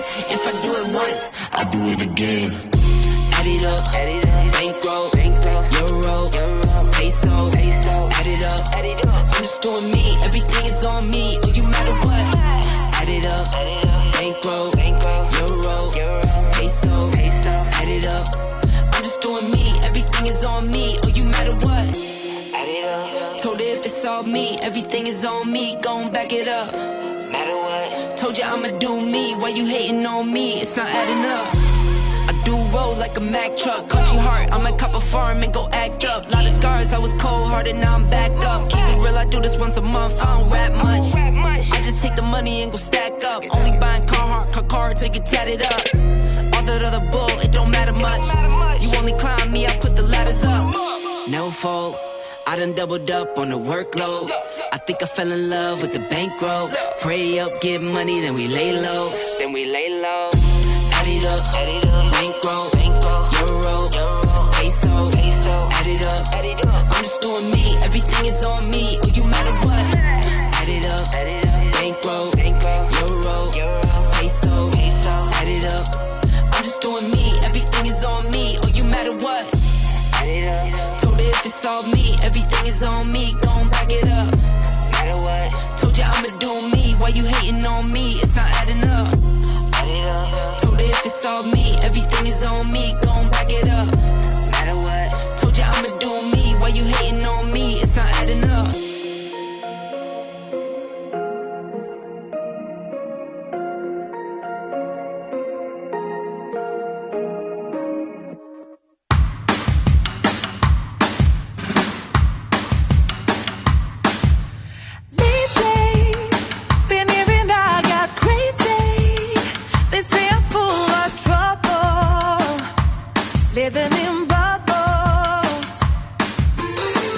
Ladies and gentlemen, boys and girls, welcome back to the Sim Racing Expo 2022. I've got the privilege now of being joined by, well, the man responsible for all of this. It's Mark Henrique. We're going to have a little one-to-one. We're going to sit down and chat and just talk about this, this beautiful thing we call an expo.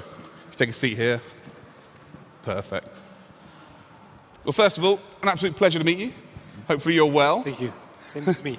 Hello. And yeah, basically, let's just riff. Let's talk about the brainchild that is the ADAC 2022 Sim Racing Expo. Where did it begin? What made you have this idea?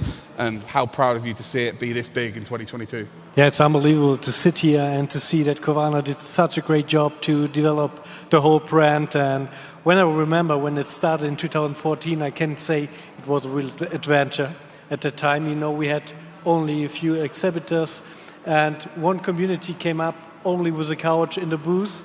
But the real success in the first year was that the members, that the community, that the teams came together and they had a big party. Because, you know, they only know each other from Discord, from TeamSpeak back to that time. And then you have the chance to see the persons you share your hobby with in person. And it was a 4-day party all along. And all the years we saw exactly that the people were enjoying their time together at the Sim Racing Expo at a good platform. And the second success in the first year already has been that the competition was really good. It was the ADAC Sim Racing Trophy with Tim Heinemann as a winner. And we saw that Tim Heinemann now got a GT4 Germany champion, DTM Trophy champion, now sitting in a GT3 car. And that makes me a little bit proud that those guys back to that time are sitting in a real race car today. He actually just won a GT Sport Sim Racing trophy last week. He's back to Sim Racing. Who would have thought it? Like Tim Heinemann, just an absolute legend at this point. He's doing really, really well for himself. So where did the concept come from? You know, you must have just been sat there one day going, do you know what, we're going to have an exhibition. It's all about sim racing. Everyone's going to have a laugh. We're all going to have beers. But what made you think of this? Well, you know, I started sim racing when I was 9 years old in 1991 when Grand Prix 1 from Microprose came up. Wow. And I started 3 years earlier with karting with 6 years, so a real motorsport started before. And always been to sim racing. It not has been called sim racing back to that time. It still was gaming. But then at the beginning of 2002, I came back to sim racing and organized as a student and a professional racing drivers events at the Nürburgring. And we had Adrian Sutil back there. We had Nico Hülkenberg involved and all those guys. But I did it as a student. And I thought, okay, you're a professional racing driver and you have to finish your university, so you can't do that anymore, that organization of those events. And in 2011, still being a professional racing driver, I got the offer from the ADAC to come there as the head of sport. And I said, okay, with all those organizational power, and now I have the chance to get back to sim racing and create something big. And I had to do a lot of convincement back in that time because most of the people thought, okay, it's still gaming, maybe a marketing tool, but definitely no sport. And then we started and made all the way. And the early years was really a big adventure. But then starting the collaboration with Covana, we took the whole thing to a new level. And I can say really personally to Michael Wamser, to the CEO, that I'm really thankful to see all this today coming together here in Nuremberg this weekend. You pointed out there quite rightly, it's a perfect marketing opportunity for people, but you kind of almost bypassed that. What was your objective? What did you see this being? To be honest, from your first answer, it was a few beers with the boys, but now look at it. What's your objective of it now? Well, first of all, I love if it's growing, but we see that especially for the teams, for the motorsport teams, you know, if you have those events on site at the racetrack, they don't have the time on a racing weekend to take care for other issues and for other ideas. And I think it's ideal, really ideal, that the Sim Racing Expo is now in the off-season of the real motorsport, that all the teams can get here, the drivers can get here and see how professional sim racing is getting. Okay, all the young drivers, you don't have to tell them. They know exactly. But also the older ones, they're getting now back to sim racing or the first time to sim racing just to pursue their passion. because it's the same like me. I'm not driving races since 3 years, but I did a lot of sim racing. I go to the next room. Officially, it's called my office, but if you look into, there's not a desk, there's only a simulator, and I can still be a racing driver, and that's a perfect thing. Yeah, obviously a little bit older now than when you came up with the idea, and you just spoke about the younger drivers. Is there still fire in your belly to compete? Is there still fire in your belly to get those faster times? Well, to be honest, I wouldn't go into the simulator just to do hot laps, because after 34 years of motorsport, the driving itself, well, but the competition, that's what I'm looking for, and I still feel like a young racing driver. Last year I get in iRacing into an official race, and suddenly being with Fernando Alonso and Antonio Felix da Costa, and I felt my heart like 177 rate. I said, hey, come on, you're doing motorsport for decades, and relax, it's just a virtual thing. But it was really unbelievable experience, and and I think the competition is what it's all about. Yeah, I agree. On iRacing specifically, you can end up racing against the likes of Max Verstappen, Fernando Alonso now as well. I was actually speaking to Olli Pakala yesterday, who raced alongside Rubens Barrichello and Fernando Alonso in a 24-hour race, which is Daytona last year. Yeah, but it's just remarkable that that's a thing. And you had the foresight to create something like this, where we could showcase those talents and showcase those skill sets. And we've got Mike Rockenfeller, who's here this weekend as well, who is very famous from DTM, and he's now involved in the sim racing space as well. Where do you see the future of the Sim Racing Expo? Well, this question is up to Michael Wamser, and I'm happy that we will have a contract for the next years. So he's in charge of it, but I know his plans, and it sounds very good. But I'm sure that I cannot tell you on stage, but to say, okay, we are differing and spreading out in the world is a good idea, because we don't only have the European market, we have all the markets in Asia, in North America, and so I think there's potential for more than only one Sim Racing Expo per year. Wow, that's exclusive, I think, ladies and gentlemen. There's potential for some big moves. Well, that there's a potential. That's nothing secret. If we're looking into it, Michael has to say. Sign the contract for me now. Now, where is it? Well, it's a really nice pleasure to talk to you. We're going to continue this, but we're now going to start a panel, so we both need to awkwardly move over here to make some space for some other people. We've also now, I'd love to welcome to the stage here Massimo Cubedu from Cube Controls, if that's possible. Hopefully everybody's ready. We'll find out very shortly. And also Holger Stangl from RaceRoom. So we're all going to move over to the chairs over here. There we go. Perfect. There we go. Looking beautiful. Nice strut. This is great. So we'll just have a nice little friendly chat. Mark?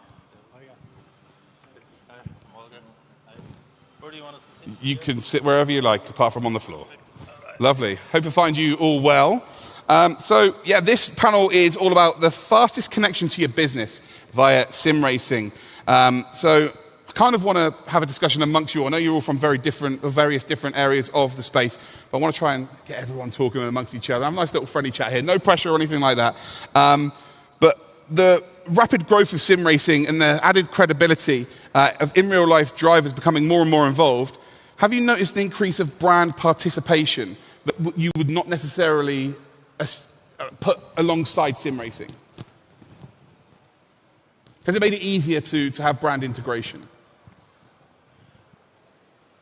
Well, I actually think that since more and more brands actually, they know how sponsorships work in real motorsports, it's a different level on the financial side, but they see who is involved in sim racing.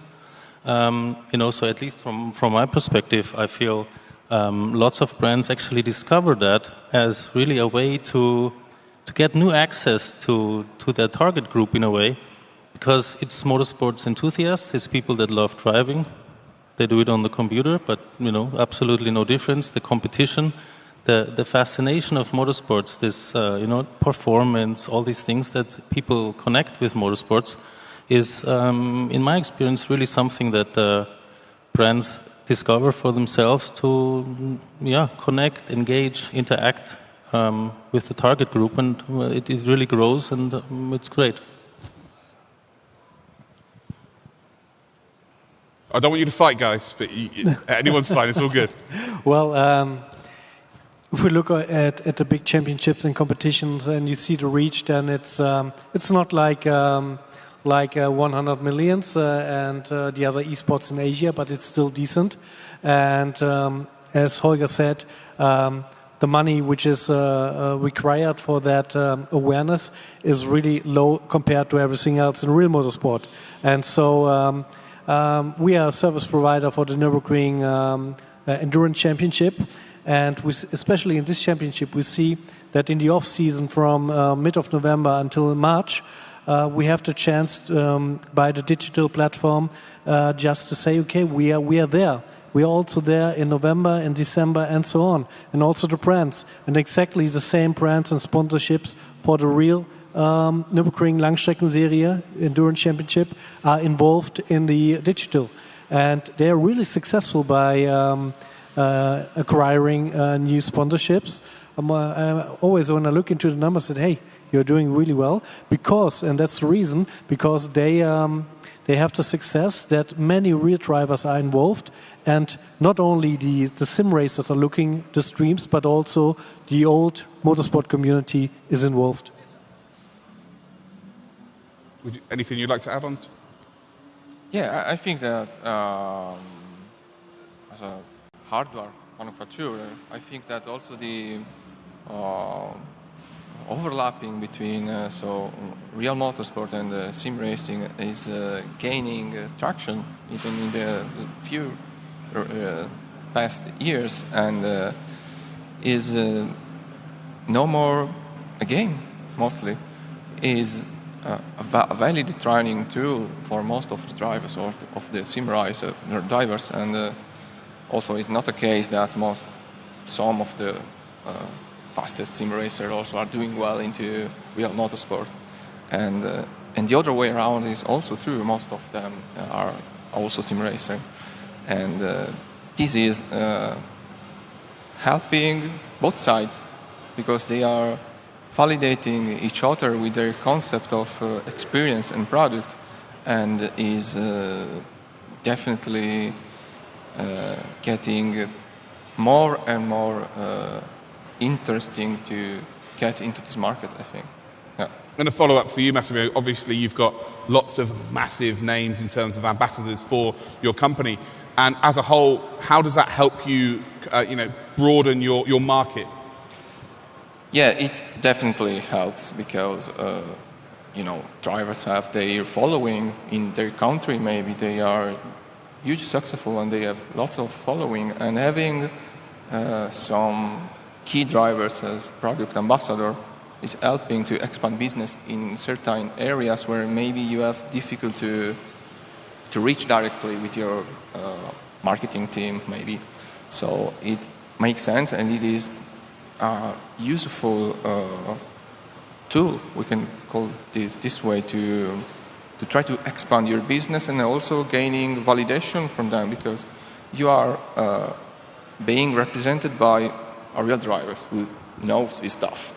And if he likes your product, it means there is some good in it. So it's definitely super good to have this kind of partnership with them. Yeah. The steering wheel in my simulator is better than any steering wheel I ever had in a real race car. That's for sure.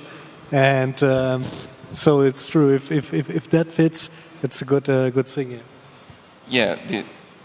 Usually the feedback we got from the drivers is that, this is better than my real race drive. It's like that. Car. Yeah. It's really like that. That's the best answer you've heard all day, right? Yeah. That's a perfect yes. This is kind of funny because I like to say that to a real driver, you can give him whichever steering wheel, whichever button you want, and they are going to drive it fast, as usually. But sim racers are super picky, and it is like our mission to try to make them happy with their gear, and which is relatively expensive gear. and they are right to be very picky about it. And we are trying our best to make them happy, because we also we have some sim racer into our structure. I am one myself, a slow one, because I have no time to try. Every single exhibitor here said, "Oh, I'm slow." Yeah, perfect. Do you run iRacing, RaceRoom? What are you on? Yeah. What do you run on? Sorry? What do you race on?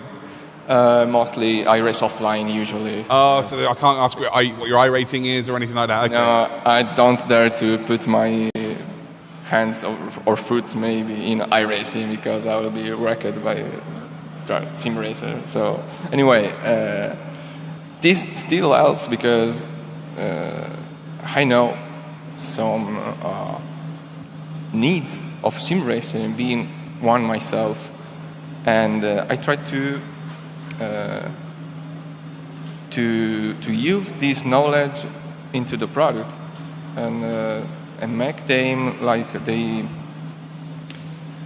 try to feel the needs of the sim racer, because I know we are all driven by passion about what we do, and we try to put this into the product, into each feature, each design element. We try to make people feel I like to imagine when people grab the steering wheel for the first time, and I want them to say and to think, wow, this is good stuff. That is something that helps us keep pushing to every product release and to every new feature, integration or device we try to put into the market. So it mostly driven by passion, we can say. Yeah. And for you, Holger, obviously with RaceRoom, having the exact cars from championships. RaceRoom is most famous for having like WTC, CC, having DTM, having loads of series. Now Praga, of course, the UK series coming. How important is that for the expansion of RaceRoom as a whole? Well, as we kind of mentioned before, brands in the real motorsports, Mark just said it, we basically, with the virtual world, we can expand the real season and can make even the exposure or the time frame that brands can interact with their target group, we can double it, right? Because they are basically part of the real DTM, the real ADAC GT Masters. And then when the real season is over, the kind of thing goes in a winter sleep almost, But with the virtual world, we can just really fully expand that and, take it all through the winter. And I think that's also a great attraction for the brands that are already well established in real motorsports. But it's equally interesting, I think, for just other brands that have even nothing to do with cars, with automotive, just other brands that really, as I said before, like this feeling that, to connect their brand with that. And I'm going to go now to esports. So how important do you feel esports is for the growth of sim racing as a whole? I love an esports competition. I love to watch them. I love to be a part of them. Even if I get knocked out first round, I just love to see like a knockout series and see the best of the best duke it out on a sim that I'm familiar with, because I'm looking at it going, oh, wow, I kind of understand to a certain extent how they're doing this, but not how they're going very fast. How important would you say esports is for the growth of it as a whole? Well, after many years in the business, I'm skeptic, really skeptical. Because I don't see sim racing as esport. For me, it's just a new discipline in real motorsport. And if we want to address the esport community, we have to do other formats. Maybe not even in a simulation. Maybe something really different. But we are, as ADAC, we're really focused on sim racing as just another discipline.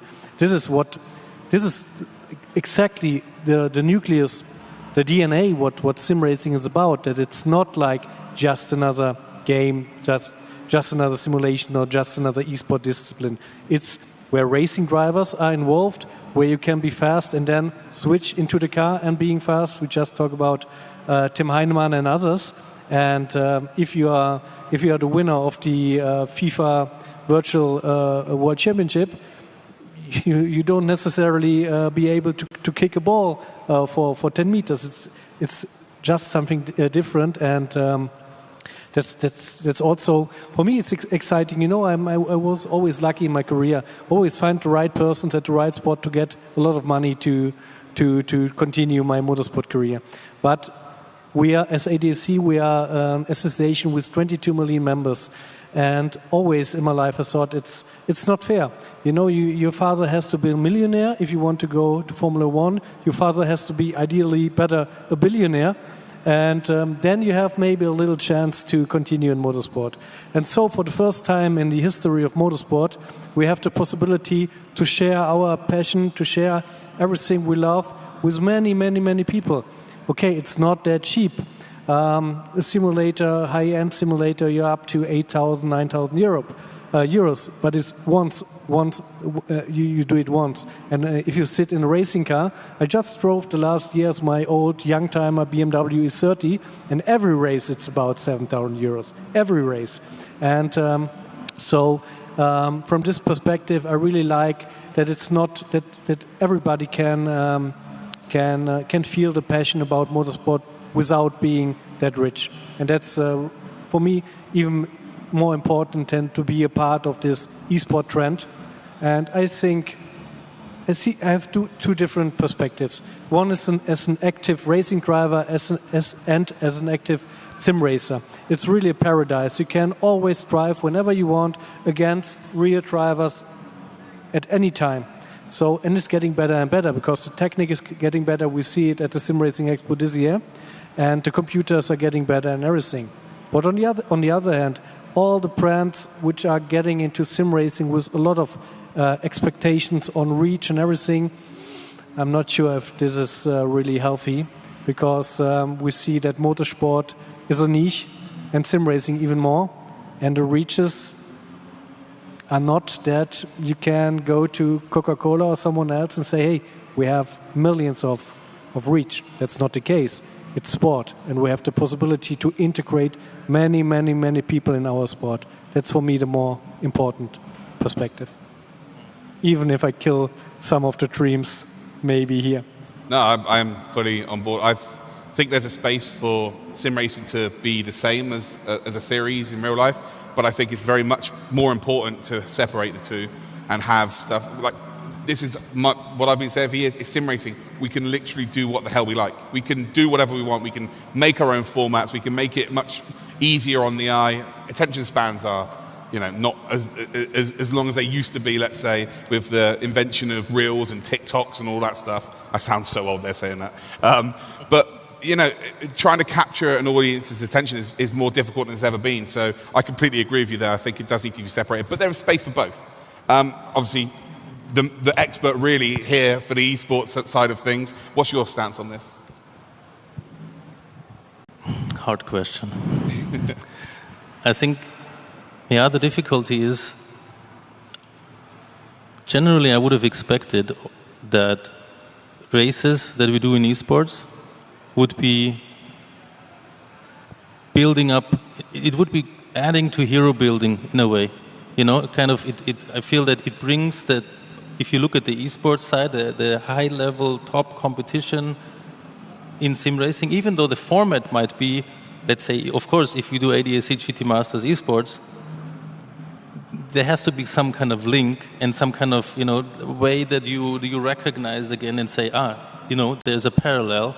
There is something going on in the real life on the track, and there's something happening on the virtual track, and it's like the same cars driving, the same brands get the exposure. But, I just, I thought this hero building that I just mentioned is something that would inspire a lot of just general people that just love the topic as a hobby. Like myself, I love to race, but I will, of course, also, I would be the third one who will say I'm not that fast to compete properly. But it's really something that I would have thought, especially when we talk about exposure or reach, I kind of agree with Mark, because I thought the real motorsports guys should be interested to also watch the virtual ADAC GT Masters or DTM, because they're watching the live races, the real races on TV. Doesn't seem so much to be the case, maybe yet. maybe, sometimes maybe it's still the thing that they would consider it more like, it's a gaming thing. But I also noticed from my experience that it was the other way around. If I remember, when we did the Mercedes AMG e-racing competition, it was something that it was always in parallel, the virtual thing with the real thing. The people that were racing always raced against one VIP Mercedes DTM driver. So I always brought a simulator into the paddock at the Mercedes booth, and there was always Dani Hunkadea, Lucas Auer. Somebody was always racing there on site in front of the Mercedes fans. And then I myself was standing there at some point, just, Dani, for example, he said, give me the keyboard, I know what to do. I didn't need to help him much because he was very accustomed with the stuff. He's very good. Yeah. And, so I didn't have much to do. I could watch the scenery, and there were two older guys, that they were really DTM fans, probably watching DTM ever since. And they were standing there and watching then the race, and it took them like 10 minutes. They were really discussing and, about this and that. And then they said, this isn't the real thing. For me, it was great because, they didn't notice at some point, and it took them some while to recognize, there's only Mercedes going around. So that's like, I think it still catches people if this kind of prejudice, in a way, about, it's just a game, kind of drops away. And I think if we do real, proper live stream production that is resembling really what you see on TV, kind of helps, because the races, I find them ridiculously thrilling. If you watch them, the fights, it's just insane. It's incredible. I'm also very much the same. So I would think that we're still kind of, also the more professional things get, that we kind of can, we catch more the interest of the general motorsport fan as a public audience in a way to be hooked and say, wow, these are cool. I want to watch these races now as well. For you, Massimo, obviously the graphics, like Holger just said, that people are starting to get like, is that real? Is it not real? Sometimes when I watch a broadcast, but the peripherals that you're making are now also the same, right? That people are looking at going, hold on, is that from a real car or is that from a sim? Explain how difficult it is to get that right. Yeah, it is not simple at all. Making such devices that, as I said earlier, are going to fill the needs of very high demanding sim racer is quite a complex task. And I think we have to look to both ways and start with knowledge of what works in motorsport and what works in sim racing, and try to make the two experience and overlap each other, and there is the sweet spot in between the overlapping, and this is where you need to dig into to make such good products. And the funny thing is that this is a never-ending sweet spot, because it is still evolving. Each year there are new needs by both sim racing and motorsport, because even the motorsport, of course, is evolving technologically wise, and especially lately with the electric cars. For example, you don't have anymore the gear shift paddles, but you have even more shifters on the backside that now we have to find a new name for them, because they are not shifters anymore. But the mechanism is still the same, but they are going to be used for different purposes, and is still evolving in a technologically way, and we have to keep this evolving process that is quite fast, and there is still plenty to do into this aspect. It's not just a steering wheel with a bunch of buttons in it. It's way more than that, and it's also as we like to say, a design product. And we try to push this and to have our own design language put into the devices, because I want people to feel great when they use them, but also I want them to look at the steering wheel when the simulator is off, for example, and say, wow, this is good. For me, it works this way. It's both a user experience. It might also be the one way that you get your wife to be convinced to leave it in the living room. It has to look good. Yeah. I can talk all day about this because... Here's my AMG in the living room. Yes.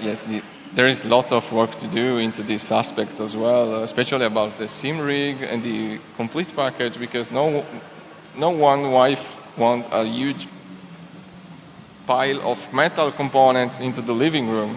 So also there is lots to do and make some good furniture like sim racing rigs, maybe for example, that can be easily integrated into a modern house and can be really part of the furniture of the house itself. And I feel when I look into many simulators here that we're making that step. All that cables you cannot see anymore. It's more compact and it's getting more that your wife will accept it in the living room, or you have to do it like I do it. I have an office without a desk or anything, but only with a simulator in. So I'm off in the office, and then I'm working in the simulator. And if anyone does find a wife or a husband that does accept this in the living room, just protect them at all costs. Okay, you've got to protect them forever. Back to you here, Mark. How important is it for you to see the transition across sim racing and real life, them kind of crossing over for the success of not only the Sim Racing Expo, but ADAC as a series in real life? Well, maybe we as an association, as a sporting association, have a different perspective on this. What we see is that after the Michael Schumacher karting boom in the 90s, the local clubs especially, they are losing members and members and members. And the original idea was, with that tool and with sim racing, we have something to get the young people back into the local clubs. And we succeeded. It's not the total amount, it's not like, we have 22 million members, it's not like that you have a big effect. But on the small clubs, on the regional clubs, which has from 20 to 400 members, you see an effect. The most effective is that you get young people back into the clubs and you have fresh blood and new ideas, and maybe they come with you as a marshal to a real race at the Nürburgring or wherever. And so I can say that we succeeded with this idea. In my local club, Automobile Club of Mayen, which is next to Nürburgring, we have a sim racing department with about 20 to 25 members, which is totally okay and which is fine. Well, I have to say they are not all 14 years old. Many of them are in their 50s or even in their 60s, but that's a nice thing to bring the generations in one hobby together. And but what we also see is especially all those boys and girls which are coming from kart, especially kart slalom. Kart slalom is still the most successful product and sporting discipline we have in Germany. And when they are 15, maybe they have a chance to do 2 years in auto slalom, and then nothing. We don't have any. And then we say, you can go to the VLN, you can go to GT4, but you have to have 100,000 euros, 200,000 euros. So we don't have any solution. And now we have a solution, especially for this motorsport enthusiasts, for the participants of in the local clubs of auto slalom, kart slalom. And we see that the guys and girls, they're doing everything. They're doing kart slalom, auto slalom, and sim racing. And when they came up with the idea, everything said, well, there's sim racing and there's real motorsport and they're fighting against each other. And say, forget it. They're not fighting. They're doing everything at the same time. There's no difference. And so this is really important for us. And I think it's also important for the development of the Sim Racing Expo, because you see that the teams are working with simulators even in lower level championships. And so now they have the time to come here, to look at the products and to get an idea, to get into the chat with the manufacturers, with the teams. And I think that both worlds will grow together even more, and that this is the ideal platform to get together and maybe to get friends, even that. Holger, obviously with DTM Esports, I'm going to pinpoint that championship, and and the story of Moritz Lohner. But also during the pandemic, we had the DTM Race from Home Challenge, where the real drivers came in and raced. We had Mike and Gary racing in cars they won championships in for DTM from yesteryear. How important has that been for the growth of RaceRoom? Did you notice any growth? The story of Kevin Siggy as well, winning DTM Esports now, going to get a drive moving forward. Did that help the business in RaceRoom grow? Maybe a bit. I think that in general the move over the bridge in a way from sim to real, like we had with Tim Heinemann, like we had with Moritz Lohner, that you said now Kevin Siggy, I think is the third driver now on RaceRoom that really made it from the sim into the real life very successfully. As I said before, the word hero building, I think that in a way, or I would hope that it's something that evolves. Every other esports title has that. When you watch Counter-Strike finals, how the people are cheering, how they follow, how the lines are crazy to buy the shirt of the guys. There's like really it's a big move and support group behind these players. So in a way, I would at least hope. I cannot say how it really is. I don't have numbers or something that I know that these kind of cases would show a growth to just trigger more interest of other people to join a sim racing platform, or in RaceRoom in this case. But I think it helps. It's inspiring, this kind of moves into the real life. I mean, I think also that not everyone wants that, right? So I think if I make a poll, I would bet that not every sim racer says, yes, I would like to be in the real cockpit. Most of them might not, because it's a hobby, it's even a profession, it's something that they love to do. But I think real motorsports, as Mark mentioned a little bit, not only from the cost side, but also it's like, the travel all the time, to race a whole season everywhere, to go to all these racetracks, and the whole thing you need around. It's probably also not for everyone. So I'm not sure. Maybe people can write. I don't know if there's a chat on the side. If people can, say a little bit how they feel. It would be really interesting for me to see. But I think in general, this, whether to come back to your question, I'm not sure if it really does help to see somebody made it really from the sim to the real cockpit, because it's probably also it won't be for everyone. Mark said this. Yeah, maybe. But Holger, that's one thing. Really important thing to understand is that in real life motorsport, the currency is euros or dollars. But in sim racing, to compete at the top, it's not about euros, it's about time. And I would say that I'm not too bad in iRacing and in sim racing.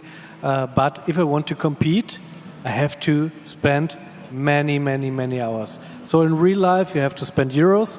In sim racing, you have to spend time, which is at the end also euros. And but therefore, I like the system that you are racing against people on your iRating, and so that you say, okay, if I only want to spend 3 or 4 hours a week, like me, I can have good races. And you have the same. You have the same right now. And but to say that you have to spend more in motorsport than in sim racing, I'm skeptic. But okay, you can do sim racing, but only if you are not competing to win, then you're right, yeah. On the other hand, if you want to compete on high levels, the amount of time you have to spend it's hard, really hard.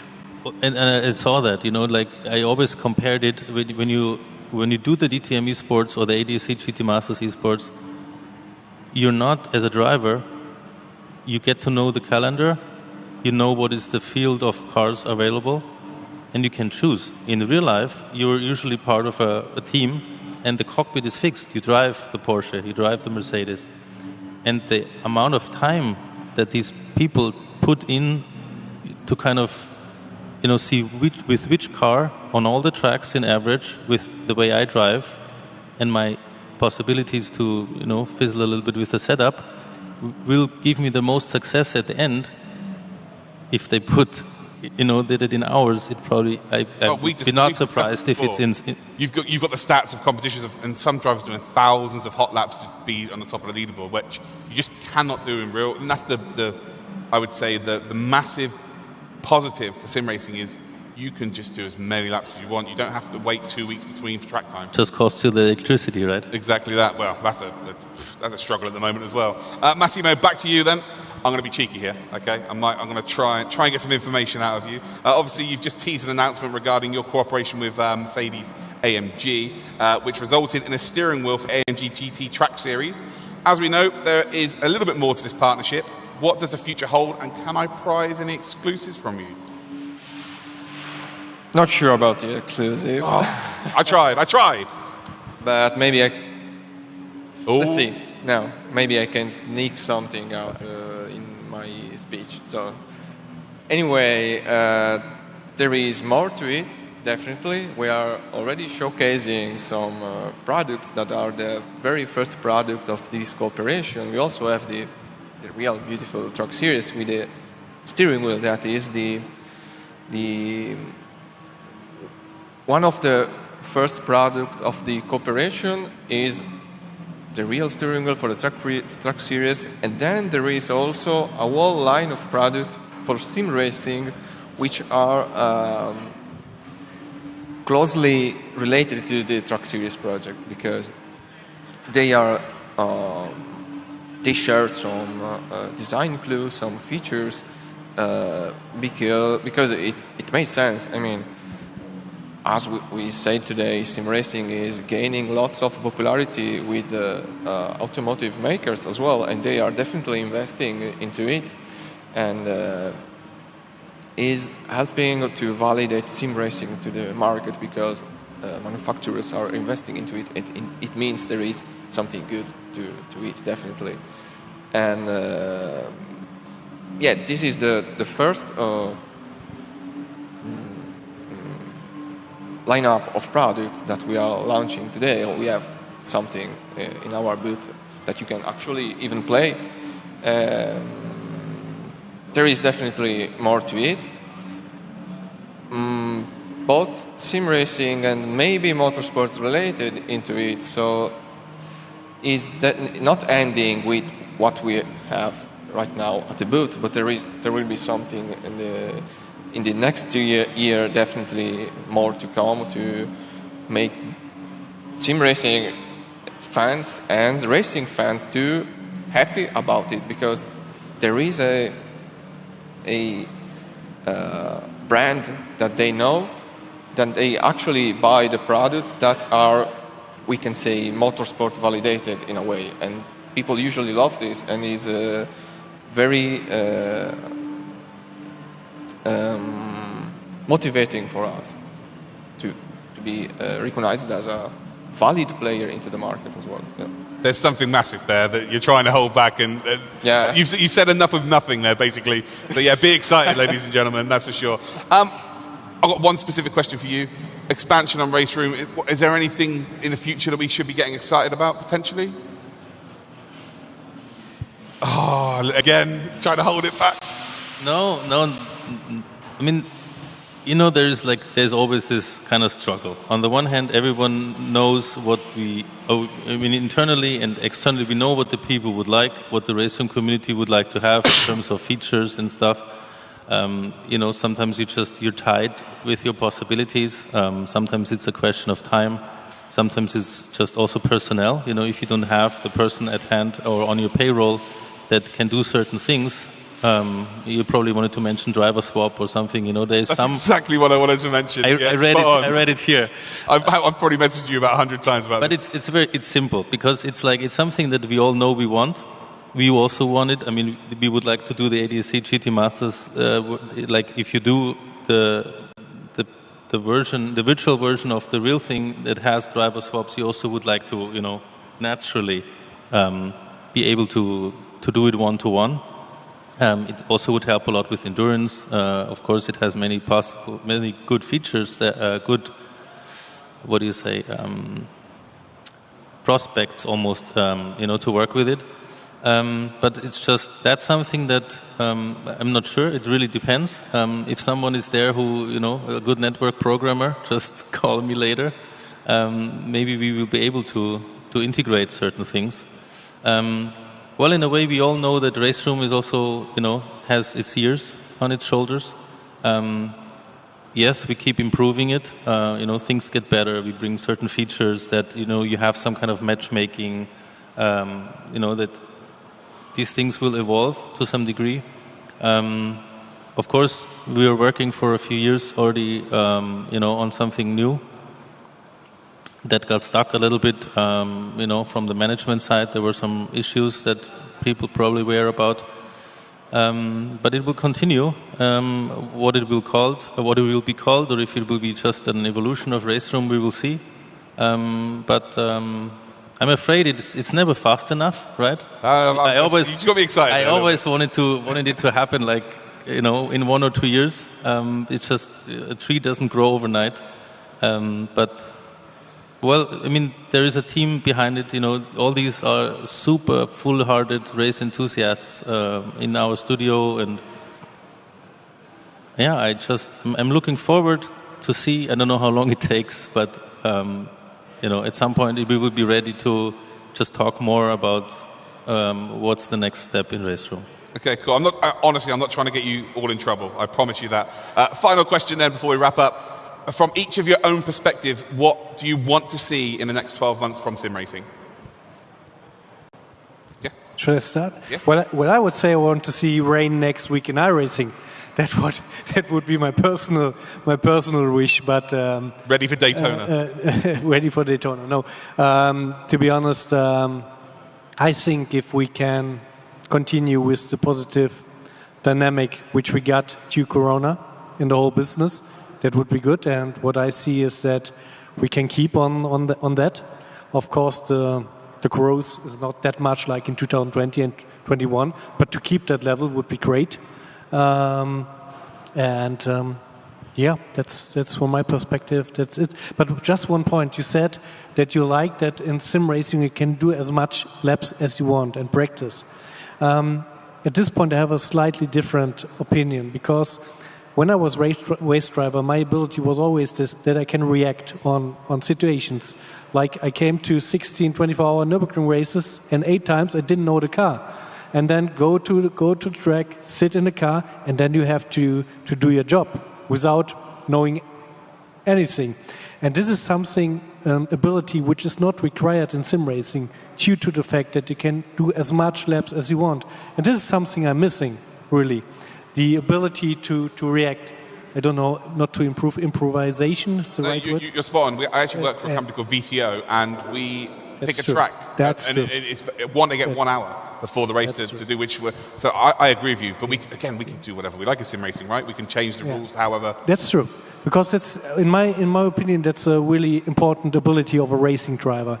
And the second big difference, it's something to love, is when people ask me what is the main difference between sim racing and racing, it's in sim racing you can pee into your seat, but you shouldn't do it at home at your simulator. That's the most important difference between both worlds. That's it. Absolutely. Massimo, what would you like to see in the next 12 months? Without spilling the beans. I'm trying to think where to start with this because I mean I can talk at least regarding the company. There is some huge issue about mostly making the product easily available to the public. This is one of the biggest issues we are trying to overcome with, and really important also the hardware sector as well, yes.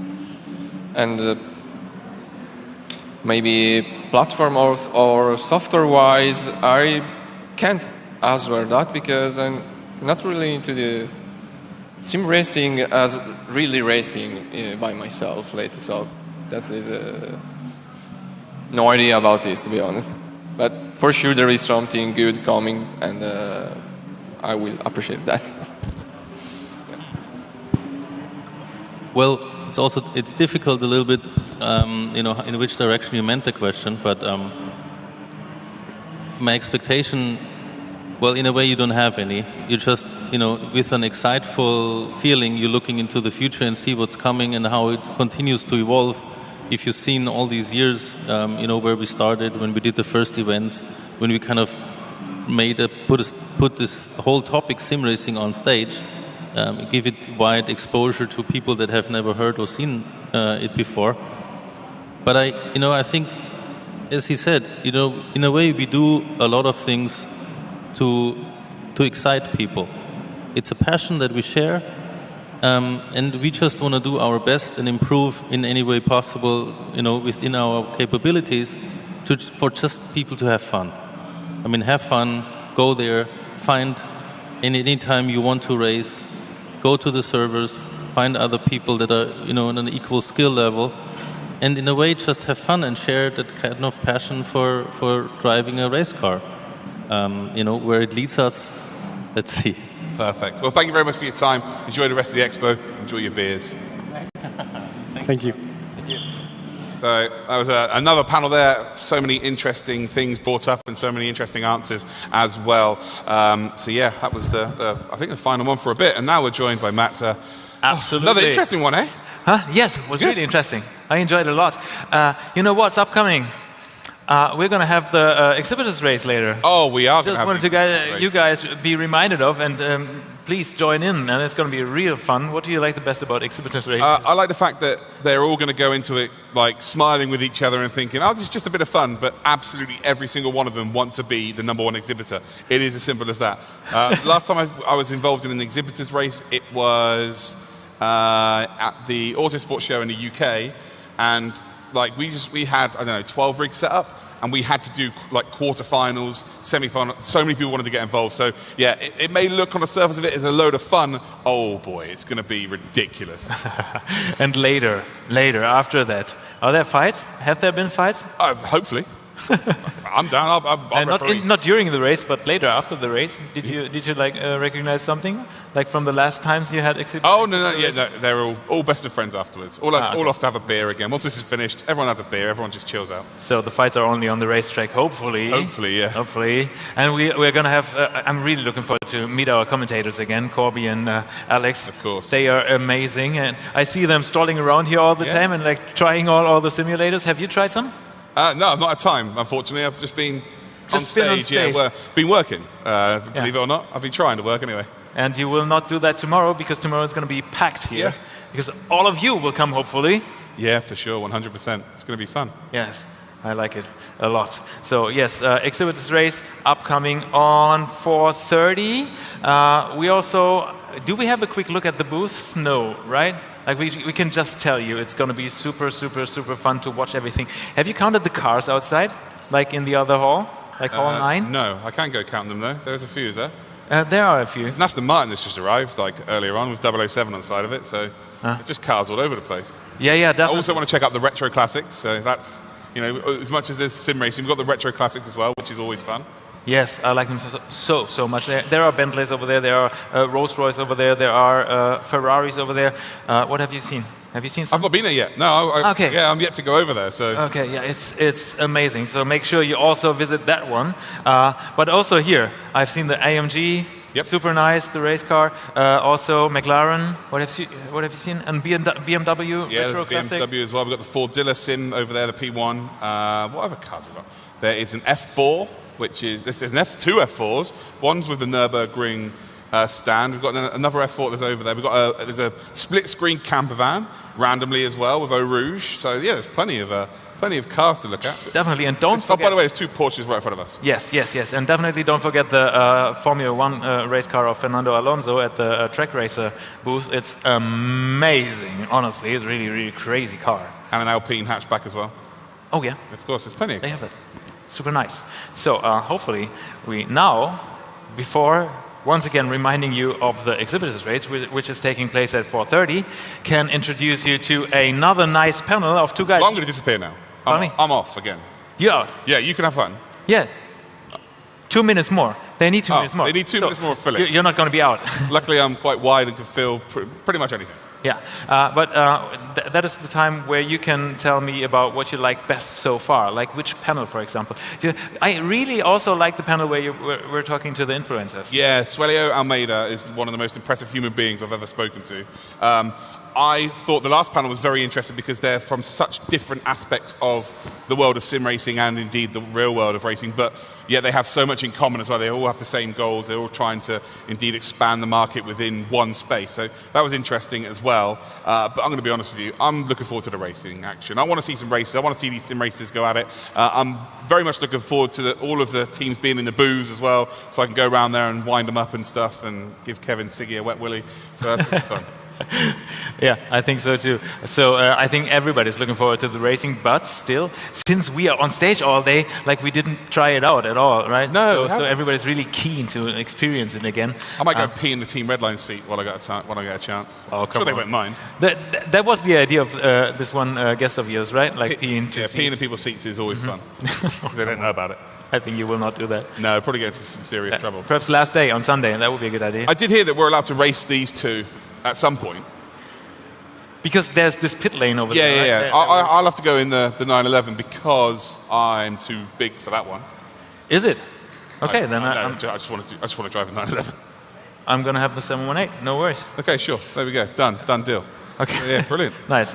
Hey, join us when we ride those cars. It's going to be amazing. Wow. You see us talking rubbish. Yeah, we're just filming really at this point, but we have got loads of stuff to indeed look forward to. So Matt is going to have a panel to do in a few seconds, maybe in 20 minutes, who knows. But we do have lots of racing action coming your way as well. But then the rest of this weekend, we're just going to have a load of people around who are just going to be walking around and obviously asking for pictures of you as the superstar of the event. I'm not sure you're even going to have time to be up here. No, they will take pictures of your shirts. Wow. I think you already told you will bring up some other stuff, right? I've got some exceptional shirts, I'm not going to lie. I've got to try and hide the fact that I'm not very good at this.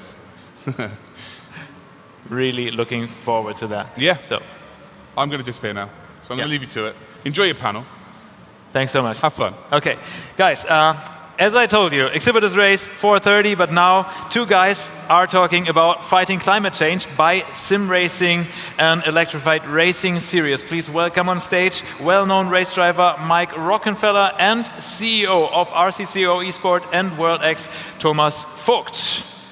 Are they here already? Yes, they are. Amazing. Good to have you here. Hi. Welcome. Hello. Enjoy, guys. Have fun. Let's go. Thank you. Yes. Hello. Welcome to the presentation of World X and Racing for the Climate. And the first thing, I think we want to show you a short video with a couple of scenes from this year's Season 2 from World X, a couple of racing scenes. I hope we have the video.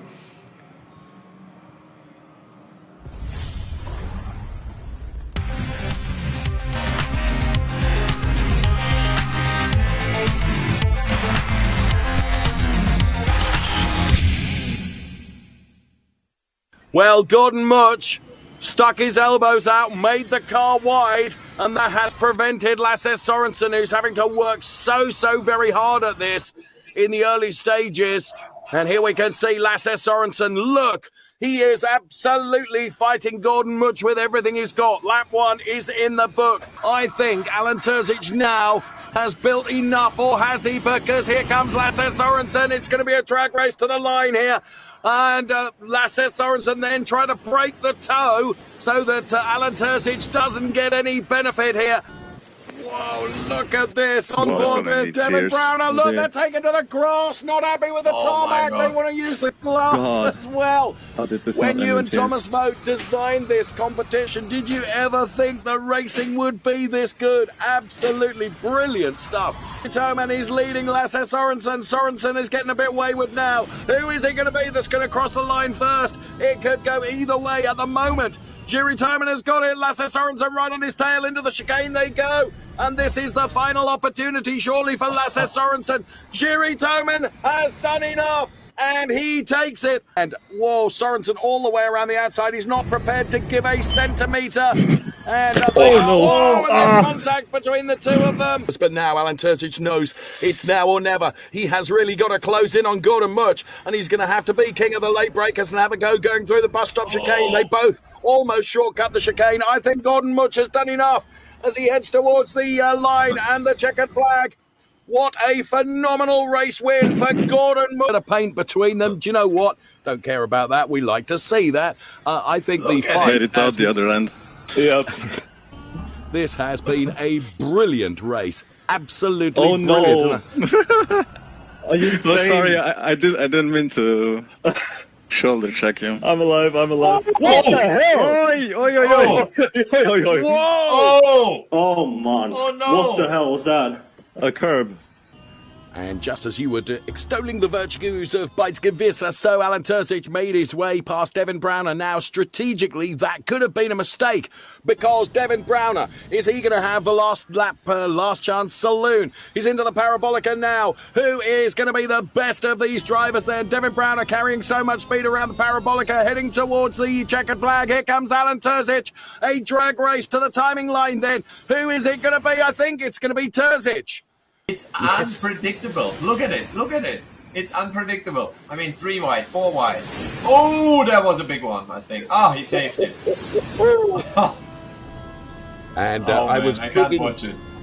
Yes, you can. This is not the word to use, of course. It's an oval as we head towards the line then. Devin Browner and Chris Overend absolutely side by side. A track race to the timing line. Who is going to take it? I think it is just Devin Browner.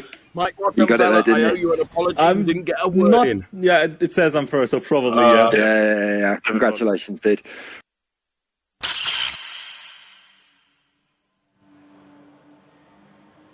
Yeah, this has been a couple of scenes of Season 2 of World DX and Racing for the Climate. The Esports Racing Series, as you can see here, with a purpose. When we created it 3 years ago, we had the idea to create something new in the esports racing world. A new format, a different format, more entertaining format than classic racing, and also going for the electric way, so with zero emission mobility. With electric cars, it can in the future be also hydrogen-powered cars or whatever is coming in the future, because we think it's important that also our world, esports racing, contributes to what is happening in the world. And I would like to introduce, first of all, my colleague here, Mike Rockefeller. Maybe we see the next page. Mike Rockefeller, most of you, I guess, will know as a racing driver, professional racing driver, 24 hours of Le Mans winner, DTM champion. At the moment, also, he did his first NASCAR races this season in America. So he's has raced a lot of cars. And we too created this World DX, let's say, 3 years ago. And when we go to the next chart, we see where we come from, how it started. This is a picture, I think, from 91. It's the editorial department of rally racing. It was a specialist magazine in Germany covering Formula One and every kind of racing.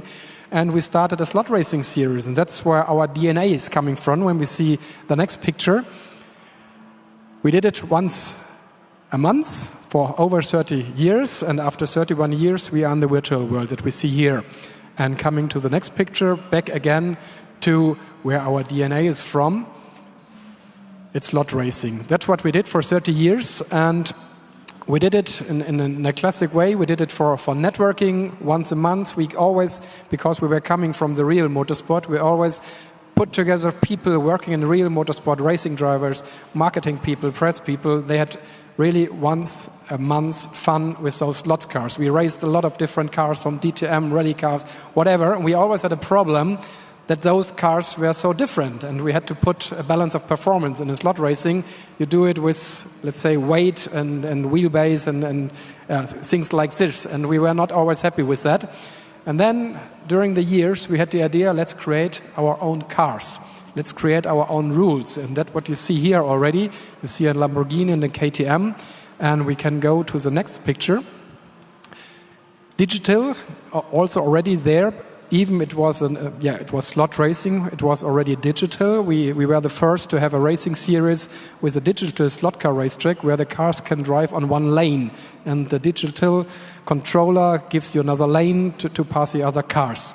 And one of the main events of the year, that's the start picture of that, was always a 24-hour race, something very unique in the slot racing world, and also quite crazy. You see also Mike Rockefeller and Frank Bieler, two racing drivers here in that pictures. Let's go to the next picture. And when we said we create our own cars, we didn't want to do it ourselves. We made a rule set to create cars which would be equal from performance. In slot cars, it's it's the height, it's the length, it's the wheelbase, and things like this.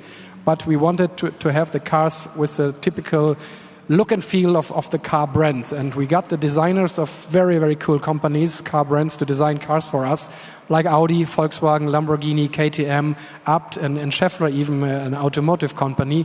They came up with 6 cars they designed for us. Here you see the design of the Volkswagen car for our Vision RCCO. This was the group of cars which we had for slot car racing. And from this came the idea. Why? Because we had really, really great races with those cars and with those individual looking cars. Why not bring it to the virtual world? Because with slot racing, you're of course very much limited where you can do it, and the virtual world is so much bigger. So we took one of the cars created by Abt Sportsline, and we created the EX0, our very own car, and we created our own championship, World EX. And when we go to the next picture, EX means electric experimental. What we said, we took the rule set from the slot racing, put it in the virtual world, and created our own, very own car, and electric experimental. And this is where Mike Rockenfeller came in very much, because it was more or less his job to develop the physics of the car. And what we wanted to do is to create a car which could be built like this in real, with all the elements you have, with the electric engines, with the battery, with the weight, with the duration, how long you can drive, Mike. Yeah, I think, thank you, Thomas, but for sure that was quite a nice one. I mean, I'm used to develop cars with a lot of engineers in the real world, but to have the freedom, somewhat freedom, to do it in the virtual world was a new challenge. I've never done it before, and it was very interesting to do so, because you face similar issues. And we started, and the physics were, let's say, integrated, the first step, but the car looked like, I think it was an LMP2 chassis on top, so it was a bit odd. The wheels were sticking out and nothing fit, but the driving skills, or the driving characteristics of the car were already there. And you can imagine, to drive a car with 1,000 horsepower, 4-wheel drive, it's a lot of fun, especially when you change, let's say, the ratio from the power to front and rear axle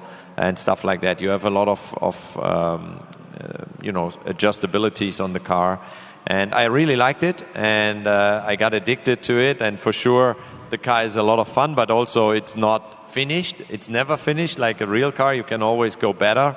But we could see on the pictures, on the video, our aim was to have a car which is super difficult to drive, which takes a lot of skills to keep it on track and to be fast and precise. Of course, the tires degrade like crazy with the horsepower we have and the weight we have, and it creates good racing. I think we faked a little bit, to be honest.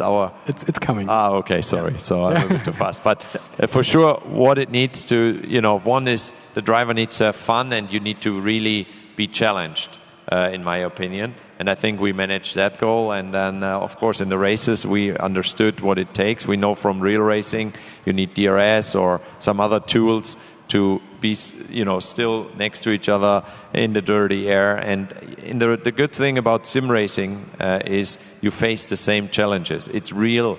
The feeling is so real. I didn't even know it before I started. And you get addicted, and it's just the same feeling for a driver like it is in a real car. Yeah. We go to the next picture, because we see who we got involved in doing this, Studio 397. So rFactor 2 is the platform we decided to go for, because they were open to this new project to bring a fantasy car, let's say, into esports racing, which we know from the PlayStation, but which is not very common, let's say, in real esports racing.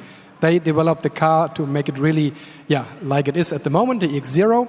We can already go to the next slide then, where you see the battery, where it would be also in the real car. We have front and rear engine. We have 1,000 horsepower, 1,000 kilogram. That's really what the racing driver likes very much, from the power to weight ratio.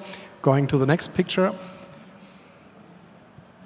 Yeah, very important what you already said. It's fun to drive, but really, really challenging. Romain Grosjean was very early involved in the development also of the car. He was one of the first external drivers to test the car. He gave a lot of input, which helped to make the car drivable and really, really fun. Yeah, and also, it's always important, speed. drivers like speed, and the speeds which we can do with this car is very, very close to Formula One. So with an electric sports car, a virtual electric sports car, you are just slower than Formula One. We are most of the times fastest than Le Mans hypercars. In the Indy race 2 weeks ago, we were exactly as fast as the track record in the Indy 500 from quite a while ago. It's much slower at the moment, so we are faster than the Indy cars at the moment. So the drivers like it really. I think in the slipstream, the fastest car reached 400 kilometers per hour at Indianapolis. And it's really, really hard to tame. We saw it in the video in the beginning. That's the scene. It's the world champion, Martin Stefanko from Williams. He just lost the car going over a curb, accelerating out of the corner. That's what we intended. That it's really a beast to drive. So next picture, please. Look underneath. So it could be built like this. This was important to us. We had a lot of advice from Abt Sportsline from Germany, which are into electric racing since day one. They were in Formula E, they are in Extreme E, they come back now to Formula E. They have a lot of knowledge. And so we designed the car in the virtual world as it could be built as a real car and maybe with some small difference. But as Mike already mentioned, we did a little twist because we wanted the best possible racing also for entertainment. We increased the slipstream of the car a bit virtually, so we don't need DRS, we don't need push to pass. We just have a slipstream built in, Mike. Yeah, I would say that's the one part which is not realistic in a way. But why? I mean, we are in a virtual world. You want to, take advantage of it. And as we all know, DRS is also artificial in a way, but it had to be done in real racing, unfortunately, with the downforce the cars have in Formula One, in DTM, many other championships. And we thought, okay, it's a good way, to just play around there. And I think it's cool. It creates exactly what we wanted to achieve, which is good and close racing until the finish line. And we told it already earlier, another aspect for us was promoting climate protection, because Mike and myself, we're coming from the real motorsport world, and of course we hope that the real motorsport will exist for a very long time.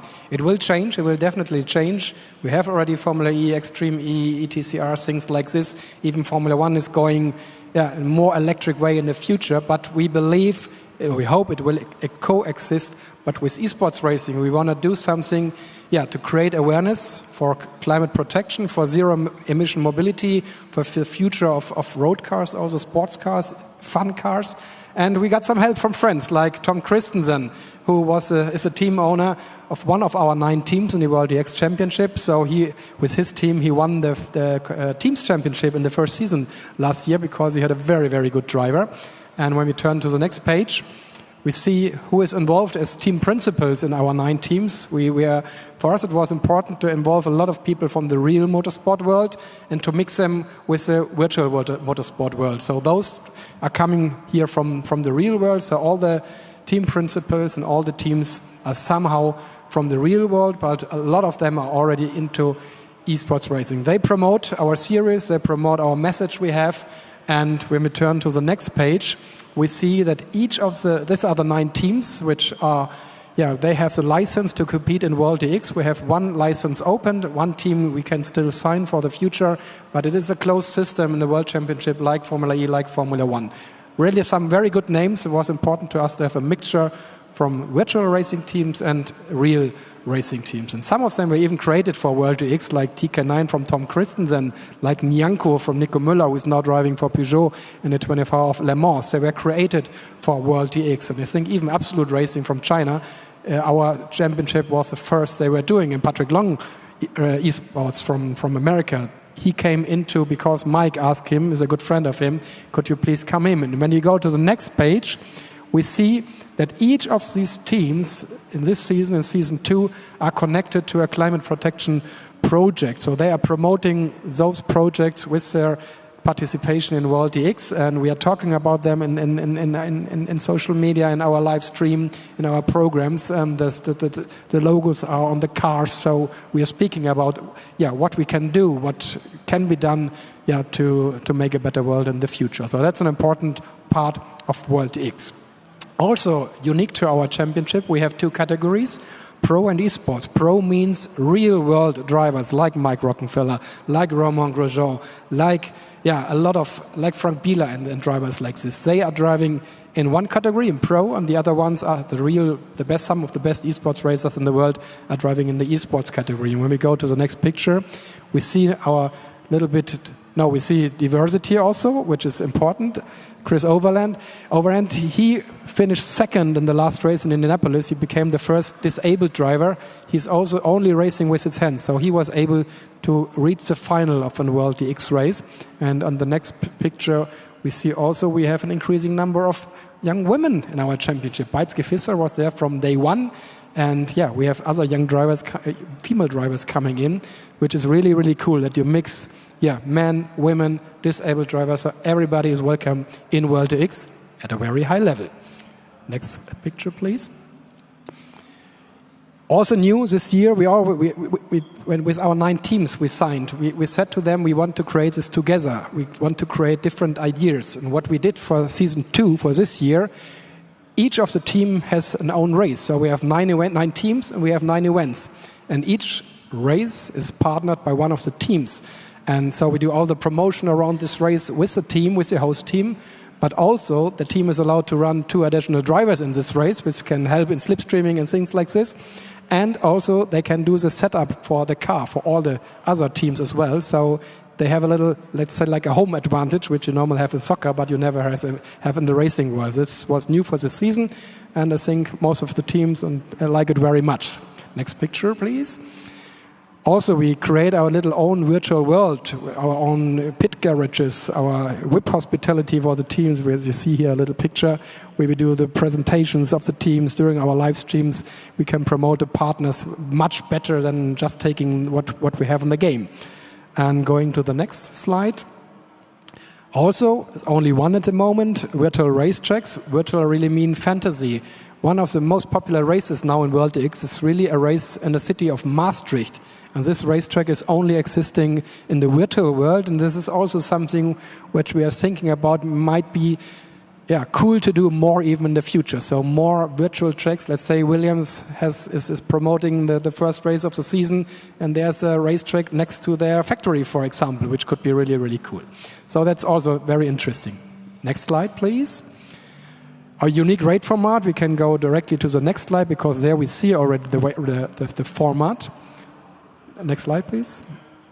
Yes, so we have a normal qualifying, and then we split into 2 groups with the pro racing drivers and the esports racing drivers for the quarterfinals. The best promoted then to the semi-final, and importantly, the best 2 qualify for the final. A shootout over 2 laps, which always ends very, very close most of the times. 2 cars passing the finish line next to each other. And importantly, it's the best pro and the best esports racer going into the final. So you have always a chance for a pro racing driver to win a race in World DX, which rarely happens in other esports championships. Next. And another thing we created, which is not normal. Why is maybe a football or soccer World Cup, which is happening at the moment, so exciting? Because you have this knockout format. And only in the very last minute of the last game, you know who is winning this World Championship. And that's something we wanted to have as well.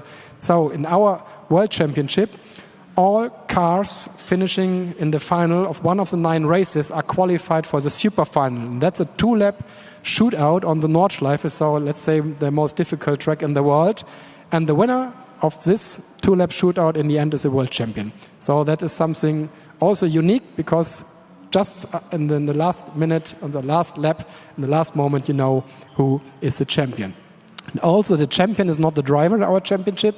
This year, for the first time, the entire team wins. Because what we learned when we were new to esports racing, especially for the pro racing drivers in the real world, it's very, very difficult for them to make every race. And if you don't make every race, and if you have not so much time to practice, you will not have a chance to win the championship. So we said the cars are the entrance to the championship.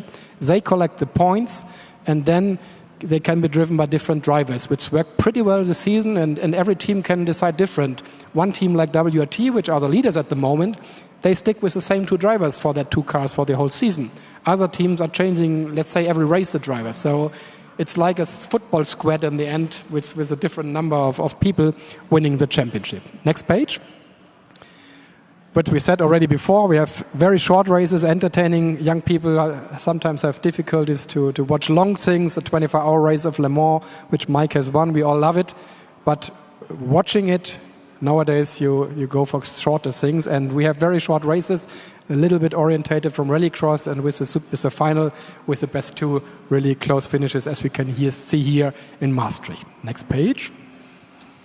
And what was always important for us, that we not only in our live streams show the cars and the racing, but we show the drivers. We invested a lot of this in the beginning of last year when we started World DX, to be able to show the emotions of all the drivers, which is not so easy when they are sitting everywhere in the world. And you see from these pictures emotions. This is really great to see them when they crash or when they win or when they fight, the emotions. That's really one of the cool things. And people like to watch heroes, like to watch emotions, and that's what we can do in World DX. Next page. And as we said again, in the show we talk also about climate protection. We can go to the next page. Promoting clean energy, which is important to us, and we can already go to the next page again. With an entertaining live show, here you see Mike Rockenfeller, and on the left side is Dave Richardson. He was used to be the DTM commentator. He's doing a lot of commentating in the real world, and he got addicted, thanks to us also now, to esports racing, because he's commentating every World DX race together with Mike whenever he's there. So Mike is the expert in this way, like he's doing in DTM in the real world for Pro 7. That's our broadcast team together with Luisa and Martin, let's say the anchor people. Next page. We have our own channels, of course, on YouTube. We create more and more on Twitch, but it's also important. All our races are live on motorsport.tv, and World DX is one of the very few esports racing series to be, let's have a race report on motorsport.com with every race. Next page. It's also important, talking a bit about business, that the partners of the teams, like, let's say, Acer, for example, they used the last race in Indianapolis to create a worldwide campaign promoting their team and also promoting World DX and the message of racing for the climate with all their local or nations all around the world, so which had a huge media impact, especially on social media. And on the right side, you see the race reports we have on motorsport.com. Next page, please.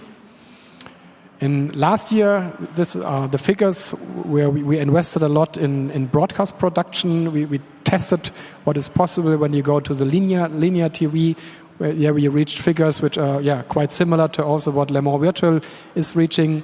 So you see, with esports racing, you can reach a really, really big audience. Next page, please.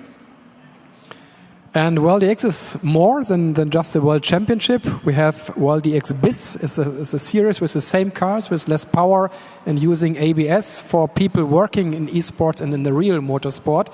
So not racing there, but working there. So that's a fun fact we do. It's a race once a month and practicing every week. We have World DX slot racing, where, as we said earlier, it's our DNA. We are coming from now also using our X0.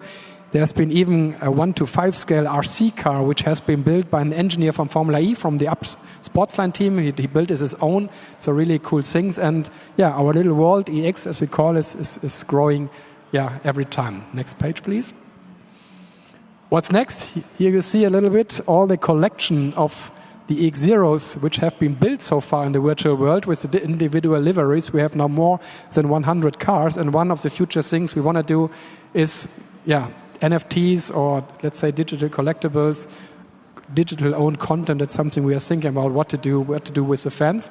But what's next is on the next page, which is coming up next, is our final, the super final, the last round on December 20 on the Nürburgring. There again is the last chance to qualify for the super final for 2 more cars.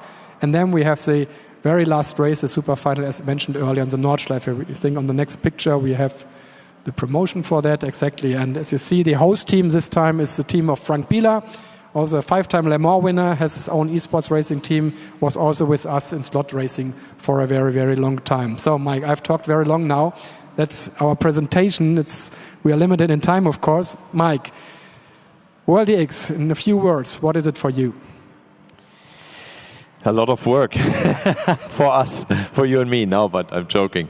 World DX, I think there's a lot of potential. I mean, that's why we did it, why we started it. We like it. We have the passion for it. We have the passion for racing. And I think it's super interesting to see what's possible for the future in the virtual world. And it's almost like a white sheet of paper. And to create that and to start it, I think that was amazing until now, and to see how far we can go, I'm looking forward to it. But I would say World DX has a lot of potential because we are so different, because we choose a different race format, because we have our own car, because we promote future technology. Now it's electric, maybe one day it's hydrogen, who knows? But we believe right now that's the right choice, and I think that's super cool. And the racing is amazing. I would love to have even more pro racers on the grid. But like you said, it's difficult. It was more easy in the pandemic when it hit and nobody could race in real life. So now it's a bit more tricky. But yeah, I'm very happy. And honestly, I think the most important is to have fun. The most important is that we can create our own heroes in the championship, because we have seen that in the real world as well. DTM, we had Formula One drivers, and for sure it's great for a short time, but I think a good series produces their own stars, and for sure that's also a goal. And this exactly happened already in the first 2 seasons of World DX, when I think Lasse Sørensen, a really, really good, cool personality, very fast. He was a man to beat, let's say, in season 1. And this year, suddenly, there was a young German, Devin Braune. He's working at Studios 397, and suddenly he's the man to beat, and also he's a cool character. Yeah, and I think that's important. You said it before in the presentation. I think, to watch a real race for a long time is difficult. To watch a sim race for a long time is probably even more difficult to reach a big audience. I think what we are thinking about now is maybe to open ourselves more to the community, to do something for everybody. Everybody we could see, there's a 3D world we are doing. I mean, I'm sure there are thousands, millions of people probably around the world which are interested in that. Maybe they don't like the racing, but maybe they want to build stuff for us. So I think there's a lot of potential, a lot of crazy ideas around. I really like that part. And like you said, the emotion in the race and to show the personality, I think that's important, because you want to see that. As a fan, you want to engage with humans. Even though it's in a virtual world, you want to see who is behind the wheel, and you want to have your hero which you root for. And I think that's also part of the game for us. I think we have to come to an end because the time is ticking. One thing I would like to say in the end, we have a really, really cool group of people, a team behind us making this possible. A lot of them, or most of them, working pro bono for our project because they love what we are doing, what they can contribute to this project. And that is something for the future also, that we invite, let's say, the community to contribute to World DX, to Racing for the Climate, to spread the message, to maybe produce cool content in the future, be part of, let's say, maybe a championship we do, like an EX2, like a championship for everybody. And we have ideas also to bring maybe winners into the real world. So a lot of things and ideas, but it's a cool community already now. And we want to open it up more and invite everybody to join World DX. And next time you can watch it. We said it before, December 20, last race on the Nürburgring, and then the super final on the Nordschleife. And in the last word, I would like to thank Kovana for inviting us here to this cool exhibition, to SimRacing Expo. Unfortunately, I can't be here for the next 3 days because I believe this will be really fun with a lot of people, a lot of sim racing happening. So cool stuff. Thank you, Mike. Thank you, Thomas. Thanks, like you said, that you gave us the time here on stage. And I'm sure it's going to be super exciting this weekend to be here. So I hope a lot of people are coming to join the expo. Thank you. Thank you, guys. Mike Rockenfeller and Thomas Vogt. Great having you. Thanks for your presentation. Thank you very much. Thank you. Have a nice time. And enjoy the weekend, of course. Hopefully they're going to stay a bit around because I really want to talk to them again. How cool is that championship, though? Yeah. Anything with Mike and Dave commentating on, I'm going to watch. Like, yeah, both very, very good at what they do. But the whole concept of it as well, in terms of teams, events being based around teams, they can campaign for certain things. I think it's a real cool concept. Pro drivers, amateur drivers, or I guess loosely use the term amateur drivers. They're pro drivers from sim racing, pro drivers from the real world. So, yeah, it's a really, really nice concept. Yes, talking about nice concepts, also exhibitor races are really, really nice concepts, and this is what we are facing right now. Yeah, we are about to start some racing action, actually. So we're going to have 2 races today. We're going to have 13-minute qualifying sessions for both races. The first race is 20 minutes. The second race is 15, but it is Battle of the Exhibitors. It's on RaceRoom. The first race will be at the Red Bull Ring, we think, and the second one at the Norris Ring. But who better to bring us the action than Alex and Corby? Here we go. Thank you very much, Luke. Well, Corby, yeah, time for racing. I'm excited. Yeah, it's the first day, and we already have our first race like right ahead of us waiting. Yeah, so as Luke said, 2 13-minute qualifying sessions, 20 minutes for the first race. It's going to be full throttle, pedal to the metal all the way.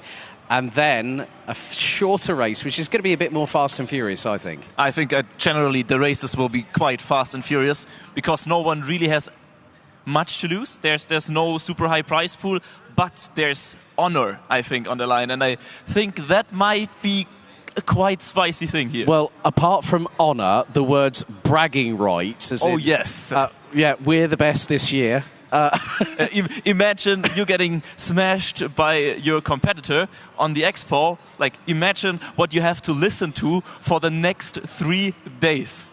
And also the after parties, if there are. Yes. So everyone's getting a briefing now ahead of this, but RaceRoom, one of the mainstays in terms of simulations, with Esports TCR, the DTM Esports Championship, the ADAC GT Masters. I mean, they got everything. They've got everything. I mean, they've even got the trucks from the European Truck Racing Championship just recently released, and they're like 1,000 horsepower. You've got water-cooled brakes. But we're going to be putting all these drivers. I mean, I've even had Tom Bunty from Gridfinder ask, what tracks are we racing at?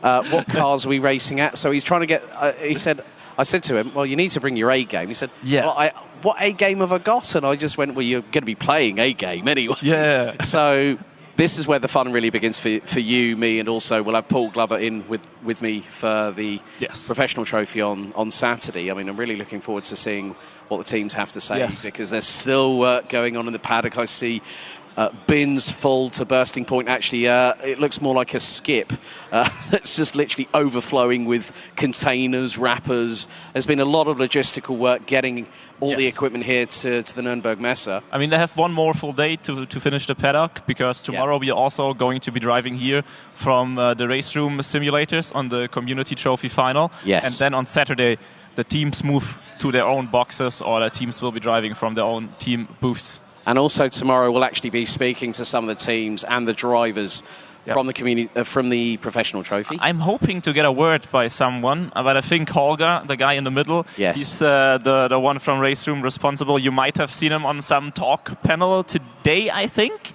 Well, already. I've had the pleasure of talking about English dialects and accents over the last day and a half, which has been rather entertaining. I'm not going to go into that one because that's not going to be PC. But the thing is, the driver's briefing for any competition, real life or sim racing, is very, very important. And everyone has to play by the rules. Even these exhibitors. Yes, even though this is kind of like a fun race, a fun competition, you still need to get everyone on the same page about what is allowed, what is not allowed. I mean, they are probably going to put their elbows out as much as they can, but some manners would be nice. Well, as we say in the United Kingdom, mind your P's and Q's, cross the T's, dot the I's, cross yourself, and hope it all goes well. Yeah. But let's see. Right. Okay, right. I'm going to grab him. Right, talking about tyre pressures that are all wrong. Yes. Tom from Gridfinder. Tom, it's really nice to kickstart the racing action off with you guys getting behind the wheel. I did mention about the fact that you're saying, well, where is my A game? This is a lot of fun for you guys, isn't it? Because everyone gets a chance to go for bragging rights through the exhibitors. Yeah, this is a lot of fun. It's so nice being around all the other people that we speak to all year round on like various Zoom calls, to see them in person and then to embarrass ourselves on the track with them. It's going to be a lot of fun. I actually got dragged into this last year. I was on the stage for the touring car race, and I hadn't practiced. It was last minute. One of the drivers dropped out, and it was very embarrassing. In fact, me and my good friend Bunatic, Stefan, we were just going around at the back having our own little race, like several laps behind, but we were having more fun than everyone else, I think. Yeah, I think the fun is a big part, but how do you fancy your own chances this year for the race?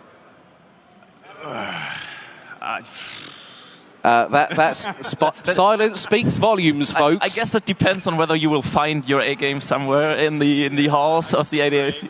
Then find it. Yeah, I'm not sure. I'm not holding out much hope. But it'll be fun. It'll be fine. It'll be nice to share the track. Political answer. Yeah. I'm terrible. I don't deserve to be here. But maybe some elbows out, some annoying your competitors a bit, or are you planning on playing fair? I'll play fair. I'll play fair up to my abilities to play fair. Yeah, there's already the excuse for when something happens. I already hear that. That or tire pressures. All right, good. I don't know. Alex has someone else. I do, from simracing.gp. Dan joins me. It's quite nice for you all to blow off a little bit of steam, have a bit of a laugh, even though there is every chance that someone's going to get yeeted going into T1, wouldn't you say? Yeah, 100%. I mean, Yannick has very much let me know that I've got a target on my back. So as long as I can avoid him, I think we'll have a good time. It'll be good fun. I mean, again, having a LAN event after last year, it's great to see people actually being able to talk face-to-face rather than having to do a Teams meeting or a Zoom call or voice chat on Discord like we've been doing since the professional trophy started with the qualifiers earlier on this year. It's so good to be here and actually have that social aspect. And that's what brings the community together in the bigger sense, doesn't it? Yeah, 100%. I mean, when we come to this event, we were obviously here last year as well. It just makes it so much better that you can come in, you can see people, you can talk to people. Like I say, people we've been talking, for months online, doing the Pro Trophy and bits and pieces like that, and then to come here and be like, not even handshakes, but hugs, and just like crack on and get everything that we need to get done. It's like everyone is like a big family coming together finally for the big reunion. Yeah, exactly. I mean, like we've some of us have, like me and Alex and the rest of the Kavana team and our SGP team have worked together since probably like March, April time with the Pro Trophy. So to actually come here and never having seen each other probably in real life. I mean, we've got really used to how Teams work. Yes. But I still don't know how to share a screen, but that's fine. You get to know all its features. But yeah, like I say, to come here, see Alex, see Danny, see Misha, see all the team and everyone else, all the other companies that are present as well. It's been awesome. Dan, we'll let you get to it. Good luck tonight. Yannick Haustein. Yannick, get your backside over here. We're going to have to bring him in. You will not escape us today. Tried my hardest. I tried my best, sorry. The difficult question first. Who's going to get yeeted out in the first corner, or who are you planning to yeet out? Well, I can't have Dan Terry beat me, that's for sure. He's already ahead on the Logitech leaderboard, so that can't stand. Apart from that, it's probably going to be me who gets yeeted, but we shall see. All right. Well, Yannick, have a good one out there, mate. I think we'll leave it on that front from the interview side. Yes. But really, this is where it gets real. I think, as we would say here in Germany, Gänsehaut pur. Yeah. Goosebumps. Yes. Hairs all standing over on the back of my neck. Until your toes. Yeah, it's sort of like you've got that really, like you've got the butterflies in the stomach, but it's the good feeling. It's none of this nervous rubbish. And I think as the drivers are now signing on, thanks to the assistance of Holger here at the RaceRoom team. Shouts out to Holger and the RaceRoom team once again for making this possible. And without people like RaceRoom Experience, obviously SimRacing.gp, and all the exhibitors here, this would not be possible. And I think I speak on behalf of everybody that the amount of panels that we've got this year, I mean, it's great to see, in one day I see two people who I know from the DTM paddock, Mike Rockenfeller and Bruno Spengler, here in person. We've even seen Tony Kanaan, IndyCar legend, here as well. And we're only on the B2B day. Like, it is not even open to the public yet. So we are just getting started. We're just getting warmed up, folks. So myself and Corby, we're going to head to the commentary box, but join us very shortly as we go into race time here for the first of 4 days at the ADAC SimRacing Expo for 2022. Don't forget, get involved on social media, get involved in the chats on YouTube, Twitch and Facebook, and use the hashtags SRE22 and SimRacing Expo. Myself and Corby will be back with you in just a couple of minutes' time.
I ran up a check, I might do it again.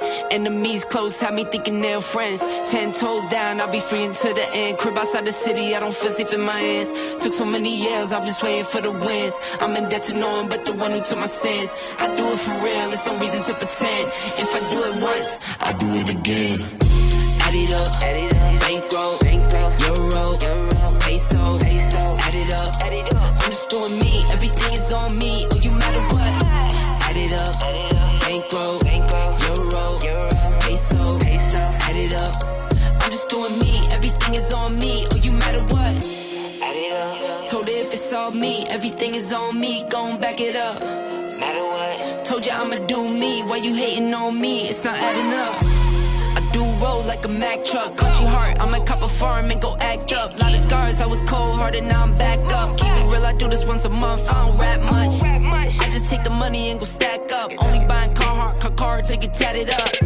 All that other bull, it don't matter much. You only climb me, I put the ladders up. No fault, I done doubled up on the workload. I think I fell in love with the bankroll. Pray up, get money, then we lay low. Add it up, bankroll, euro, peso, add it up. I'm just doing me, everything is on me. Oh, you matter what? Add it up, bankroll, euro. Right, folks, welcome back. It's time to go racing for the first of 4 days.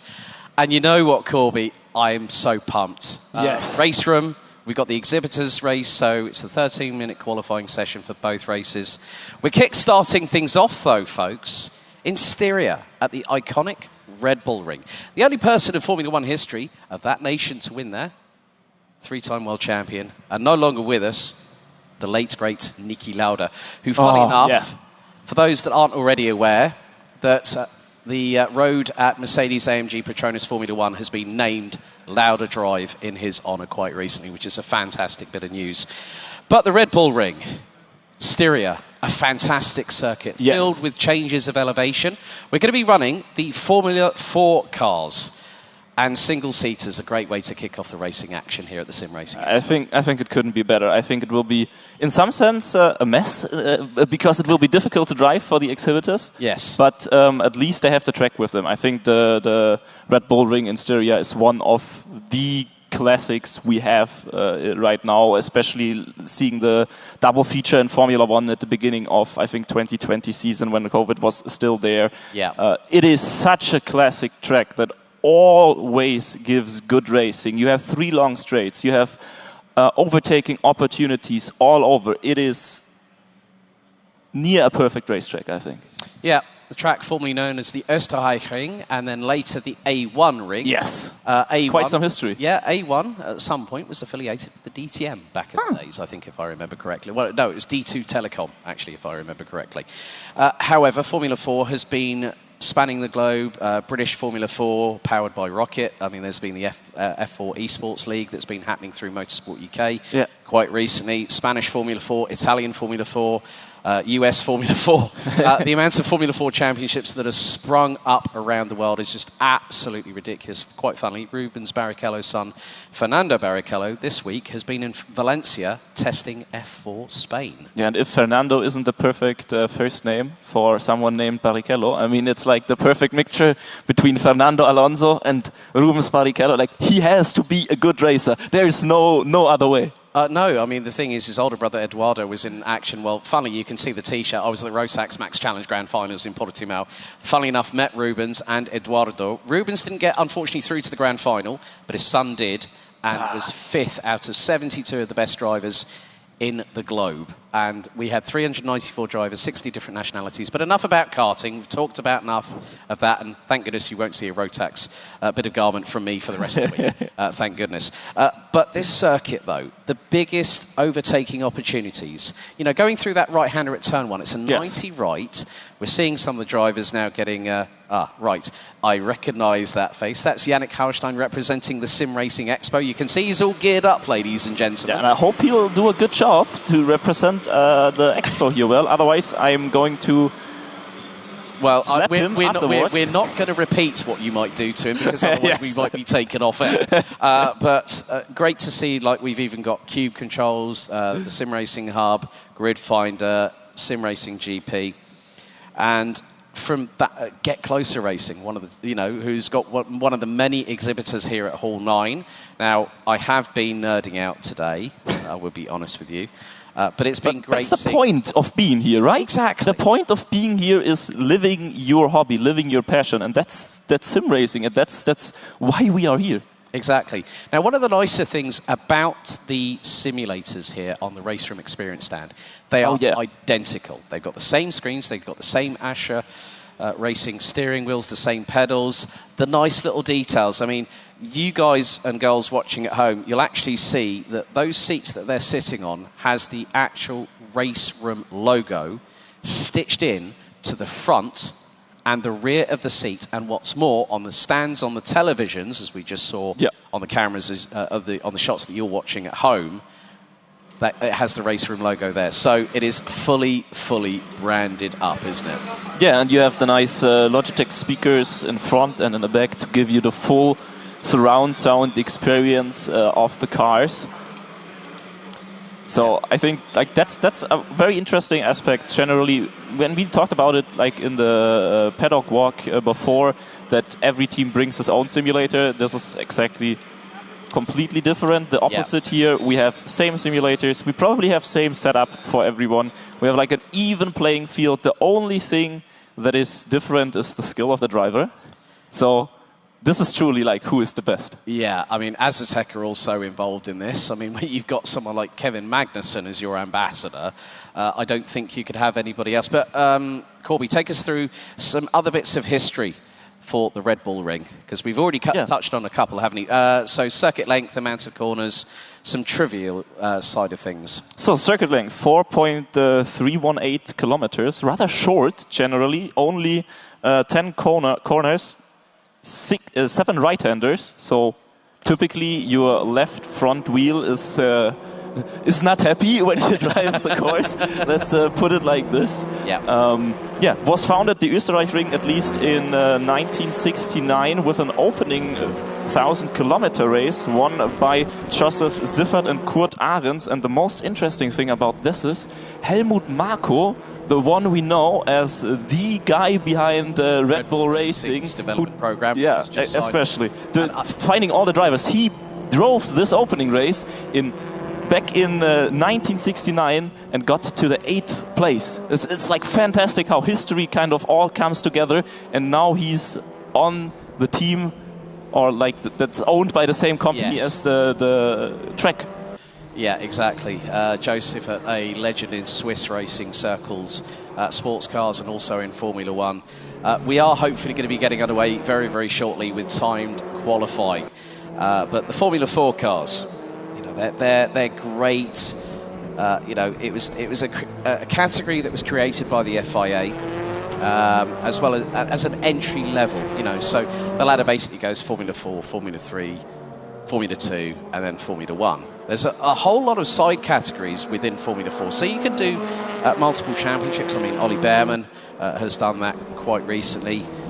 So there's a lot of it. I mean, look at it from this perspective. Formula Academy Finland, Formula Pro US Western, Formula Academy Sudamericana, the JAF, which runs the Super GT, which is still using the Class 1 regulations. They have Japanese Formula 4. Canada have one. We've got the Central European Zone and the Drexler Formula 4 Cup, USF Juniors, GB4 Championship. But, folks, we're into qualifying. Here we go. So the first few cars make their way out, well, pretty much 90% of the grid. So in this early stage here, Corby, it's going to be getting that ultra-clean banker lap and then start to push, because they're going to be on cold tyres, cold brakes, especially going into T1, threading it up the hill into that fearsome, turn 2 isn't really a turn. It's like effectively a kink. It is a straight. It's a kink. Yes. So, but then turn 3 is where we're going to see quite a lot of action. We've got Alexander from Azatec in the Beltec Racing colours, making his way down towards Haag in turn 4. So throughout this weekend, any track that has a corner name, said corner name will be used. Yeah, so you can learn a bit about your track trivia, and maybe on Guess the Corner you will be the expert next time. Maybe those corners might not be relating to our game show on Saturday afternoon. We will see how everything turns out while we see the cars going into turns 6 and 7 here, making the ways around the circuit. I'm looking forward to what times we will see by them. It will be quite interesting on how fast they can go. Yeah, I mean, on the banker lap, you're always going to be a little bit slower. You're going to be off pace, but then by the time you've had all the cars go round the circuit, you'll have a little bit of track evolution. The tyres will get up to temperature, and thereby you can start pushing that envelope. But we all know that there is a limit of adhesion. Could we find some people in qualifying getting it wrong before we even get the racing started? And that's going to be even more entertaining when we go lights out. So we got Tom from and then we have to ask for well, our question was answered on the entrance to the pit lane here at the Who was that? Not too sure, but we got track limits already being exceeded coming out of turn 10. So people are already fighting for track position. Calm down, now, come on, calm down. We've not even got through qualifying yet, and they're banging down each other's doors like nobody's business. So we're going to find out. Ronnie from Huizinfeld coming up the hill. Beautiful livery. Sparks, orange. Oh, sparks flying from the car in front. The number 25. So they're going to be making their way down. Now, this is where the elevation changes really come into effect, because you've got a very, very long run up from turn 1 to turn 3, and then you've got this undulation. It's a bit like the Bud International Circuit, where you've got some undulation, a bit like a roller coaster. You're going up and down the peaks and troughs. It's a very beautiful circuit, kind of built in a flank of the mountain on one side. So technically also very nice for the viewers if you're actually there, because you can see a lot over the entire track, which is not the case in many other tracks. So yeah, it's generally just beautifully situated in the Alps in Styria. I think that's also a big plus. It's one of the tracks also on my bucket list as well. Yes, Jules from Nacon, who are the publishers who work with Kiloton on the now fantastic WRC generations, which those coming to the Expo, you will be able to test drive it, as well as seeing one of the fantastic Citroën WRC cars, the Citroën C3 WRC is on their stand. Jules has gone purple in Sector 2, but it looks like Alexander... a bit far. Yeah, Alexander from Azatec has just put in the fastest lap with 8 minutes and 15 seconds on the clock to go. 1 minute 37.650, and he's already gone purple in Sector 1 in the next lap by over 3 tenths. We're going to find out. So between turn 6 and 7, that's where we break the beam for Sector 2. Yes. But it's looking a bit close between the top 6, covered by just under 1.1 seconds already. I'm actually surprised by how close this is. I was expecting a bit more of a gap between them and a bit of a more of a diverse field, because, I mean, we don't have it like in the community or the professional trophies, like professional drivers. They are just the exhibitors. But I think this is quite promising also for what we are going to see in the race. Well, Alexander from Azatec again goes purple. Look at the sector time. He's up by over a second and 3/4. He must have practiced. Like he's had a heads up, or he's a ringer. Either one of the two. I'm hoping it's going to be the former, because he's going to come through the final double right-hander through turns 9 and 10. As Azatec for with Alexander being behind the wheel, comes out of the final corner. 1 minute 37.650 is the time to beat. I think we're going to be below the 1 minute 35s as he comes across the line. 1 minute 35.689. Gap to Ronnie from Heusingfeld, nearly 2.5 seconds. 2.5 seconds indeed to Yannick Haustein from the Expo, who's then on 3rd place. So still some improvements now goes up to 2nd. So Yannick Haustein, representing the SimRacing Expo, goes up into P2, 1.266 seconds. But Alexander from Azatec is absolutely doing a number on the rest of them at the moment. I hate to think what's going to be happening in the race, because... that might be like a start-finish win. It could be, but that depends on what happens behind.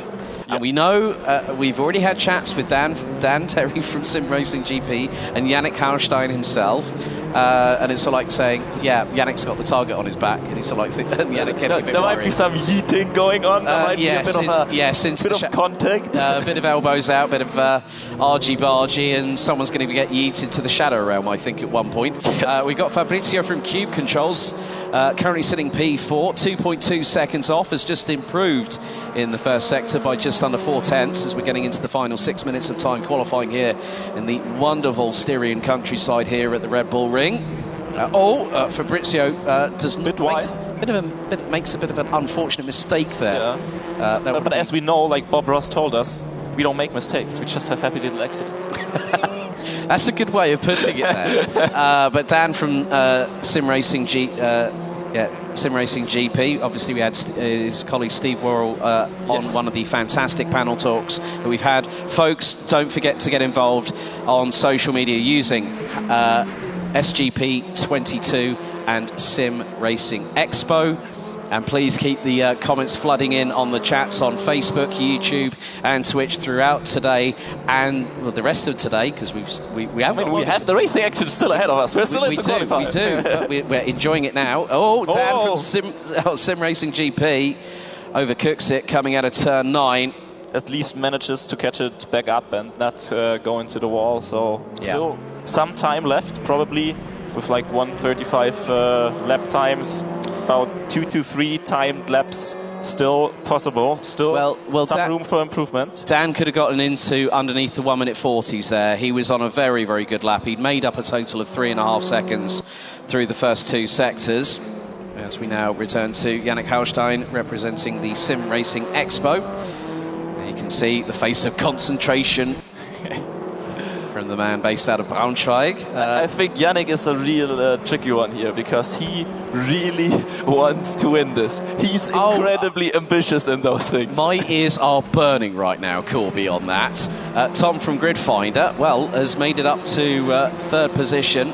Oh, someone in front has just gone off the track, and a bit of that was nearly a redress, like at Bathurst, between Scott McLaughlin and Garth Tander a few years ago. But Alexander from Azatec, purple in Sector 2 by a tenth. Is he going to extend that advantage?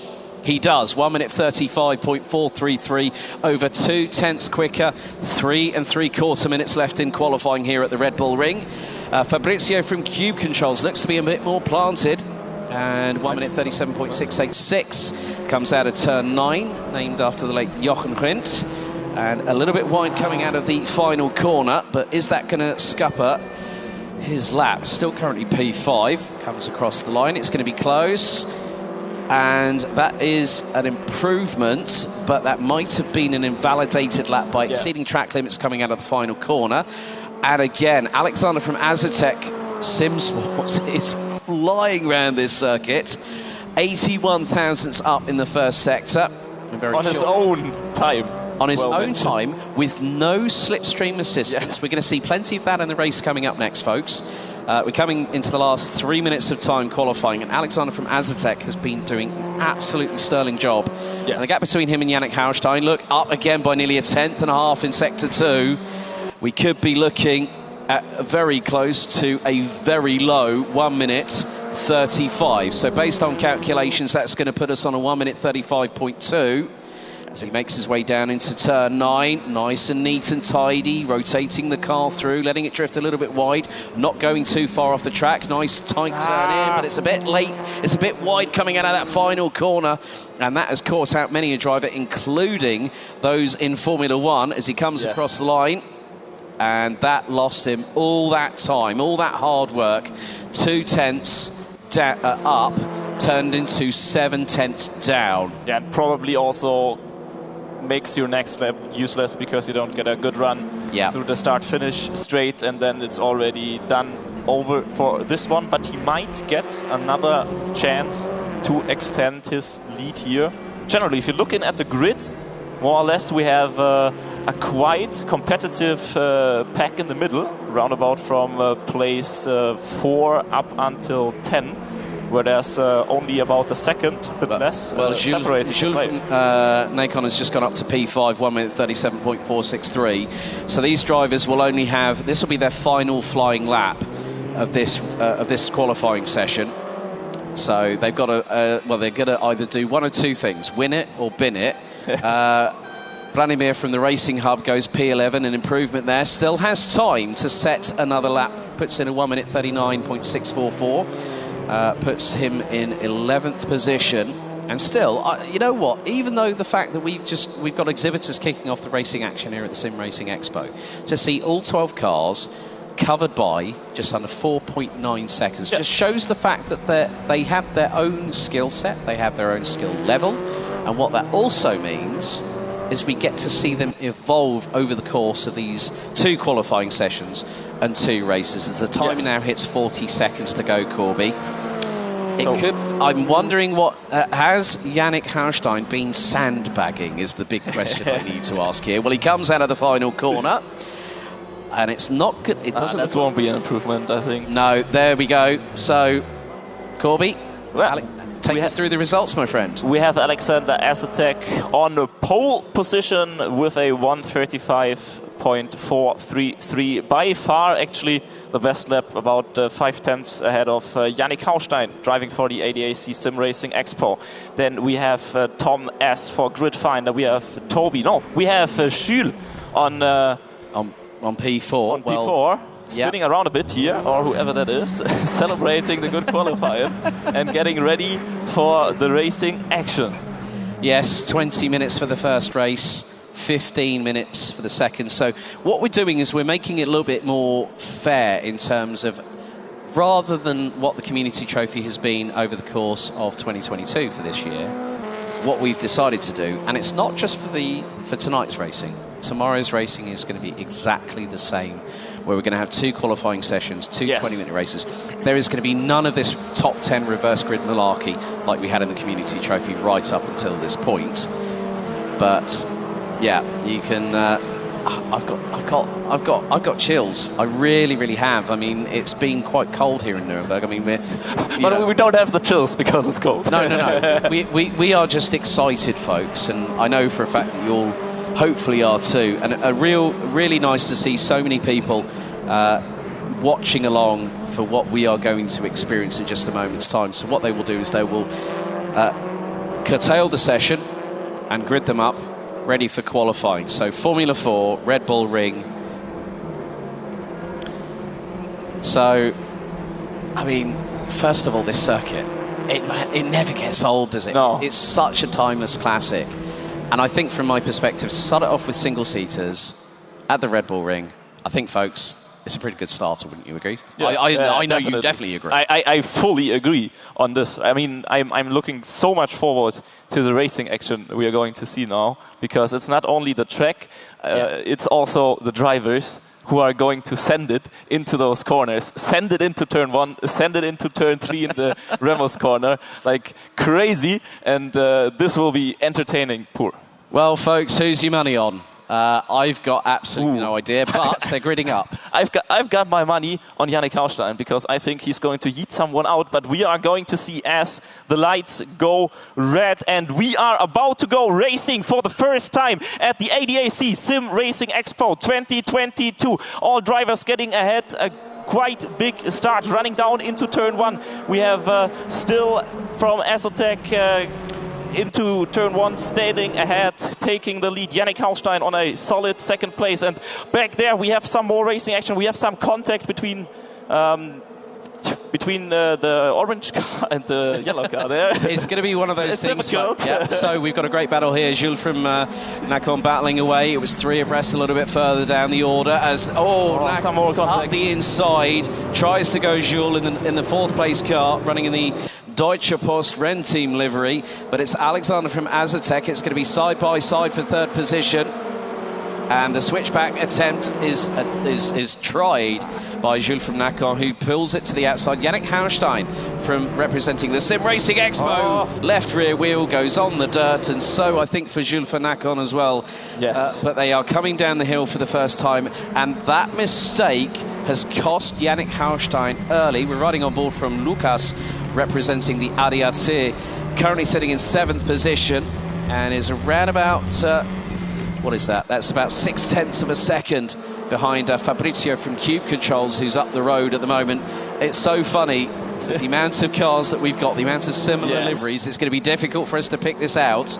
With the DTM cars from the ITC in 1995... It might be a bit easier. That was a hell of a lot easier. Oh, bit wide there for Lucas from the ADAC.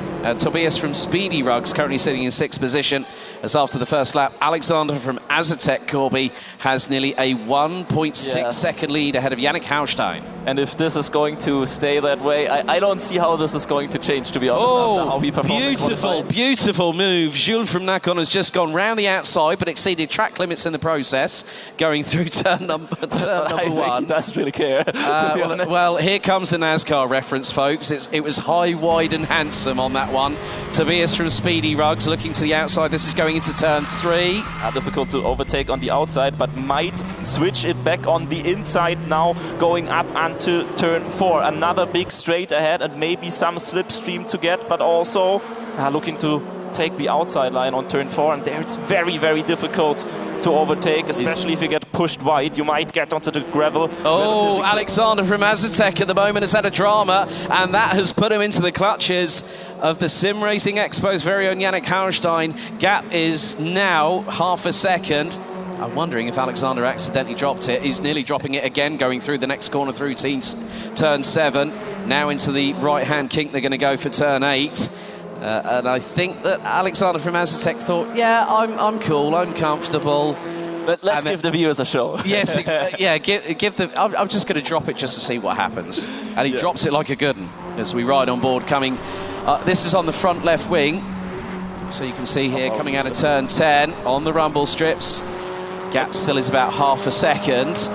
And maybe the smaller gap is what Yannick Haustein needed to keep up with Alexander from Azotec in order to give us a battle for the lead of the race and to give us a battle for the race win, because the slipstream on the straights is actually a quite big thing in Austria.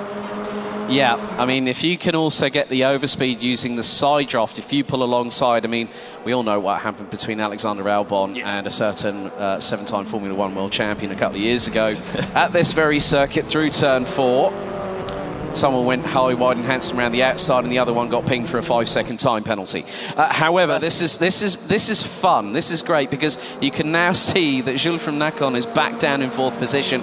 So maybe he's had a little drama as well. And you can see there is a 4, maybe 5-car train from 3rd backwards. So there's no Jarno Trulli train here, folks. But we're not even a quarter of the race in. But the gap is still, it's stabilising a little bit, or it might be extending depending on the different apex, the different approaches to the apex that both, I've just seen Yannick Haustein, oh dear. Yannick Haustein comes to a corner and whoops, 2 wheels in the kitty, and he does it again through turn 8. We'll have to talk about that after the race. I don't think those Sparco race gloves are working for him right now. Maybe you should get him a bit of a better pair of gloves for the next race, so he maybe can take the lead home for us. Well, there's several companies. Maybe you say you can head over to Aztec, maybe get a free set. You never know if he asks nicely. If you can't beat them, join them. Yeah, exactly. So, battle here. Now we're on board with Jules from Nacon, going up in towards T1. This is the battle for P3. Now, 3rd place. Oh, very hard and very late on the brakes. Even someone later on the brakes back there. Well, no, someone just went, right, I've missed my braking point, and turned right.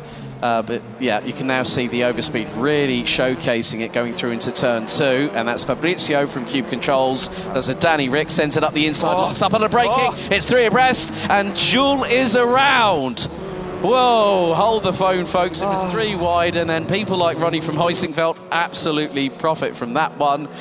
And the thing is, folks, they are in the same building, they are on the same simulators, and there will be a discussion, hopefully not heated, post-race 1. They are not even 20 meters apart from each other right now. So they can set up. And there we have Dan. No, who is it? Going very wide, and that was Jules from Nacon, I believe, who went straight on to the barrier. That was definitely. I possibly got no front wing. The aerodynamics. I mean, this is. Who needs a front wing? Well, if it was Formula Ford, you wouldn't have wings. You know, you'd have basically slicks. But you've got slicks and wings here. Tobias from Speedy Rugs rounding out the top 5. Now looking for a move going into, that is going to be turn 9. That's ambitious. Not a typical overtaking spot on the track, but mainly just a way to get yourself into position then for the run into turn 1. We have another very close fight between Andy from the Deutsche Payment. Yep, and has got the overspeed coming out of the final corner. Now, is Andy going to look to send it up the inside of turn 1? We are going to find out very shortly.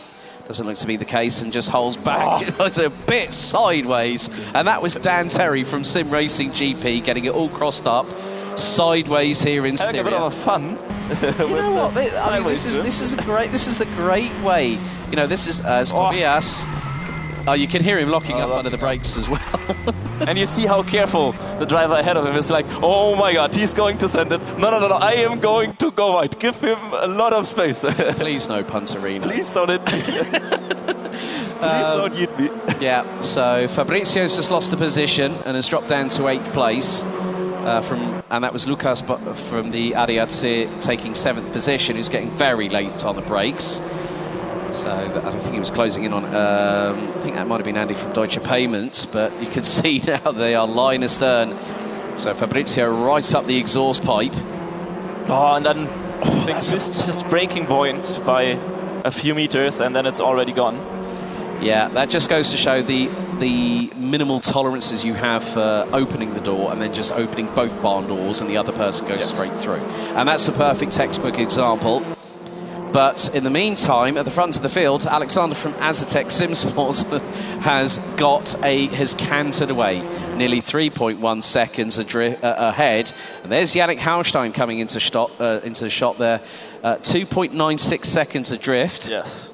So I guess kind of the picture we got from qualifying shows in the race. We have Alexander from ADAC very comfortably driving on first place. Like for him, I feel like it's a how can he contain himself? He doesn't need to go to the very limit. He needs to play it safe. And I felt like he might have overdone that a bit by the mistake in the first few laps. But now he realized, now he's into the groove. Now he's just driving this home. We could have actually taken a musical reference out of that right then, but I'm not going to do that here. We want to talk about sim racing. But Alexander from Azatec doing a fantastic job. I think your prediction of him saying lights out to checkered flag might be pretty good. Yeah, but wasn't very difficult though. But touch wood, that doesn't happen, because if he does bin it, then Yannick Haustein will be rubbing his hands and smiling like the Cheshire Cat from Alice in Wonderland. But we still got 10 minutes and 45 seconds to go, folks, and that gap is now extending to nearly 3.5 seconds. A little bit further back, though, there is a battle emerging. We got Tobias from Speedy Rugs closing in on Ronnie from Heusingfeld. Now, these two are 5th and 4th, respectively. Gap between them is closing a little bit, but I think the thing is Tobias is driving within the limits of himself. We have seen several people that have driven outside of their limits. Yes, outside of the track limits. Oh yes, and Tobias then instantly obliges with just coming out of turn 9 and deciding, I missed my braking point, or that was a bit late on the turn, wasn't it? But Fabrizio has got Lucas from the ADAC, I think, just behind, and that's the battle for 7th and 8th position as we are past the halfway point. The field kind of split up by now into several different groups. We have Lucas has just dropped it on the outside of T1, so all that hard work has gone to nothing. Now it's catch-up time again. There's that some was a bump from behind. Tobias bumped Ronnie from Heusingfeld, who's literally just slowed down. And now it's going to be a scramble. So Tobias, as a result of that push, gets up into 4th position. That's Andy from Deutsche Payment looking now. That's going to be towards the inside through into turn 4. That, I think. Yeah, Andy from Deutsche Payment up the inside, riding the curbs, now going through turn 5. And he's got through on Andy from, on the guy from Speedy Rugs. Who nearly bumps Andy up the backside as well, for good measure. You know what? They say if at first you don't succeed, try again. But don't try and yeet somebody off the circuit, please. That's not nice. We don't want that. But Andy here being the happy third party, kind of gaining an advantage from the two drivers in front of him, fighting it out, going a bit too close to each other and saying, thank you, I'll take 4th place. And I'll see if I can get up to 3rd, but that would be quite some time because there's 4 seconds separating the guys. Yeah. And we're mainly, I mean, we even have a big gap here now after, I think this is, between the 6th and 7th place, there's around about 7 seconds. And we have, the field kind of split up into several different groups. Yannick still running behind the first place, trying his best, but just not succeeding. Sometimes it's not for it. Like sometimes it just doesn't work out. Yeah, so Alexander from Azatec, we're now currently on to lap number 9 of this race with just under 8 minutes to go. Riding on board with Jules from Nakon and looks to try and get the overspeed. This is going up the hill through turn 2 into the right-hander here at turn 3. Is he going to get the crossover? Not quite, but he's going to get the better traction coming out of the corner. And let's see, that's Lucas from the ADAC just up ahead. And we'll get the side draft now. This is going to be the run down to turn 4. Nearly alongside each other. Who's later on the brakes? It's going to be Jules. It's going to be Jules up the inside. But now, could Lucas get the undercut? He does, and they tangle. Bit of wheel bashing there, I'm afraid. But luckily enough, everything went well. As well as it could be, because otherwise we could have had 2 very broken Formula 4 cars there at Red Bull Ring. But you know what? Lucas is not giving up. Sparks fly from the bottom of the rear diffuser on the Formula 4 car for Jules from Nakon. But Lucas from the ADAC is not giving up. And despite that gap now starting to extend after that little exchange, still got 6 3/4 minutes to go here, Corby. That's more than enough time. Oh, Lucas goes wide out of turn 9, but that means he can actually get a good approach. coming into turn 10. Still, that's exceeding track limits, and that would be... I hate to think how many black marks everyone has got. Well, I mean, if we would apply 5-second time penalties for 3 track limits, I think we would all end with like double the race time. I think we would have multiple people in the pit lane, multiple times. And now again, side by side, nearly banging side walls. As Jules looking to get one up on Lucas from the ADAC. Now this is going up the hill into turn 3. Lucas goes defensive. Squeezes Jules there. And now Andy from Deutsche Payment. Now, who has he got up in front of him? I'm trying to remember now who's in 3rd position. And that's Tom from Gridfinder. So Tom has done a really, really good job. I did tell him to bring his A game. Well, obviously that kind of motivational speech thing works. I think if he would have not told him, he would have not brought it. And I mean, entirely your my doing. Yeah. Well, I did say to him, well, you're going to be playing a game. Now, he has been racing in real life this season, so that experience has really, really helped. But now, Andy from Deutsche Payment looking for P3. Now coming out of the final corner, 5 minutes and 18 seconds to go. Andy from Deutsche Payment runs wide, now gets the side draft. He's going to be going towards the outside of turn 1. Difficult to overtake here, but might squish him into the inside. Getting a better exit. No, he just is later on the brakes and works it out perfectly fine. Actually, very, very clean and nice overtake there. Well, the thing was that Andy from Deutsche Payment actually had the overspeed whilst going side by side with Tom from Gridfinder, and that allowed him to pull past. So by the time he was on the rumble strips on the outskirts of the entrance into turn 1, he knew that he could just keep it pinned where he was, and he knew that Tom could not defend against it. However, through turn 3... I think there was a little mistake, right? There was a slight error, and that's going to allow Tom from Gridfinder to pull on in. We ride on board with the 4th place car, heading into turn 4. Showing himself on the mirrors, but not trying it, just too big of a space, pushing him wide. The pressure is showing for Andy, getting nervous. Yeah, that was definitely a bit of a clean-up on R3 moment there, coming out of that corner, going through turn 5. Bit of a code brown.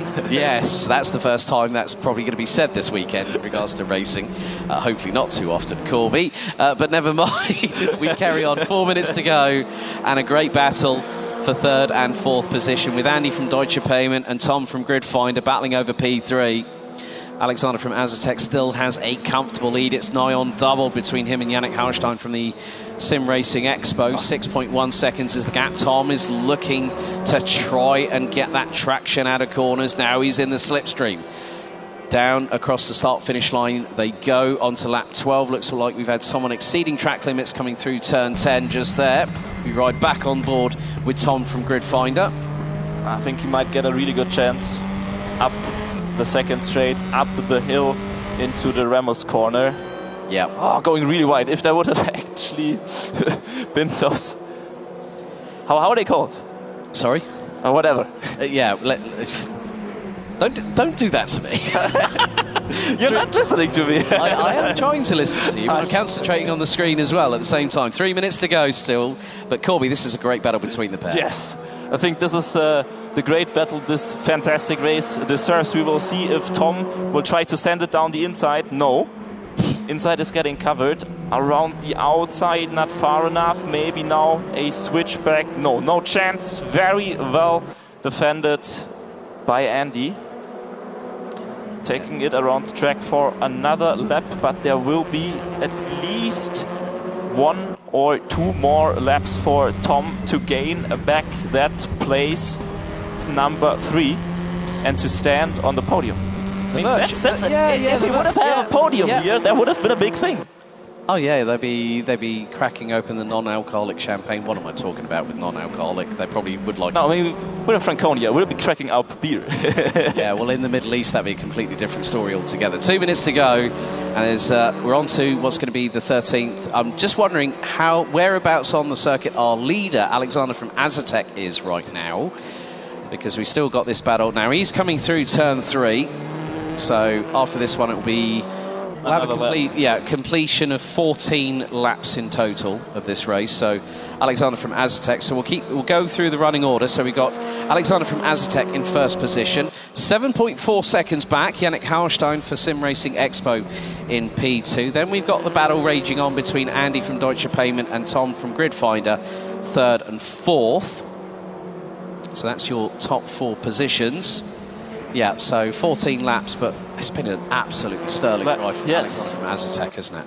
It has been spectacular. It has been clean, with the exception of probably the first lap, but that was only a little hiccup and nothing big to worry about. And other than that, I mean, if you give him a bit more time, he's probably going to lap the first cars. He's probably going to lap the poor 11th and 12th placed drivers. So if you're seeing about 1:30 of a lap time, he's already close to lapping. Yeah, that's true. As now Alexander from Azatec effectively goes on to the final lap of this race, into turn 1 for the final time, and not even the diminutive powers of one Yannick Hauerstein have psyched out the Dane, so that's been pretty good. It just goes to show how inclusive. It doesn't matter what you look like, who you are, your personality. If you are a racer in the sim racing world, you are good. Yes, and Alexander has proved that, and he has proved that in a truly spectacular and incredibly dominating fashion. Well, making his way around the last time. So, Corby, I'm going to hand it over to you, buddy. Take us through the final few corners of the first of 2 races for the exhibitors here at the ADAC SimRacing Expo. I mean, it was a blast here in Austria, in Styria, on the Red Bull Ring. A race that delivered from the beginning to the end, and the driver who delivered from beginning to the end, that was clearly Alexander Azatec. Clean qualifying, already dominating back there, and then in the race he shows his true potential. He shows how clean and fast he can drive, and he dominates the entire grid and manages to drive it home cleanly, going around the finish line and marking in that first spot. But we still have some fights in the field. We still have Ronnie from Husingveld trying to get up 1 more place, trying to get that 5th place back. But it will be difficult. The last few corners typically not where you overtake, but it might be the desperate try in the last lap, not close enough, sending it in, getting really close, maybe into the last corner, pushing at least the car in front wide, but no real chance to set up an overtake, and we will have the next pair of drivers driving home. Ronnie will stay on 6th place, giving like a little bump of love after a love finishing. tap. A love tap. There we go.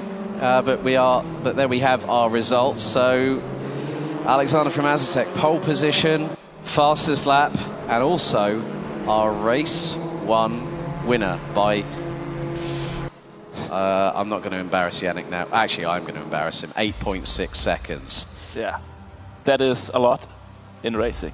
Yeah, especially if the race is only 20 minutes long. Yeah, and we still got 1 more qualifying session, plus an additional 15-minute race coming up. There you can see some of them getting out of the simulators there. Yeah, getting instructed how everything will go for the second race, where we will move over from Austria to Germany to the Norris Ring, and we will have a blast. There it will be really punishing, I think. That is the big difference. You don't have any runoff areas. Yeah. You don't have grass. You don't have all of these nice things that will keep you from hitting the wall when you don't hit the corner perfectly, when you're not perfectly braking. You are going to be in the wall.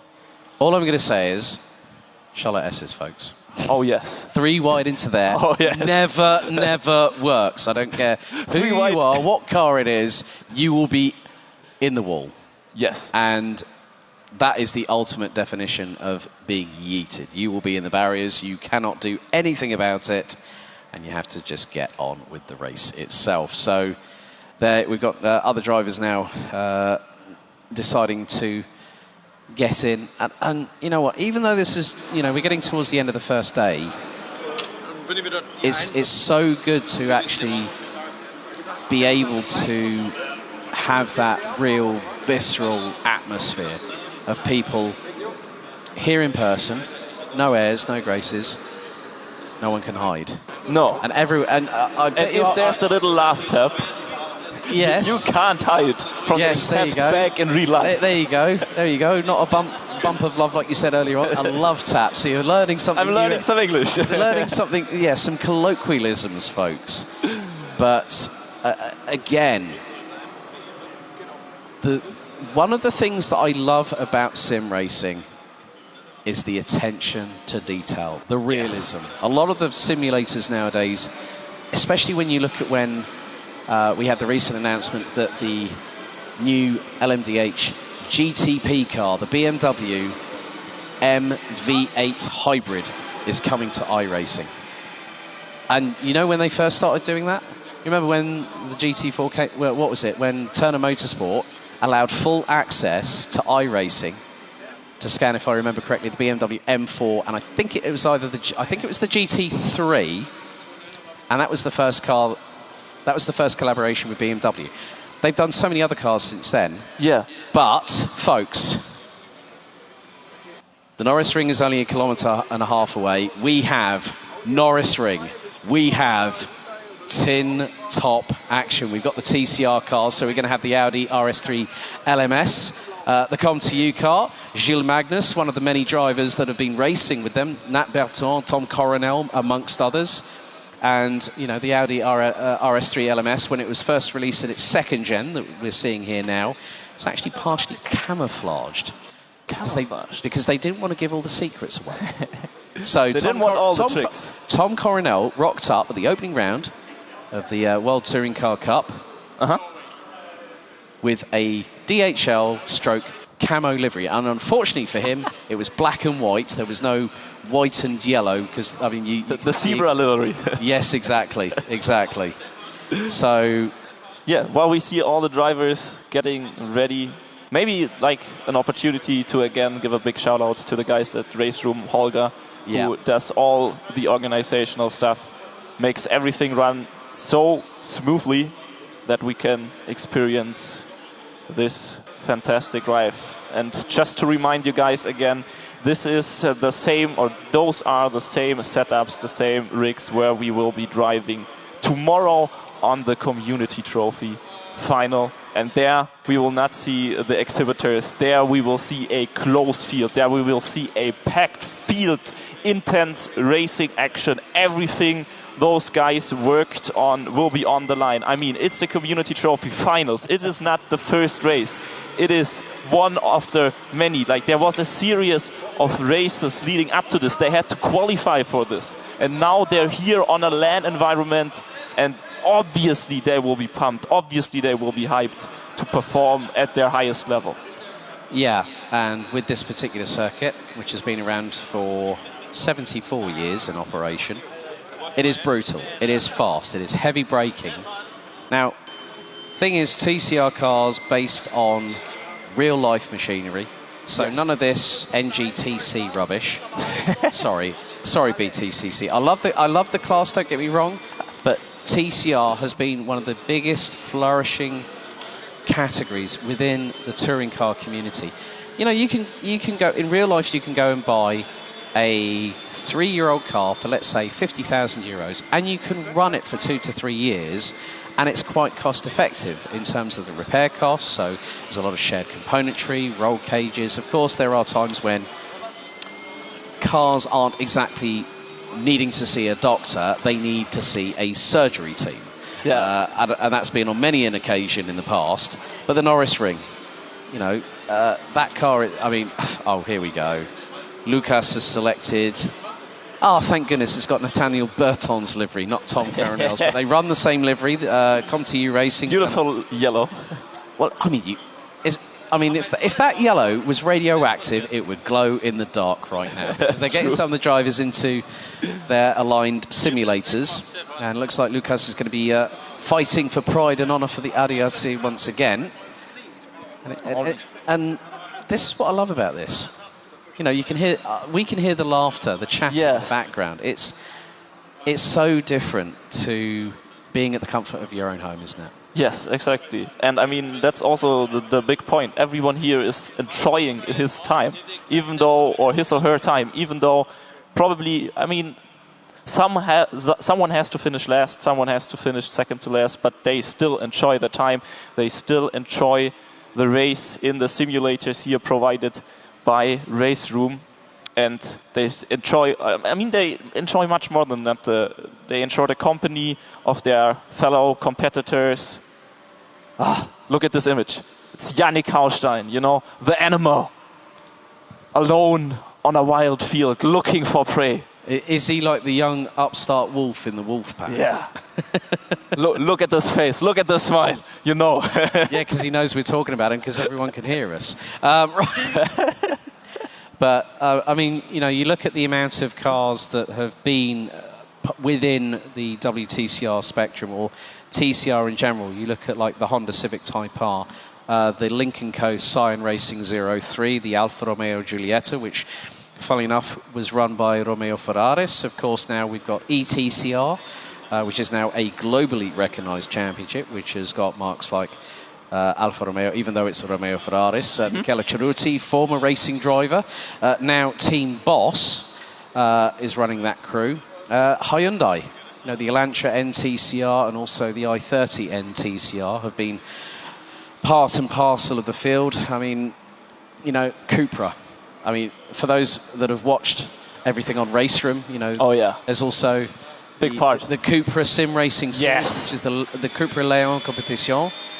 I had the honor to do the German commentary on the Cupra SimRacing Series last year, and it was always a pleasure to watch those Cupras battle it out on the field, because again, it was same setup, fixed setup, even playing field, and you have those super intense battles that only are decided by the skill of the player and of the driver in this moment. Have to also give a shout out to one of the guys from the English commentary side, Lewis McGlade. Yes, please. As well. So, yeah, he's been a very, very busy man as always.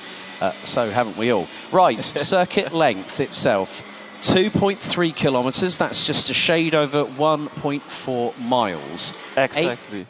8 corners in total. The fastest ever recorded lap was done by Switzerland's Nico Müller in the Class 1 Audi RS5 Turbo DTM. Lap time 46.618 seconds. So if we said the Red Bull Ring is a comparably short circuit, this is nothing compared to the Norris Ring. So, I mean, we're literally, as I said earlier, we're a couple of kilometres away, not just from the circuit, but the banks of the Dutzendteich. We're also not that far away from the hometown of two-time DTM champion Marco Wittmann, who's based out of Fürth, and his dad has a body shop over there as well. So, which Marco, in his early days, was still very much involved with. I had the pleasure of actually seeing Marco win both his DTM titles at the Hockenheim Ring back in 2014 and 2016.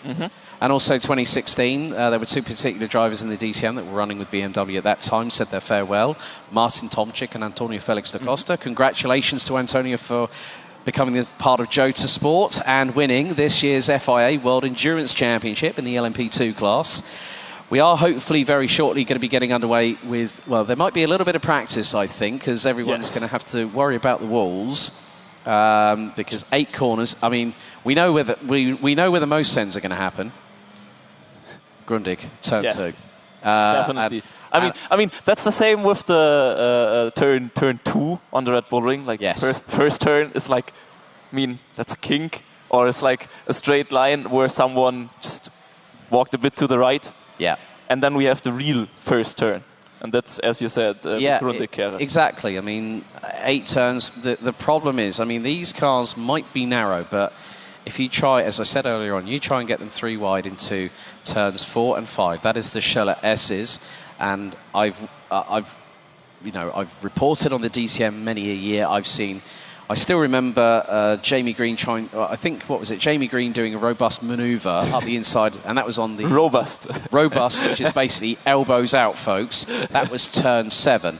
Now, both he and Bruno Spengler have the exact same amount of wins at the Norris Ring. Jamie Green, for a number of years, was the king of the was Mr. Norris Ring, and then Bruno Spengler equalled the record. Oh. So now they're battling it out for... Well, the thing is that Jamie now runs a karting team where his son competes, and his son is a chip off the old block. It's pretty rapid. And, Bruno's obviously doing a lot of things. He's doing a lot of sim racing these days. Had a quick chat with him earlier on in Hall 9.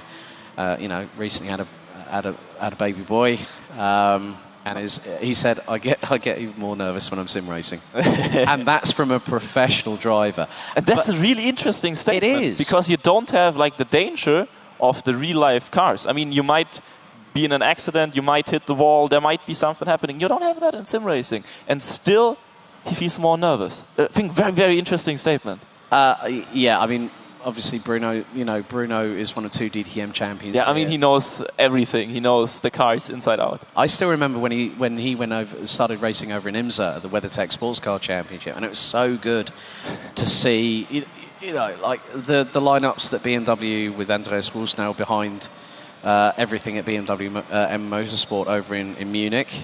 The LMP, the AMDH lineups. I mean, Nick Yellerly, a fellow Brit, getting a full-time opportunity stateside. It's great to see that. One of the things that I love, and I'm going to bring a little bit of DTM knowledge into this. Please.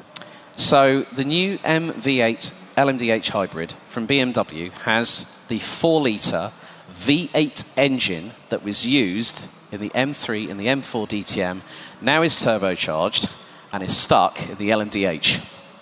Damn. So they got some more horsepowers out of that turbocharger. Well, I mean, the thing is that obviously with any regulations with GTP and LMDH, they're going to have to work to a certain spec. So they were saying, this is the maximum output. Like hybrid power, and also the gearbox is exactly the same, but they can choose their choice of power plant. And 4-litre V8, not bad choice there, BMW. Definitely. Also going for the sound, Like that's also a big part of racing, the sound. I mean, when you talk about combustion engines and electric racing, like say Formula E, for instance, the Gen 3 cars are recently being unveiled. I mean, Pascal Wehrlein now teamed with Felix da Costa at Porsche, which is a really exciting pairing.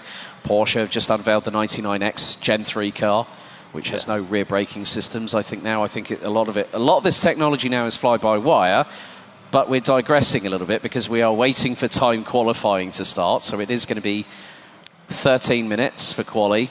But I would say we should get on our ways relatively soon. If you look over towards the RaceRoom booth, it looks everything very, very much smoothly working. Every driver now in his seat, in his rig, getting ready, getting the first practice. Well, I've just seen ascend and a half and then hit into the barriers. I think that was Tom from Gridfinder. So he'll be happy to not be on the stream, and then you do him like this, He won't be happy I mentioned it. Yes. He'll probably be laughing about that. But this circuit is bumpy. There's undulations. There's uneven road surfaces, so different tarmac compositions. And you're in a spec touring car. So this is what I like about the fact that tomorrow we're going to be going to the Classics, and we have to say a big shout out to our good friends over at Retro Classics Bavaria. You all would have seen a little bit earlier on me sort of drooling over the Batmobile, the BMW 3-litre CSL, a car of my childhood. Now, I grew up with BMW as a brand. My dad had a 528i, and then he had a couple of the 6 Series, the old shark nose cars back in the 80s, which was pretty cool. But I'm wondering what speeds we are going to see from these cars. I think, when you look about it, the DTM cars were pushing over 150 miles an hour, so we're talking about 260 on the straight. I mean, even though the Norris Ring is relatively short, it is essentially one very long straight and then back again. So it is quite a high-speed track. And for it being not a permanent, but rather a temporary racetrack inside of a city. Overtaking opportunities are most definitely present here. Yeah, so, I mean, you're even seeing some of the drivers in the simulators leaning from side to side. So, like, because the thing is, like corners with Grundig and Düsseldorf, you are on full lock. Yes. It's basically like doing what? Like who can turn the wheel faster? Yeah. Forget the 3-point turn. I'm doing a Yui. Right. Yeah. So we're gonna test. I'm wondering if Dan Terry from SimRacing GP. Right. I spot a Liquid Moly livery on the bonnet. So that says to me Hyundai i30 because Luca Engsler. Yes. Ran well because it's his dad's team, Team Engsler. They were originally VW Golf, VW Custom Racing team, but then they switched to Hyundai with the i30N and had some pretty good success. So we'll see how good the Hyundai will perform today on in Dan's SimRacing hands. Expo. In Dan's hands. Yeah. Obviously, that's a big, I don't know, plus in some sense. Let's be positive for once. Oh yes. You know what I'm positive about? The racing. Yes, definitely. So it is going to be it's going to be 5 minutes shorter. So we're going to have 15 minutes of racing. Now, Alexander from Azatec, pole position, lights out to checkered flag, victory, and also the fastest lap of the race. I fear there may be trouble ahead, my friend. Yeah. Corby. I don't know. We'll see. I think it will be interesting. I mean, it's a quite different track. I don't know if he might have just by accident practiced a lot of the Red Bull Ring in Austria, and maybe he's not so familiar with the Norris Ring. That might be an interesting aspect, which I kind of hope for, because I want to have more competition. I want to have a first place which is fought for, where we have 2, 3, 4 competitors driving against each other and trying to get that top spot, that top 1 finish. All right, everyone in the practice session. So we're just moments away from getting into qualifying on the Norris Ring. Yep, and these cars all are 2-litre inline 4 turbocharged engines. Now, funnily enough, TCR Europe visited the Norris Ring this year. That was on the first weekend. Actually, was running alongside the DTM and the DTM Trophy this year, and that was the 1st to the 3rd of July. And this year's champion just so happened to be Franco Girolami from Argentina, with Tom Coronel and Great Britain's Josh Files rounding out the top 3 places. Very nice. Maybe to give you some more numbers about the Norris Ring here, because it is quite an interesting racetrack.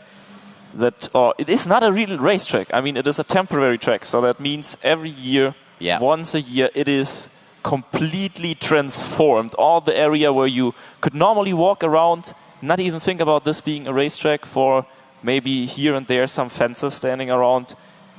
This is all built into a racetrack. You get 7 kilometers of crash barriers. You get 2 kilometers of concrete walls for all of this track. You get 27.8 kilometers of fences. So simply the amount of things that have to build together to create this racetrack, this legendary racetrack, is incredible. It's unbelievable. It is. And also the iconic grandstand. Oh, yes. I mean... iconic in more than one way, I would argue. It has a historical significance. Yes. Through, obviously, what's happened in the past, which we won't be touching on. But, you know, in July, it's hot, it's humid. There are people packed to the rafters in the grandstands. Either it's a cold beverage of their choice or an ice cream in the hand.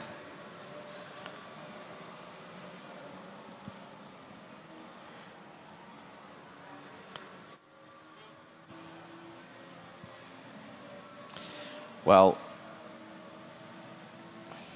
Norris Ring, one of the the rather few counterclockwise circuits as well. Right, we have got a slight technical issue from our side. However, they are getting underway with the racing, so we are actually going to give you a viewpoint from Jules from Nacon, who's starting in 11th position. Right, I see the Cupra Leon competition just up ahead. Beautiful car. Lovely car.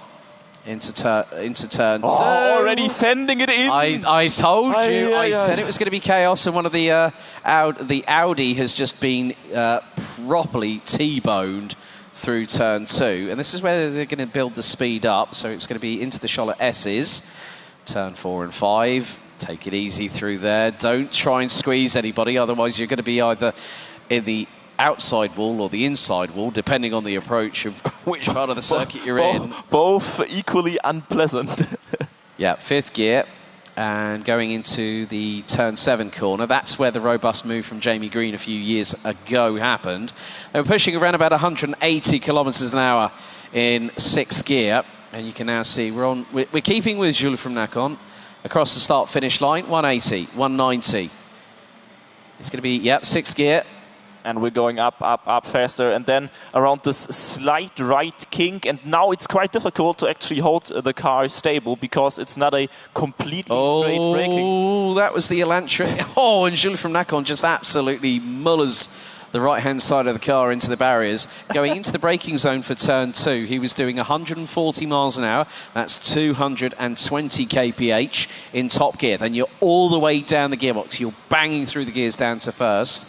And you've got to nail that apex. Yes. I mean, if anyone might remember a particular DTM incident at the Norris Ring a few years ago, where a certain couple of drivers, one of which who was here, had a massive incident.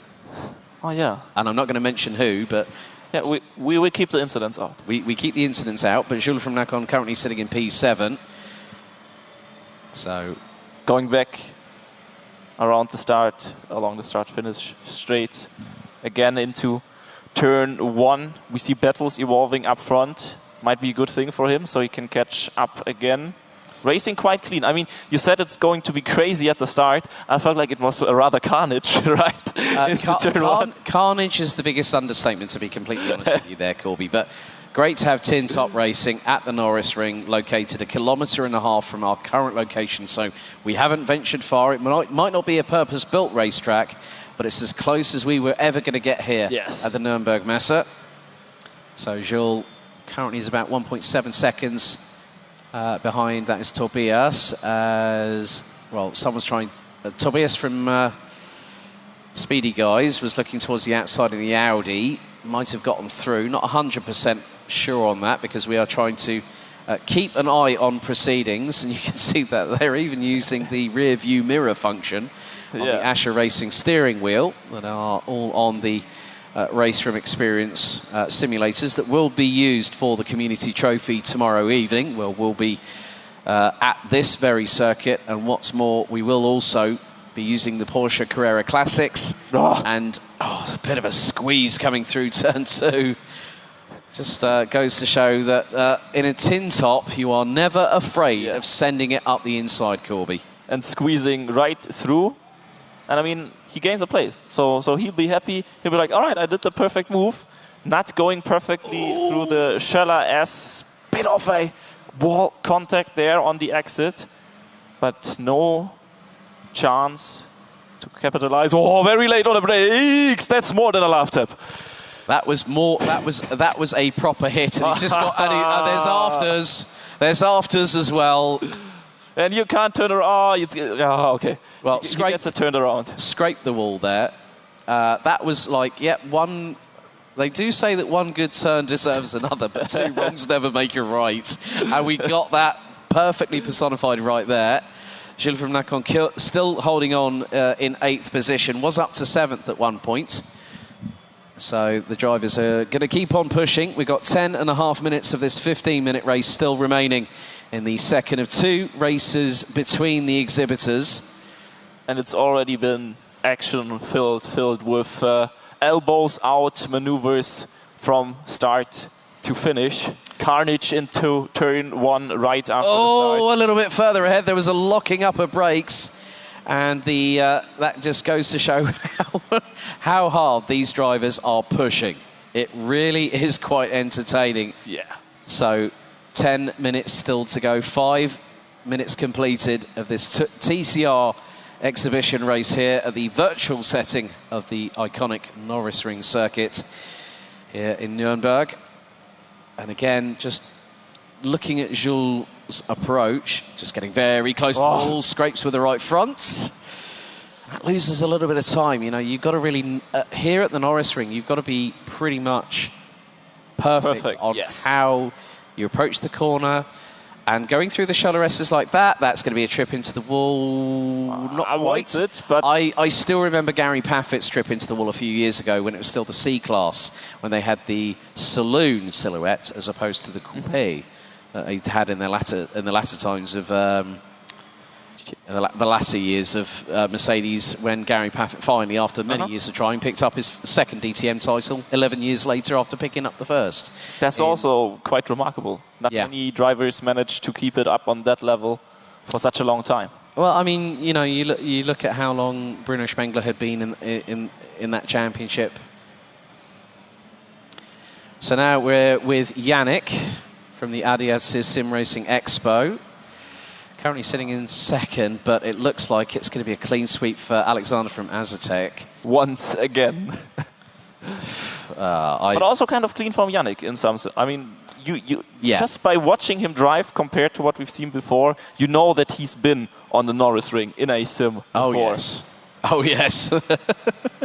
That just goes to show that a lot of people will definitely test themselves over multiple hundreds or maybe even thousands of laps on the RaceRoom, on RaceRoom experience.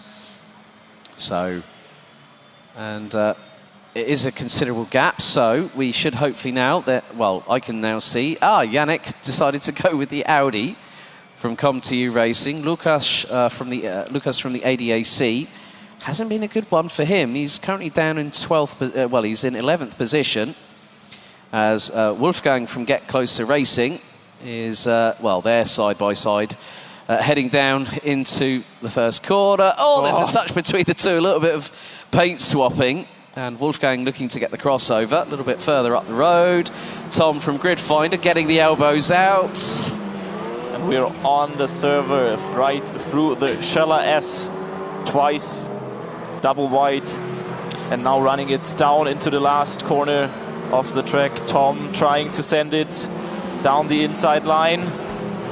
And he's trying to get through that Jules from Nacon, who's very, very close to the wall on the outside of the corner as they make their way through the very next left. And that's going to bring them across another lap here at the Norris Ring.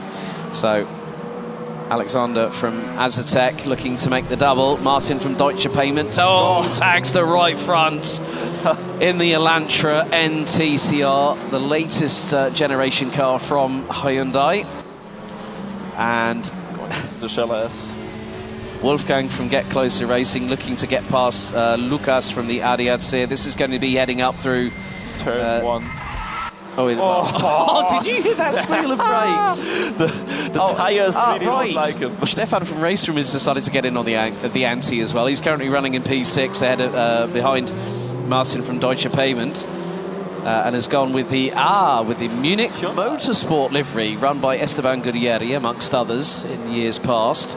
6.25 minutes to go. 10 laps completed, so this circuit very, very short indeed. 1.4 miles. Best part of nearly 2.5 kilometres. He's running in the livery of Mikael Ashkanar, who this year picked up the final ever FIA World WTCR Cup Championship.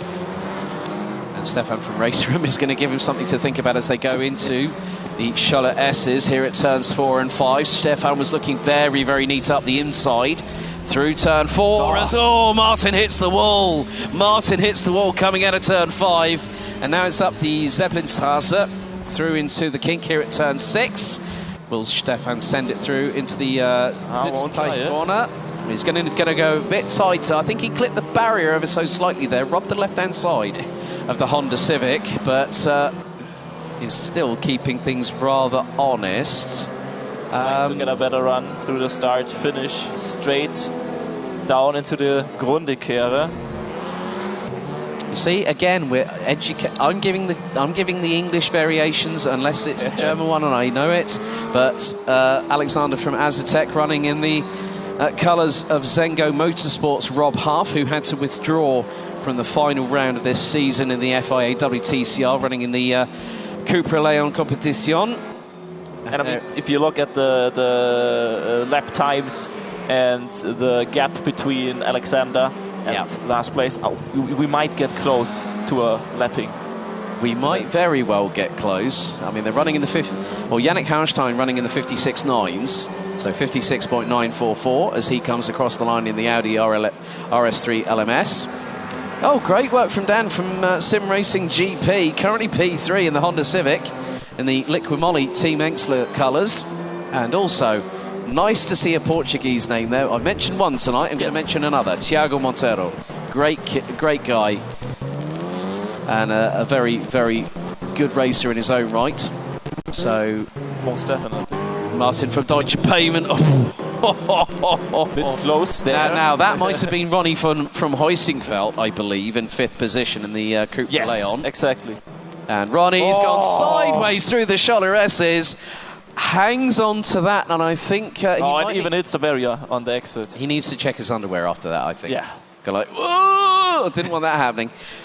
And you know, like in German, there's this funny saying of "Fährst du quer, siehst du mehr." So it means like, if you slide, you see more of the track. Yeah, exactly. So you should definitely do that. Yeah, well, Stefan from RaceRoom's giving him something to think about.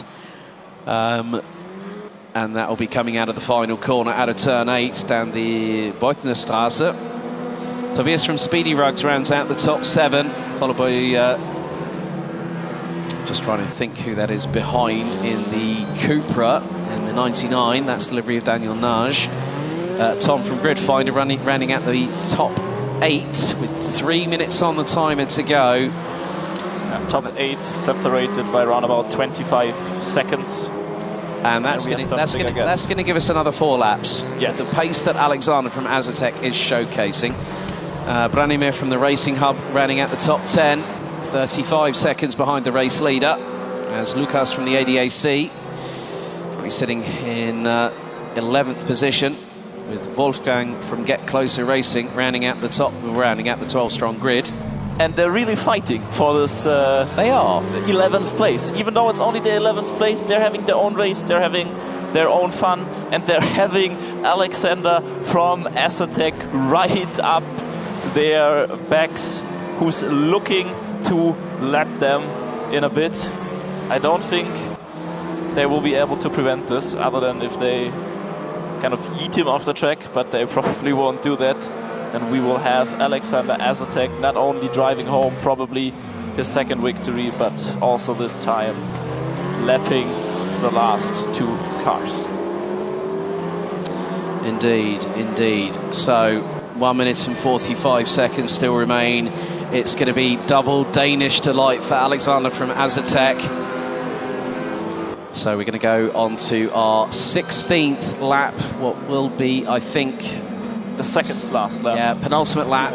And now he's got back marker traffic in front of him. He's got to negotiate that. Yeah. Now, back marker traffic normally spells trouble with a capital T-R-O-U-B-L-E on it. But he's negotiating it very, very well indeed. Coming through the Charlotte S's, keeps away from the wall. So just goes to show we are, well, he's lapped... We're driving the same liveries. Well, the funny thing is he's already lapped Wolfgang from Get Closer Racing, and now into the Dutzendteich-Kehre. He's trying to get past Lucas from the ADAC, and Lucas is wanting to fight him coming out of turn 8. So, on to the 17th and final lap of this second exhibitors race here at the 2022 ADAC SimRacing Expo. It's Alexander from Azatec that is leading the way ahead of Yannick Hauenstein. Looks it's going to be a repeat of the 1-2 that we saw in the Formula 4 adventure in Styria at the Red Bull Ring, with Dan from SimRacing.gp looking to round out the top 3 in the best way possible. Stefan from RaceRoom trying to close in on the car in front. This is going into Grundig at turn 2. And you can hear the brake squealing. Love tap from behind on the car in front. That's Ronnie from Huizinga. And now the timer hits 0. That's it. Let's catch up with our race leader from ADAC SimSports. It's going to be the car of Alexander, and here he comes out of the final corner. Time is expired, and he brings the Coupe Relais Competition across the line, and he is the man that will bring bragging rights. And here comes Yannick Hauerstein across the line to finish P2, and a bit of weaving to celebrate. Well done to Dan Terry from simracing.gp, getting ever so close to the barriers at the end of it all. Martin from Deutsche Payment rounds out the top 4. It's going to be a little bit of a run to the line. Ronnie from Huizinga completes the top 5 ahead of Stefan from RaceRoom. Tom from Gridfinder rounds out the top 8, and he's going to be ahead of Tobias from Speedy Rugs. Out of the final corner, it's going to be Jules from Nakon, the publisher for WRC Generations. Branimir from the Racing Hub. But, Corby, it was a pleasure. The Danes have done it, and I'm hoping the beers are on them tonight. Oh, yes, definitely.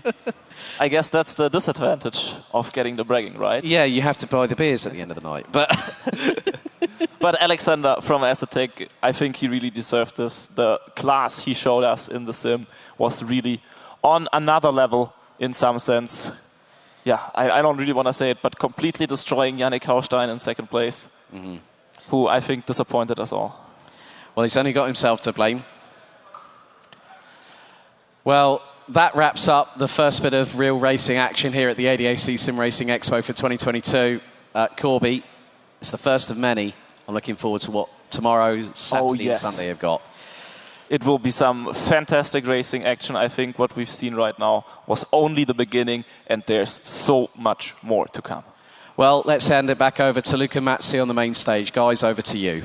Yes. Thank you, guys. First of all, did a great job. That was amazing. Thanks so much for commentating. And we are here already with the prize, which I like a lot. Yeah, worst thing is, I'm not sure if Alexander, well, he doesn't look like he's old enough to even drink these beers. So, if he wants, he is, he's fine. But if he does want to pass them over, it's absolutely fine. Just waiting for him to, I'm not sure whether he's quite over here or not to do the presentation.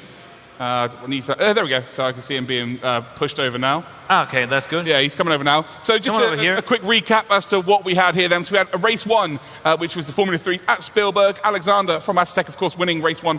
Lights the flag win, as he did in race number 2. Yannick from ADAC SimRacing Expo finished second in both races as well. And 2 different podium finishes for each race. We had Andy from Deutsche Payments in race number 1 and Dan from SGP in race number 2. But on aggregate, the winner of our exhibition mini championship and the winner of all of these beers is Alexander from ADAC. Hopefully he can appear on stage. There he is. He's there. He's going to run. Okay. He'll be here in very, very shortly. But it was 2 incredible performances. Didn't really have much pressure put on him, to be honest, because, like I said, it was lights to flag. So an easy day in the office to win yourself 12 premium beers. Isn't that nice? I'd say, like, for every minute he is not showing up on stage, we will drink one of the beers, right? That's true. It's not 12. Danny lied to me. There's 20 beers there. Is it? There is actually 20. Oh, no, there's 12. There's 12 beers. There's only 12. beers. Yeah, it's only 12. You can't count anymore. After one day, you can't count anymore. No, I'm saying we could take 8. There's still 12. Okay. Okay. Yeah. Anyway, let's introduce our winner then. It is Alexander from ADAC. Congratulations, and here he comes. Congratulations, mate. Come on in. Come and stand in the middle. I wanted to hand it over to you, but you have the microphone, so yeah, and I'm not sure he's quite strong enough to hold all those beers. No, I hold it. I hold it. No worries. We'll take him on. Yeah, you can start the interview. First of all, congratulations, mate. 2 comprehensive races, to be fair. But yeah, tell us how you're feeling being the champion of all the exhibitors in the land. Oh, it feels good. I don't know what to say really. Out of words. Hey, don't get better in racing, because you have to do that more often then. No worries. But was it good? Were the others nice, or were they bad? Oh, they were very nice, of course. Like they all drove very respectfully. Of course, in the second race, I didn't have a rear view mirror, so I couldn't really see behind. But didn't need to. Yeah, what a nice didn't need to. Right? Who needs a rear view mirror when they're 5 seconds behind? Yeah. A chance then for you to tell everybody who's watching at home, where can you be found? Where can your massive stage be found here at the Expo? Oh, it's pretty obvious if you come here. We have a giant screen representing the company. But yeah, you're going to be finding us a little bit, I think, towards the back of the inn, like from the entrance. Hall 9's the easy answer, Hall there, to be 9, fair. yeah. Well, Hall 9, there we go. Well, congratulations, mate. There's your beers, and well, enjoy them. Well, here you go. Shall I carry it for you, or will you do it? You will do it. Now you can't say anything anymore. Our proud winner and your team, like, just head over to your team, enjoy the beers. Thank you. Congratulations, mate. He's off, he's gone. And congrats. 4 beers have already gone now. They've just disappeared. Brings us to the end. Done. Day I think one. so. I think the first day where not too many fans are here, but they'll be coming with the official opening tomorrow. But exactly, what an action-packed day we've had. Hey, I loved it a lot. I learned so much about sim racing, about like the future of sim racing, where everybody thinks it's heading, and it's super, super exciting. It's been a great day for me. Should we do it all again tomorrow? Yes, of course. I think it's going to be way better tomorrow, even if today was already great. But tomorrow we have super, super interesting panels as well. For example, we create the perfect sim racing rig for you at home with some special guests. So we certainly do. It's going to be awesome. Also, we have races, of course. We have the visitor races. We have different other races, big press conference, and we have you. It's going to be an amazing day with you right here in front of our stage. I'm looking really forward to it. You too? Yeah, for sure. To be fair, the press conference, we're kind of downplaying it. We are going to have a press conference that's going to be all of the teams that are here. They're going to have a representative answer questions that have come from you at home and also from us here at the Sim Racing Expo. So that you just don't want to miss that for sure. No, I'm really looking forward to that. Please make sure you're going to join in again on 10:15 tomorrow. We're going to be back right here on the stage and in your stream. Right? So, have a good night. See you tomorrow, guys.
I ran up a check, I might do it again.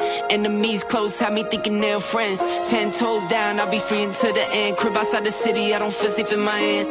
Took so many years, I've been waiting for the wins. I'm in debt to no one but the one who took my sins. I do it for real, there's no reason to pretend. If I do it once, I do it again.